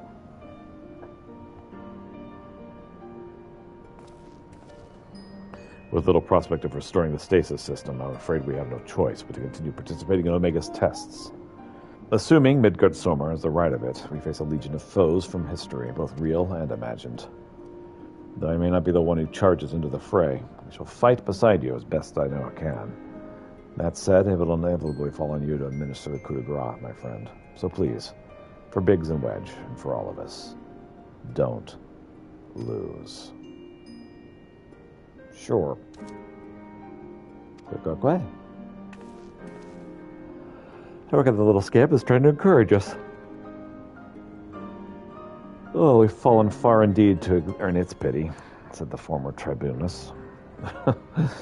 Until such time as Omega next extends us an invitation, you will find me analyzing the data from the investigation. Good day to you. Before they were attacked, Biggs and Wedge discovered a tombstone. I shall examine its contents and make the information available in the terminal over there as I extract it. Feel free to refer to it whenever the occasion arises. There's no telling when Omega will summon us. We must all see as we are ready when it does. Fear not, old friend.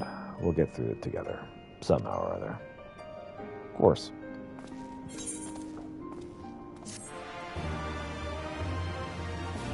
Quest complete.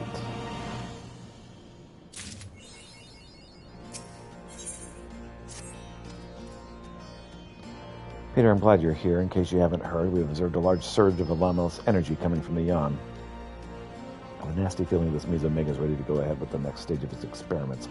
But Master Garland is on his way, so let's hear what he has to say.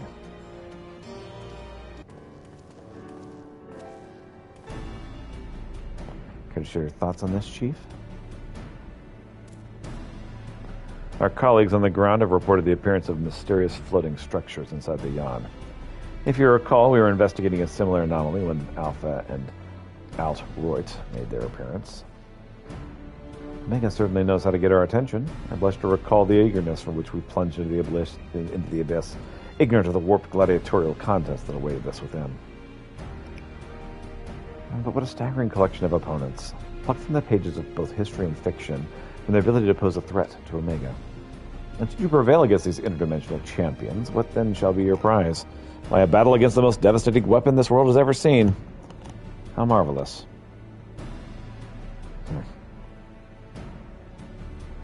He says with eyes aflame. For once I wish you were being sarcastic. Yeah. Anyway, the energy surges. Based on our previous experience, it seems highly probable as our signal to rejoin the fray. Needless to say, it's an invitation we cannot refuse. Not when the alternative is Omega unleashing its creations on Eorzea. Well, Peter, are you ready to answer the call? Sure. I'm afraid Budge and Biggs won't be answering the calls just yet. They're still mending the ambush from the control center. Yes, of course. You'll have to struggle on without them for the time being. Don't worry, Nero and I will see to it that you receive all the support you need. Defeat is not an option. Where? I do believe Alpha here agrees. Oh, that reminds me. I've got something special for you, little fellow. Come with me.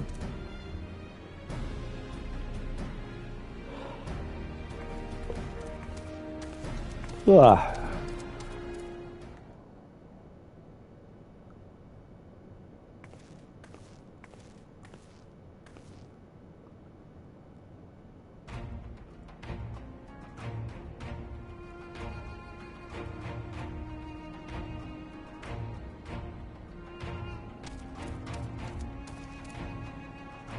Custom-made Ironworks uniform.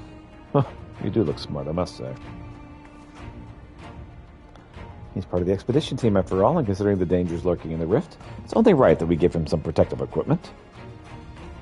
How very thoughtful of you, Jesse.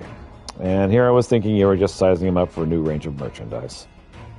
Unlike you, I can do two things at once.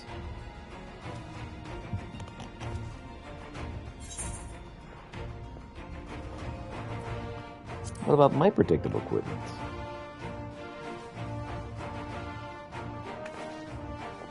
You are a famous hero who can afford his own gear.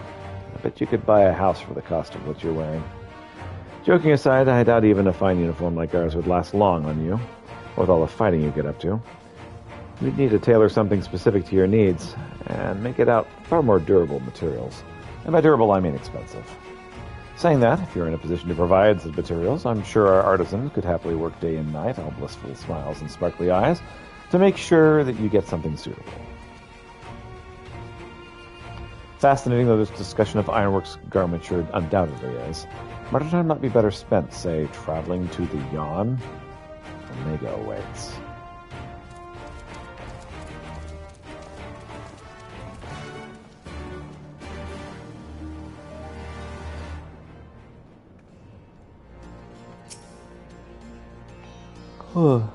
Initializing. Welcome. How may I assist you today? Access the Savage Initiative. Doop. Good day, valued employee. Thank you, as always, for your tireless efforts. Tell me, are you getting enough rest? Are you sleeping and eating well? Are your eyes not blurry from overuse? Here at the Garland Ironworks, your well-being is our top priority. To that end, we've introduced a program to address work-related stress. Dubbed the Savage Initiative, for we must be savage on stress, it adds a touch of relaxation to the daily grind. For its maiden feature, we are pleased to bring you Mending Melodies, songs that soothe body and soul.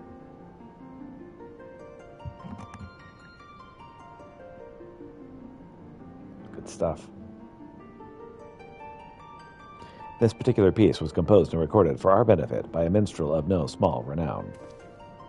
It has been proven to possess potent healing properties and promises to promote happiness, as well as stimulate creativity.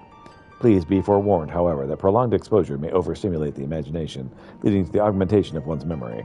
It is recommended you enjoy the song in moderation. With that, I bid you a fulfilling day of striving from freedom through technology. Not the Skip Savage now accessible.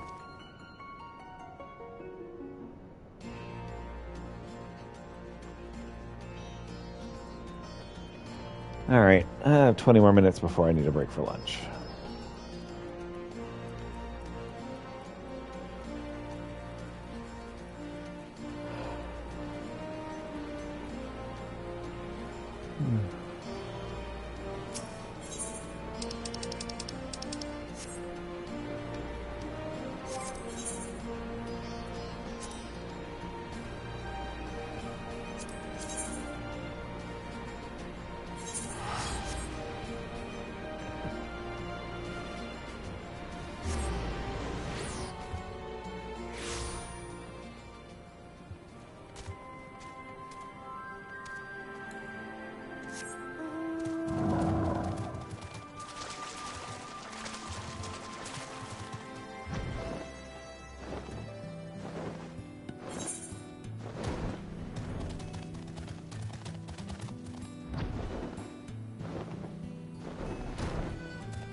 How inviting. I'm ready when you are, Peter. Just say the word and we'll take the plunge. Maybe fight that creature off first, though.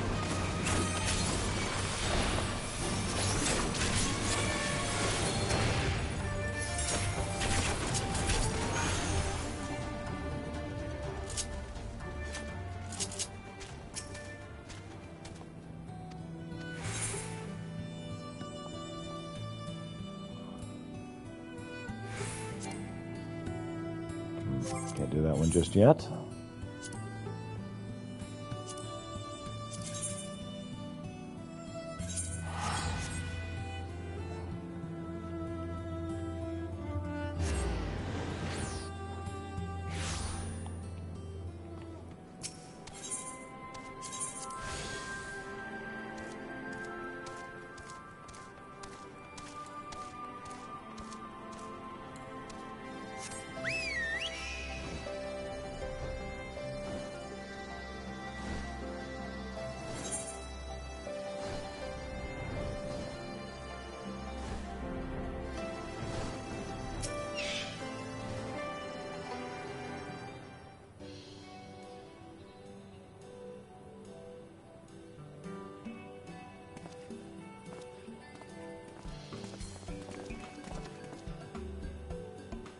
Oh, you three look pleased with yourselves. What have you been up to? I'm glad you asked, Lise, and I'm pretty sure you're going to like the answer. We've been researching.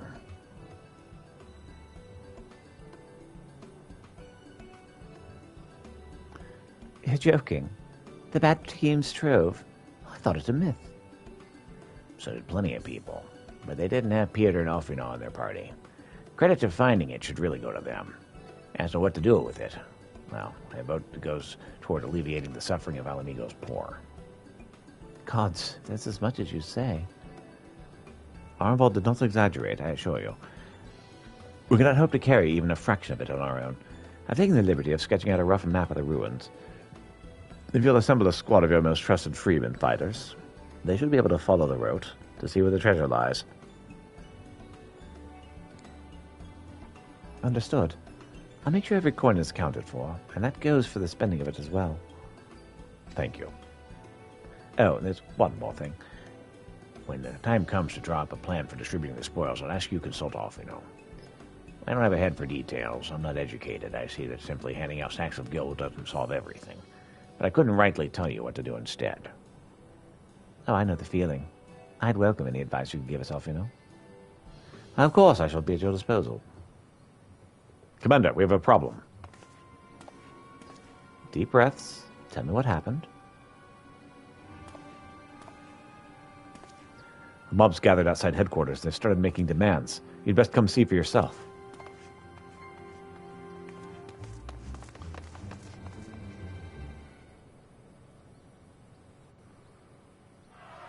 Hi, Kitty. Yes, I know. Step back, all of you! Like hells we will! We know who you've got in there! We're not leaving till you hand her over! Bring her out! Bring her out! What's going on? Someone let slip about Fedora. It's true then! The bitch really is in there! I knew it. I bloody knew it. We demand vengeance! Bring her out! Today we butcher the butcher! Come on, you don't mean that! We'd be no better than the Imperials if you'd all just calm down! Calm down!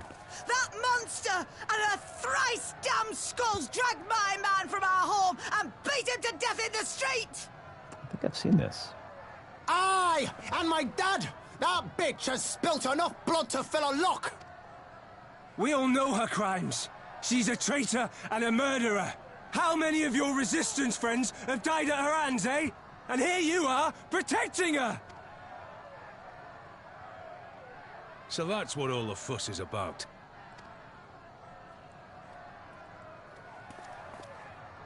Hearken to me, brothers and sisters of Alamigo. Hey, who's this? That's the Bull of Alamigo. Indeed it is. My friends, you are not alone in your anger, your grief, your despair, for it is mine as well. That gnawing pain in your breast, it is enough to bring an old bull to his knees. But I ask you, brothers and sisters, to think not only of the family and friends who were cut down before your very eyes, but to think also of the ones who were abducted, the ones who may yet live. Where were they taken? What became of them? These questions demand answers. I share your thirst for justice, for vengeance, but we will gain only fleeting satisfaction if we give in to our base appetites. We will never know the truth. Now is the time that we, the people of Alamigo, must decide what manner of nation we will build for ourselves, and for generations yet unborn. When they look to our example, will they see a people who held fast to their principles, or one who cast them aside when tried? I say to you, it is our responsibility to give these prisoners a fair trial, that they might answer to all of Alamigo. The Garleans called us savages, and I'll be damned if we prove them right.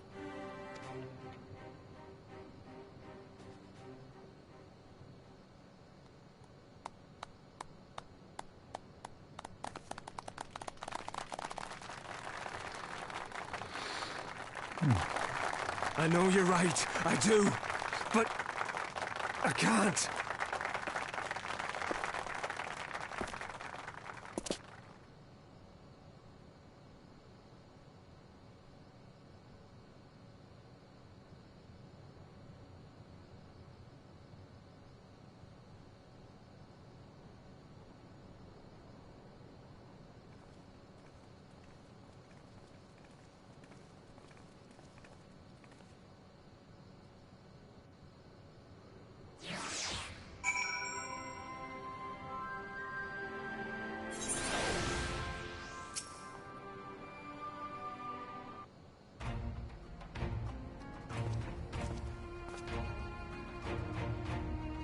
My thanks, Robon. Listening to their anger, I could feel myself being swept away. 'Tis a difficult tide to stem. 'Twas that same rage that brought us to our feet, and carried us to victory. But now the war is over. All the unspent fury is being channeled into vengeance. Aye, and it's not just here. We have reports of mobs forming all over. They've been targeting folk known to have cooperated with the Garleans. It starts with insults most often, then someone picks up a stone, and there's some industrious souls even thought to seek out the graves of Xenos and his officers. It was grim. I want to build a country where everyone, regardless of race or origin, can live side by side in peace. Maybe this time isn't right. Maybe people are just not ready.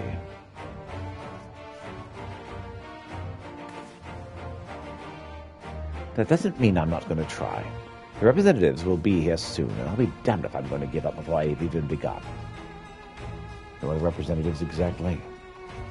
Oh, village elders, refugee leaders, and the like. It wouldn't be right for us to dictate the nation's future on our own, so we've planned a summit of sorts.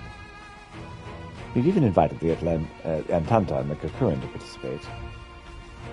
Alamigo stands at a crossroads. and this meeting will decide which path it takes. The matter of Ferdola's sentence cannot be suffered to disrupt proceedings. Then let us execute her and be done with her. She herself asked to be put to death. Nago, I already explained why we wouldn't do that. Sending her to the gallows might satisfy people right now, but where would it end? Would we round up everyone who collaborated, and everyone who didn't resist, and then there would be no one left? We'd be no better than Theodric or Xenos.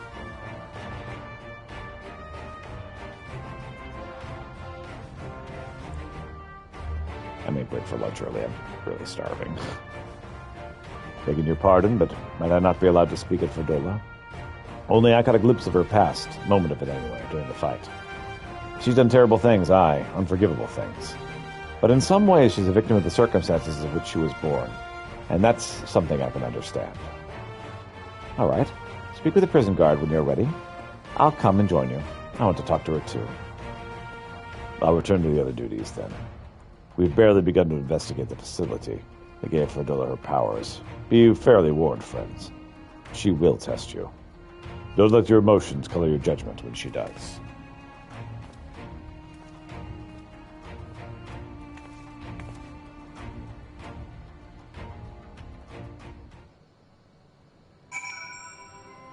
All right, we're going to stop here because I am freaking starving. All right, so I will be back after lunch. Thanks so much for watching.